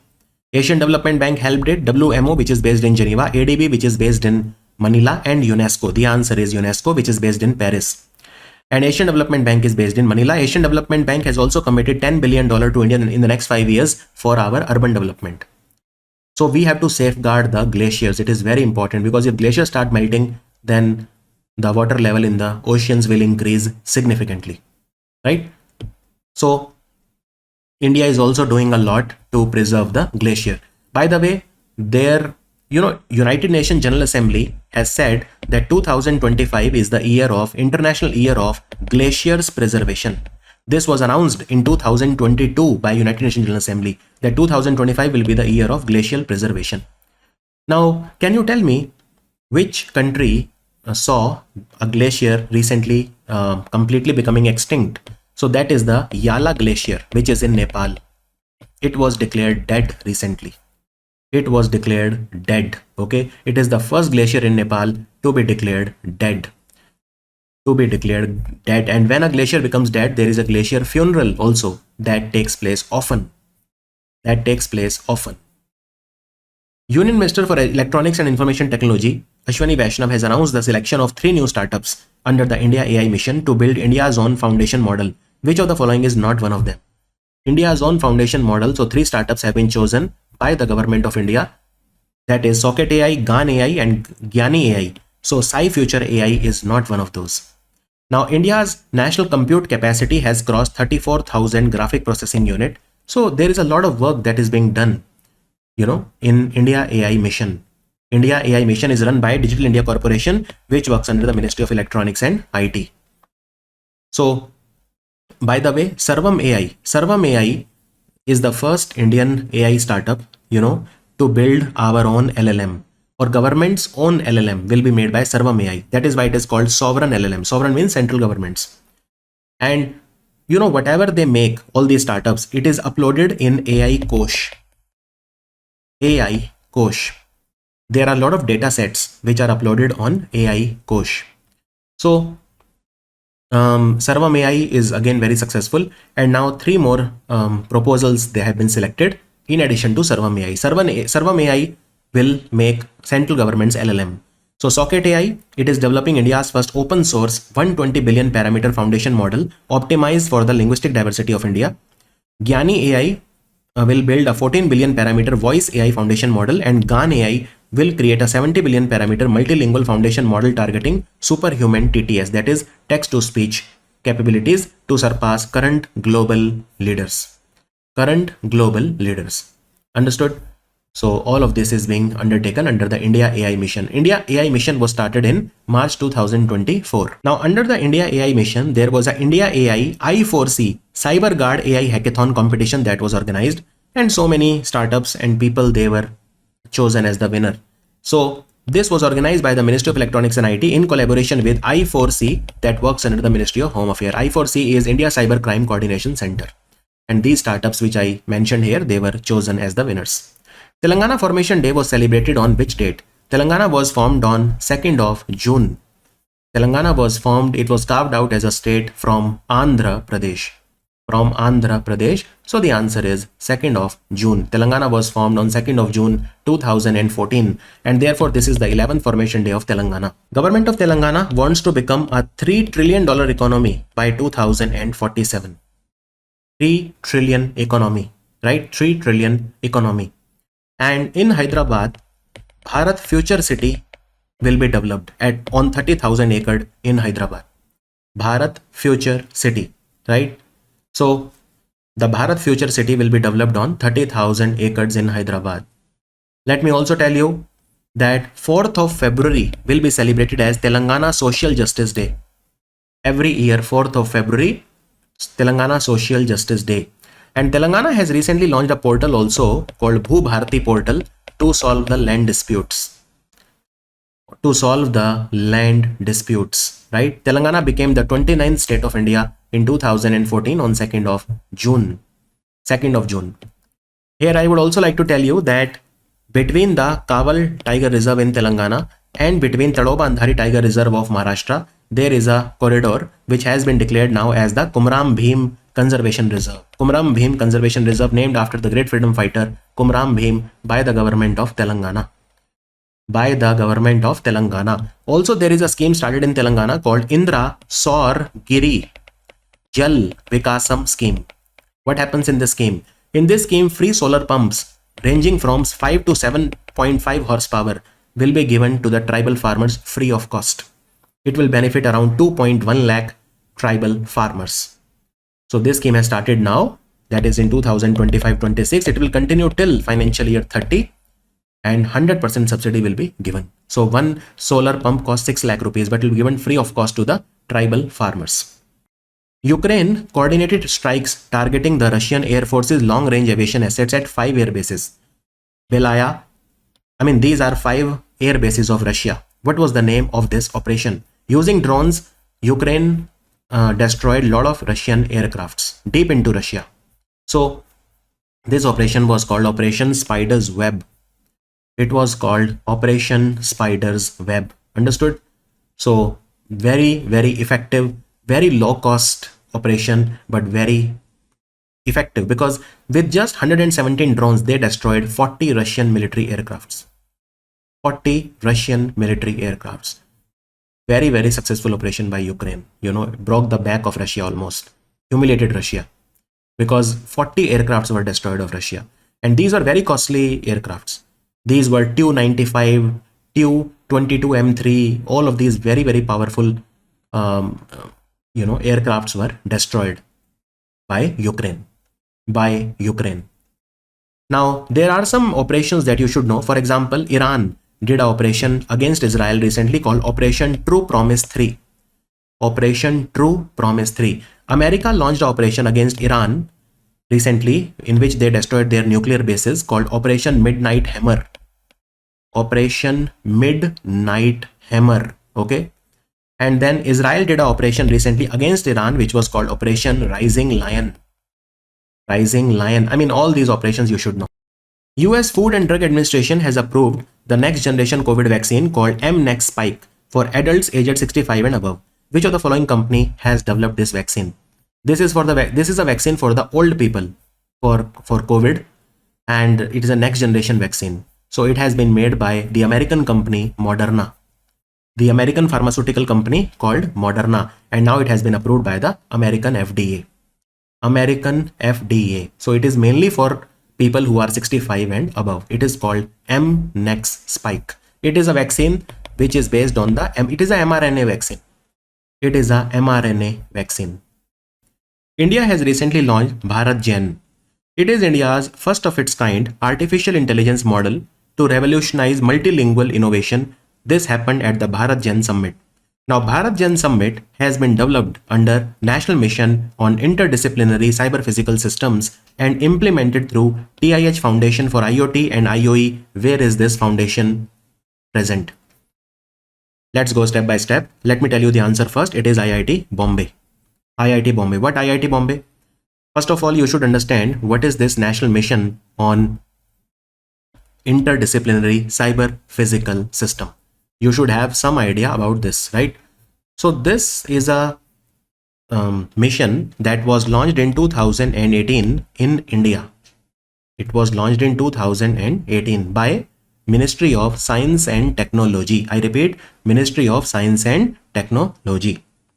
Now, what was the idea of this mission? What we will do? We will do research on quantum technology. For that, what do we need? We need technology innovation hubs. How many? 25. So the most important objective of National Mission on Interdisciplinary Cyber-Physical System was to set up 25 technology innovation hubs in India. Now, all the 25 technology innovation hubs, I mean, a lot of them have been set up and some are in the process of getting set up. To give you an example, you must have heard about C3I Hub. This is a technology innovation hub at IIT Kanpur. It is very famous. Similarly, you must be knowing about iHub Awadh, which is a technology innovation hub of IIT Ropar. Ropar is in Punjab. IIT Kanpur is in UP. So I'm just giving an example. Under this mission, we wanted to set up technology innovation hub, and we have been very successful in doing so. Now, let's come to the question. So this Bharat Gen Summit recently happened, right? And this, although we have 25 technology innovation hub, but some institute will coordinate the efforts with respect to Bharat Gen. Who it will be? It will be IIT Bombay. So that is what they are asking the question, that this Bharat Gen initiative, it will be Bharat Gen Summit. Bharat Gen Summit was held recently in New Delhi, and Bharat Gen initiative will be, it will revolutionize the linguistic and cultural spectrum of India, right? And this will be implemented through the TIH Foundation for IoT and IoE, which is at IIT Bombay. So this is an initiative of Department of Science and Technology. Now, Bharat Gen platform, it will integrate text, speech and image modality.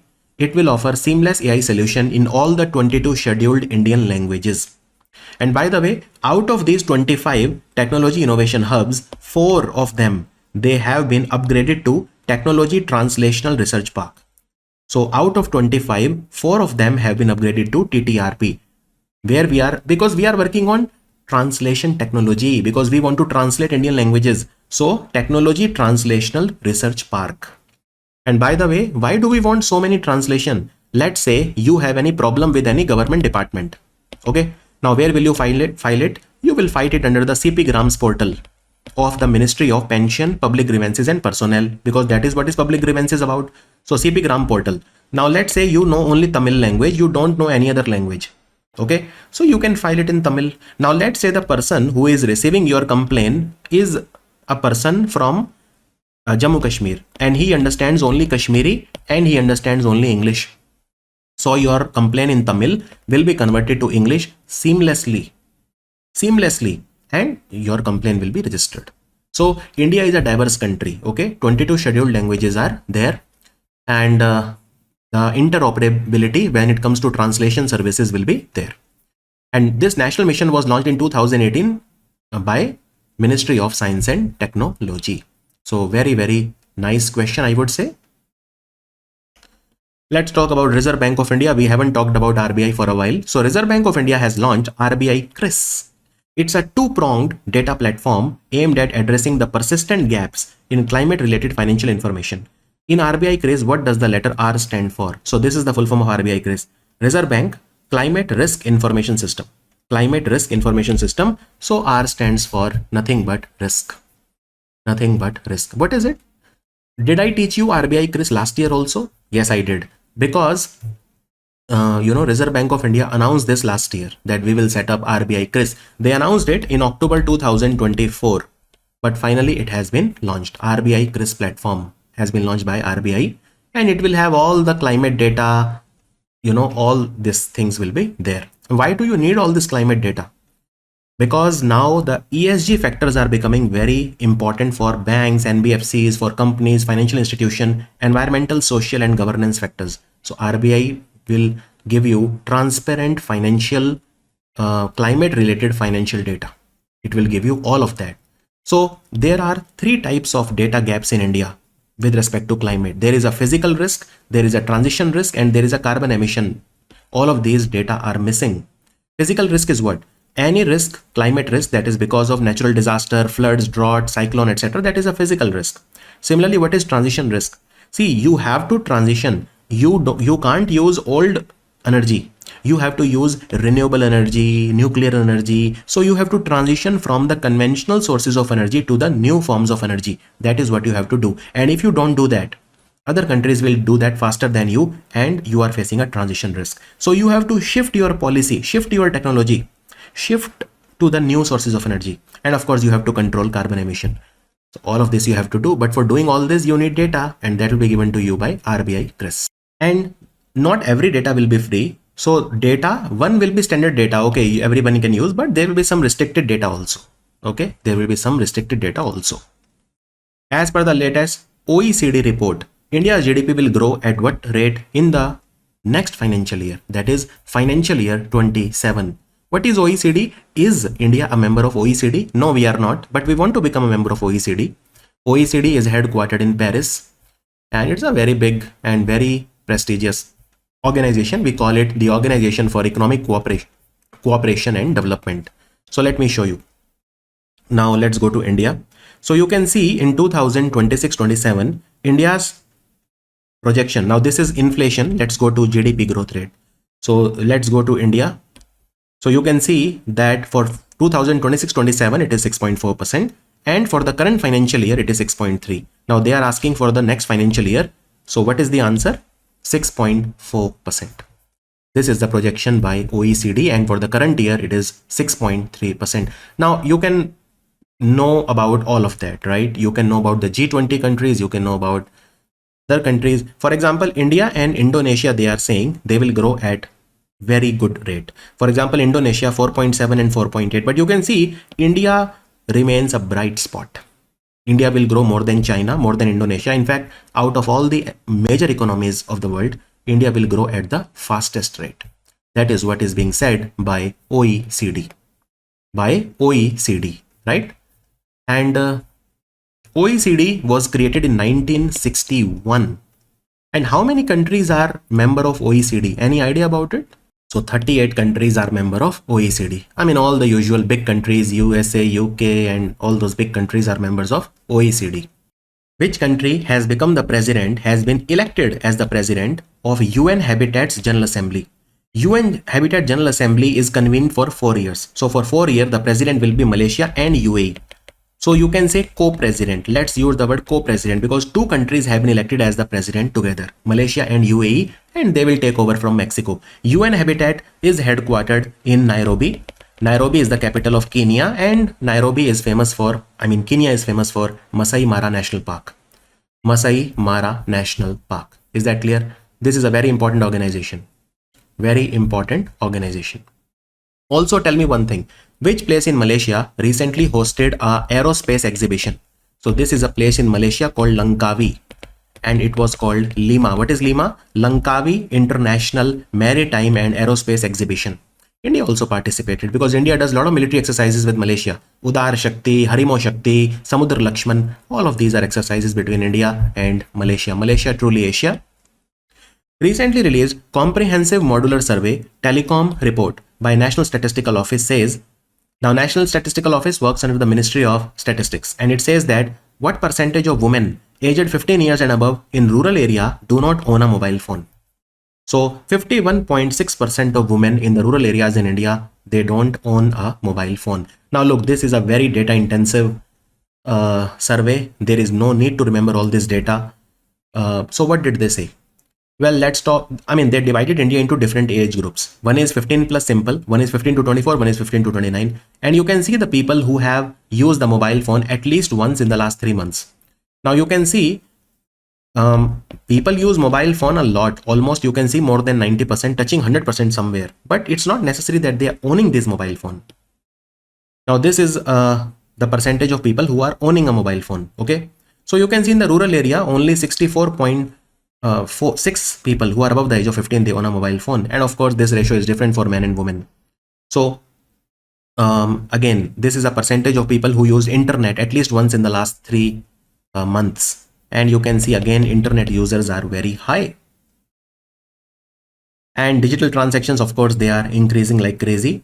So this is the percentage of people in the age group of 15 to 29 who are doing banking transaction and all. You can see for female, it is much less. I mean, most of the internet digital transactions in India today are done by male. I mean, it's male dominated.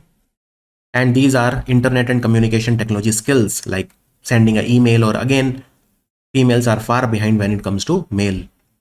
So all this data was there, but I don't think at all this is important. I mean, you should have a basic idea of what's going around in India. International Crop Research Institute for the Semi-Arid Tropic, ICRISAT. Now, ICRISAT is a very prestigious international institute which is based in Hyderabad. It has collaborated with which organization? And it has launched ICRISAT Center of Excellence for South-South Cooperation in Agriculture. So all the developing countries which are called South countries. So South-South cooperation simply means cooperation between all the third world, or you can say developing countries. India is one of those South-South countries. So this is a ICRISAT Center for South-South Cooperation in Agriculture. It was launched. Now, in collaboration with whom? So it was launched in collaboration with Research and Information System for Developing Countries, RIS. RIS. Look, RIS is a New Delhi based autonomous institute. Okay. It is a institute that specializes in economic development, trade, investment, etc. etc. And ICRISAT is a very prestigious global institute that is dedicated to agriculture in the dry areas. So ICRISAT Center of Excellence for South-South Cooperation has been set up between ICRISAT and RIS. It's a collaboration between the two. Now at RIS, which is based in Delhi, there is a center called Dakshin, which was launched by Pradhan Mantri Modi in November 2023. So Dakshin is hosted at RIS. What is Dakshin? Dakshin means Development and Knowledge Sharing Initiative. In short, Dakshin. Now the word Dakshin is a Hindi word which means South. So it shows South-South cooperation. So it's a center which is hosted at RIS. So recently a MOU was also signed between RIS Dakshin and ICRISAT. ICRISAT and RIS Dakshin Center for again sharing agriculture technology, climate data and all these things.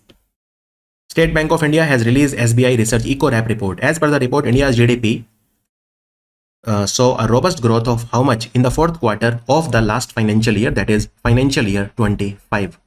So according to SBI Eco-RAP report, right, India's GDP grew at a very healthy 7.4% in the fourth quarter of the financial year 25. Now, what was India's growth rate? What will be India's GDP growth rate? According to them, in financial year 26 for the entire year, it will be between 6.3 to 6.5%. It will be between 6.3 to 6.5%. And again, it's a very comprehensive report, but I don't think you have to know the entire report. Not at all required. By the way, what was India's GDP growth rate according to them? Yes, it grew 7.4. That was the question. But what was India's annual growth rate according to SBI? 6.5. 6.5 in the financial year 25, which has just ended. And according to SBI, what was the growth rate in different sectors? So agriculture grew at 4.9%, industry 0.9%, services sector 3.2%, etc. etc. Delhi's Power Minister Ashish Sood has inaugurated India's first commercially approved and South Asia's largest utility-scale standalone battery energy storage system at 33 by 11 kV, which place substation in South Delhi. So this is called Kilokri. This is called Kilokri. Okay, where is Kilokri? Kilokri is in South Delhi. Kilokri is a place in South Delhi. And what is this battery energy storage system? So it can store electricity for 2 hours in the morning and 2 hours in the night. So it can store electricity for 4 hours. 2 hours during the day and 2 hours during the night. So if there is any power cut in Delhi, this can release energy, right? And it is based on which technology? Lithium iron phosphate technology. We call it LFP, lithium iron phosphate technology, because phosphate is P, Fe means iron, and L means lithium. Lithium iron phosphate technology. So who has developed it? It is developed by BSES Rajdhani Power Limited Company in collaboration with IndiGrid, Global Energy Alliance for People and Planet. Now, Global Energy Alliance for People and Planet is an organization that is based in New York. Then there is a company Ampere Hour, which is based in Pune, and the Energy and Resources Institute, that is TERI. Who among the following has been elected as the next president of United Nations General Assembly? Brilliant question. United Nations General Assembly next president will be Annalena Baerbock. Annalena Baerbock, she is the foreign minister of Germany. In fact, she is the former foreign minister of Germany. She has been chosen. And she will be the president of 80th session of UNGA. She will replace Philemon Yang of Cameroon. Currently, it is Philemon Yang of Cameroon, but he will be replaced. In fact, she is the fifth woman overall to lead the UN General Assembly. She is a German politician. She is a German politician. During the concluding session of India's first International Agri Hackathon in Pune, Union Minister of Agriculture Shivraj Singh Chauhan announced the Clean Plant Program to provide disease-free, high-quality planting material to the farmers. Now, under this program, 3 clean plant projects will be set up in Pune, Sholapur, and which place in Maharashtra at a cost of 300 crore. Look, what do we want? We want that farmers should get disease-free plants. Okay, that is what is the Clean Plant Program. And we are setting up 3 clean plant projects in Maharashtra. So we will set it up in Nagpur for oranges. We will set it up in Pune, and we will set it up in Sholapur. And we will set it up for what? So in Sholapur, we will set it up for anar. We call it pomegranate in English, or you can say anar. In Pune for grapes. And by the way, 9 clean plant centers will be set in the entire country, out of which 3 will be in Maharashtra. In Pune for grape, Nagpur for oranges, and Solapur for pomegranate. And some modern nurseries will also be set up. In fact, government will give you money. Government will support you for setting up nurseries. How they will support you? So if you want to set up a modern nursery, then 3 crore will be provided for large nursery and 1.5 crore will be given for medium-sized nursery. Through these nurseries, 8 crore disease-free seeds will be given to farmers every year. 8 crore disease-free seedlings will be available to the farmers every year. So 9 clean plant projects. And who is going to implement this project? It is the National Horticulture Board that works under National Horticulture Board and Indian Council of Agriculture Research, and they both work under the Ministry of Agriculture. And what else? So they are organizing a competition also, right? Pune Agri Hackathon, which was for 3 days. And they were given different themes and 8 different sectors. Participants participated in 8 different sectors. Winners got 25 lakh and second position got 15 lakh. And different teams were chosen as winner and runners up. We'll not go into too much detail in that. Another thing that he launched recently is a lab to land initiative. So on land, we have farmers. In laboratory, we have scientists. Why not join the two? That is the idea. So 16,000 agriculture scientists across India, they will directly engage with the farmers. So they will help each other. The scientists will help the farmers and farmers will give their input, all the feedback to the scientist. So 16,000 agriculture scientists will be engaging with the farmers as a part of Lab to Land initiative. Who among the following has become the president of African Development Bank? Have you heard about African Development Bank? How many countries are members of African Development Bank? Well, there are 81 countries, all are African countries of course, and the headquarters of African Development Bank is in Abidjan, which is a city of Ivory Coast. And this bank came into being in 1964, that is 61 years back. Okay, so who has become the new president? The new president will be Mr. Sidi Ould Taha, and he is a person from the African country Mauritania. Okay, he is from Mauritania. So he has become the new president, 9th president of African Development Bank. His tenure will start from 1st of September. 1st of September. Who among the following renowned naturalist, wildlife photographer and conservationist passed away, called as the Birdman of India? He passed away in Mumbai. A great scientist we have lost. Great bird watcher, Birdman of India. So his name was Sanjoy Monga. Sanjoy Monga, he lost his battle with blood cancer. Gone too soon. In fact, he founded the Mumbai bird race, which was called Wings Bird of India.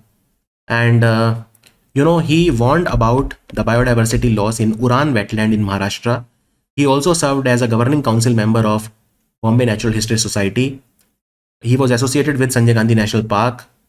I mean, overall great person. So we lost him too soon. Now, one more important person passed away recently is Saroj Ghosh. Saroj Ghosh. He was the Director General of National Council of Science Museums. Sometimes he was also known as the father of India's science museum movement. He was responsible for setting up so many science museums in India. He passed away recently. India has recently added 2 more wetlands, Hichan in Falodi in Rajasthan and Menar in Udaipur, to the Ramsar list of wetlands of international importance. With these additions, total number of Ramsar sites in India are how many? So there are 91 Ramsar sites in India. Earlier there were 89. Now 2 more have been added. And which are these 2? Khichan in Falodi and Menar in Udaipur. Both are of course in Rajasthan. Falodi and Udaipur, they are cities in Rajasthan.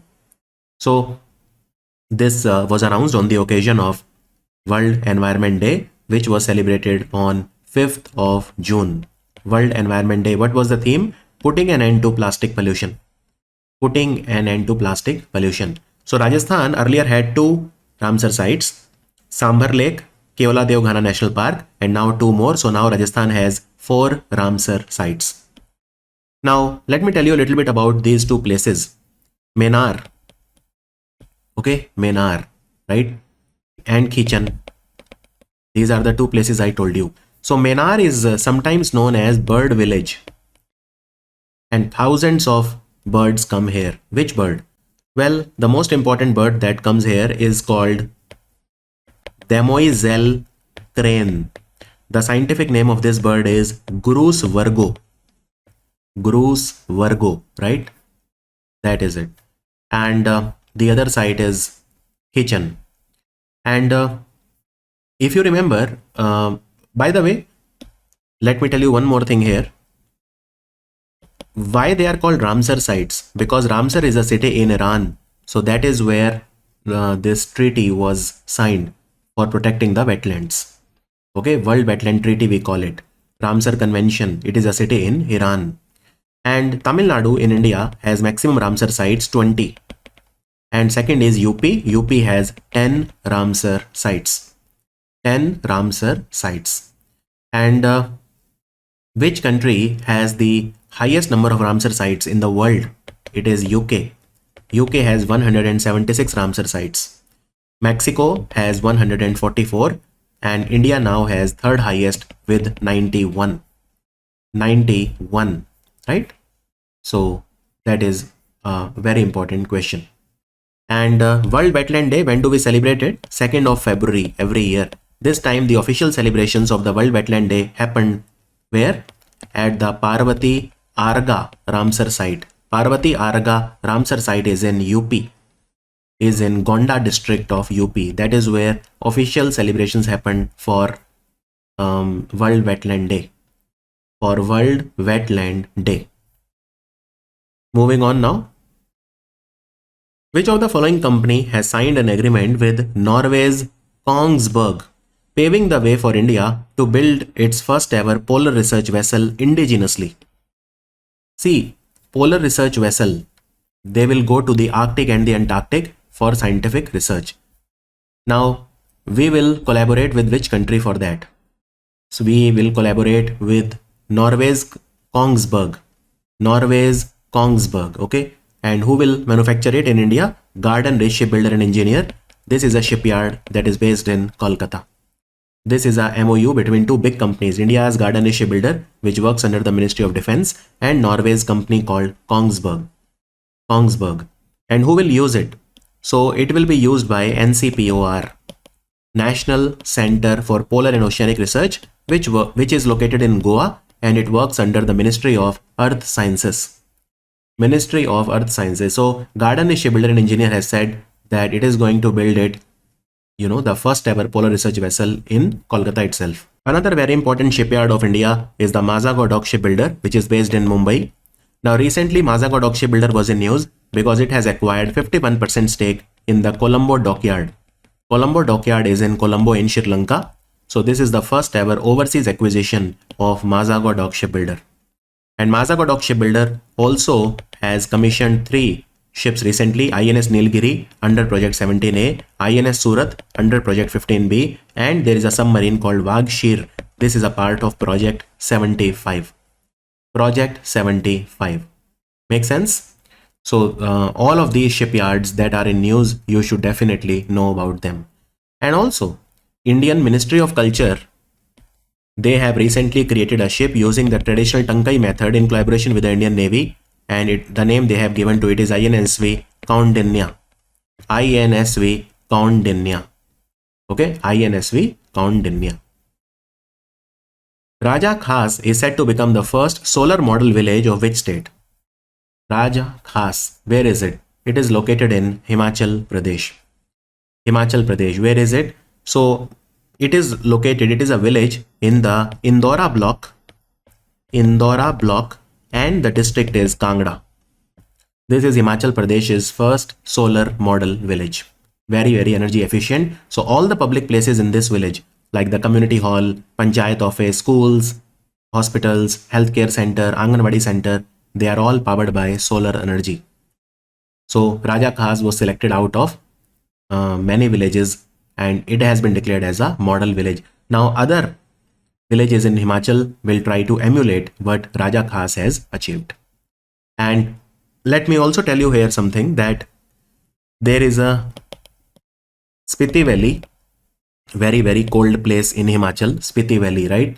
So in Spiti Valley, Himachal Pradesh government has notified a new conservation reserve. Its name will be Sarap Chu Conservation Reserve. It has been declared as a conservation reserve under the Section 36A(1) of the Wildlife Protection Act of 1972. 1972. This is the 5th conservation reserve of Himachal. Conservation reserve is basically a protected area declared by the government of India on the land that is owned by the government to enhance wildlife protection and biodiversity conservation. Biodiversity conservation. Sarap Chu area is famous for snow leopard. Snow leopard is also known as ghost of the mountains. And it is very near to the Kibber Wildlife Sanctuary in Himachal. The Sarap Chu Conservation Reserve is very near to Kibber Wildlife Sanctuary. Also Himachal Pradesh government, you know that they started a portal called Him Parivar. Him Parivar is a e-governance portal. It has a lot of facilities like family registry, beneficiary management system. I mean, basically, if you are a citizen of Himachal and if you are getting benefited by any government scheme, then your record is maintained on Him Parivar, right? Now, under Him Parivar, they have recently launched e-Kalyan portal. So e-Kalyan is a part of Him Parivar, and this is for giving pension to the, the e-Kalyan portal is basically for giving pension benefits to the eligible people. Ministry of Coal, they have launched C-Care version 2 to streamline the Provident Fund or pension disbursement. This portal is developed and designed by which organization? So it is called CDAC, Center for Development of Advanced Computing. It works under the Ministry of Electronics and IT, and CDAC is headquartered in Pune. Most of the supercomputers of India are built by CDAC. So C-Care is a portal of whom? So C-Care is a portal of Coal Mines Provident Fund Organization, which works under the Ministry of Coal. It is an autonomous organization. It was set up in 1948 for administering provident fund and pension scheme for the purpose of providing social security to the coal sector workers. And this Coal Mines Provident Fund Organization is headquartered in Dhanbad, which is in Jharkhand. So C-Care version 2 is more secure.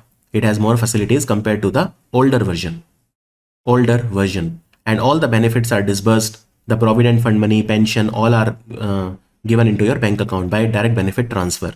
And direct benefit transfer has been designed by CDAC and State Bank of India for C-Cares. Now using C-Care, version 2, any coal worker who is working in any coal mine can view his own profile, employment profile. He can track the pension claim, raise grievances, and check his updated provident fund balance as well. All of these facilities are given to the person. Also, don't forget, there is Naveli Lignite Corporation India Limited, NLCIL, which is a company that again works under the Ministry of Coal. And recently they have launched their mascot, which is called Neon, which is a lion. And Naveli Lignite Corporation is headquartered in Naveli in Tamil Nadu, and it specializes into lignite coal mining. It is, by the way, a Navratan company. Okay, NLCIL is a Navratan company.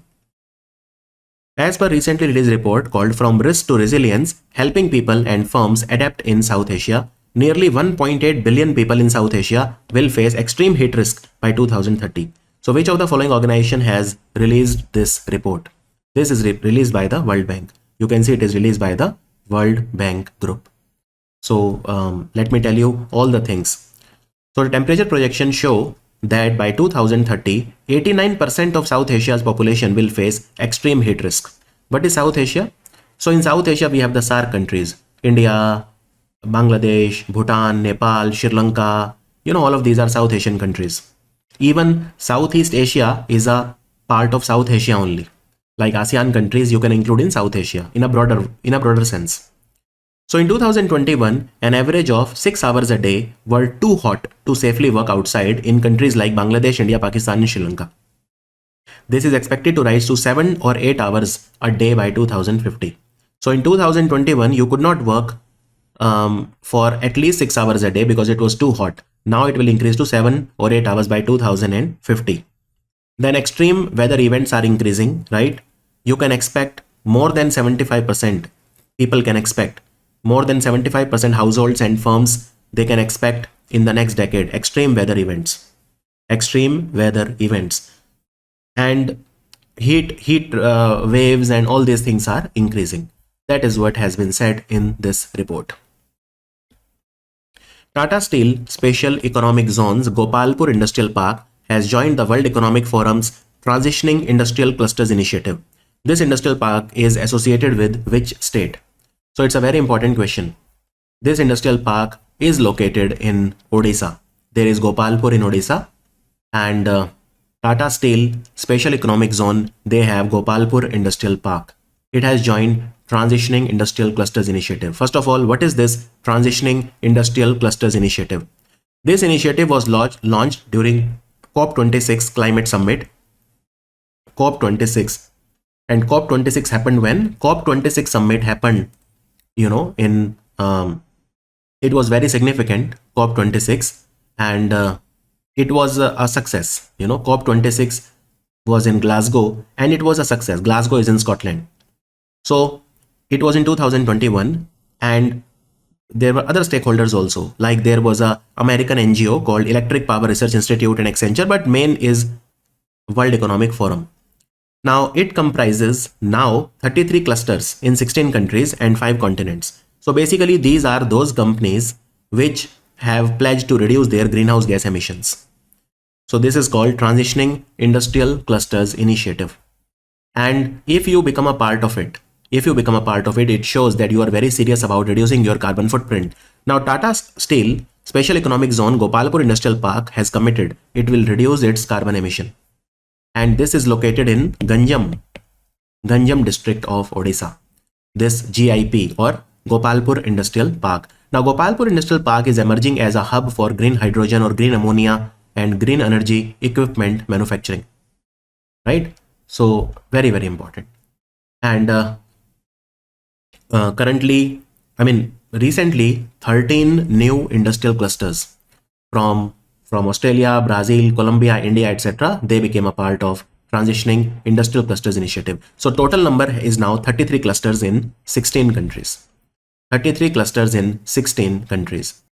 Now I told you that 13 new industrial clusters, they have been added now in 2025. Out of these 13, is Gopalpur the only one from India which is in Odisha to become a part of transitioning industrial cluster initiative? No. So from India there are others also. For example, there is Kakinada cluster in Andhra Pradesh, which is becoming a hub for green hydrogen, green ammonia manufacturing. There is Kerala Green Hydrogen Valley. Kerala Green Hydrogen Valley. There is the Mundra cluster from Gujarat, and there is the Mumbai Green Hydrogen cluster. So there are actually 5. I repeat, Gopalpur Industrial Park in Odisha, Kerala Green Hydrogen Valley, Kakinada cluster in Andhra, then Mundra cluster in Gujarat, and finally Mumbai Green Hydrogen cluster. All of these have joined Transitioning Industrial Clusters initiative. Very, very important question.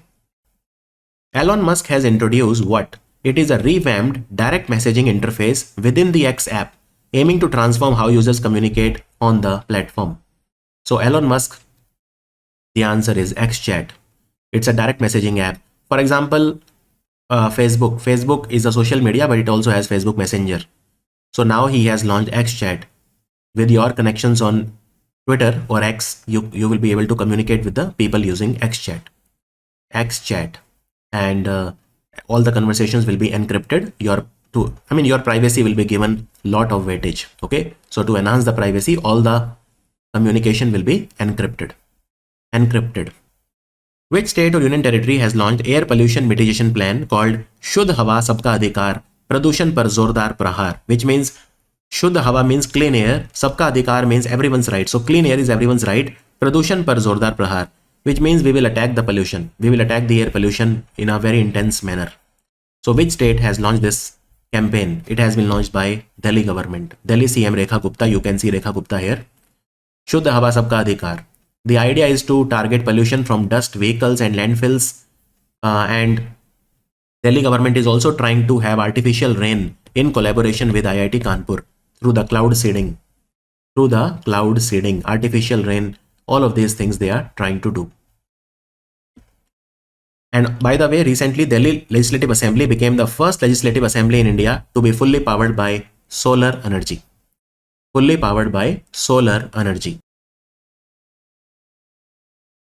So that was the video for LIC AAO exam, non-stop current affairs marathon. I hope you liked and enjoyed the video. If you did, give me a thumbs up. And I have a course for the same, LIC AAO course 2025. Just 2 months are remaining, so make the best decision and may you enjoy and have a great life. Thank you so much.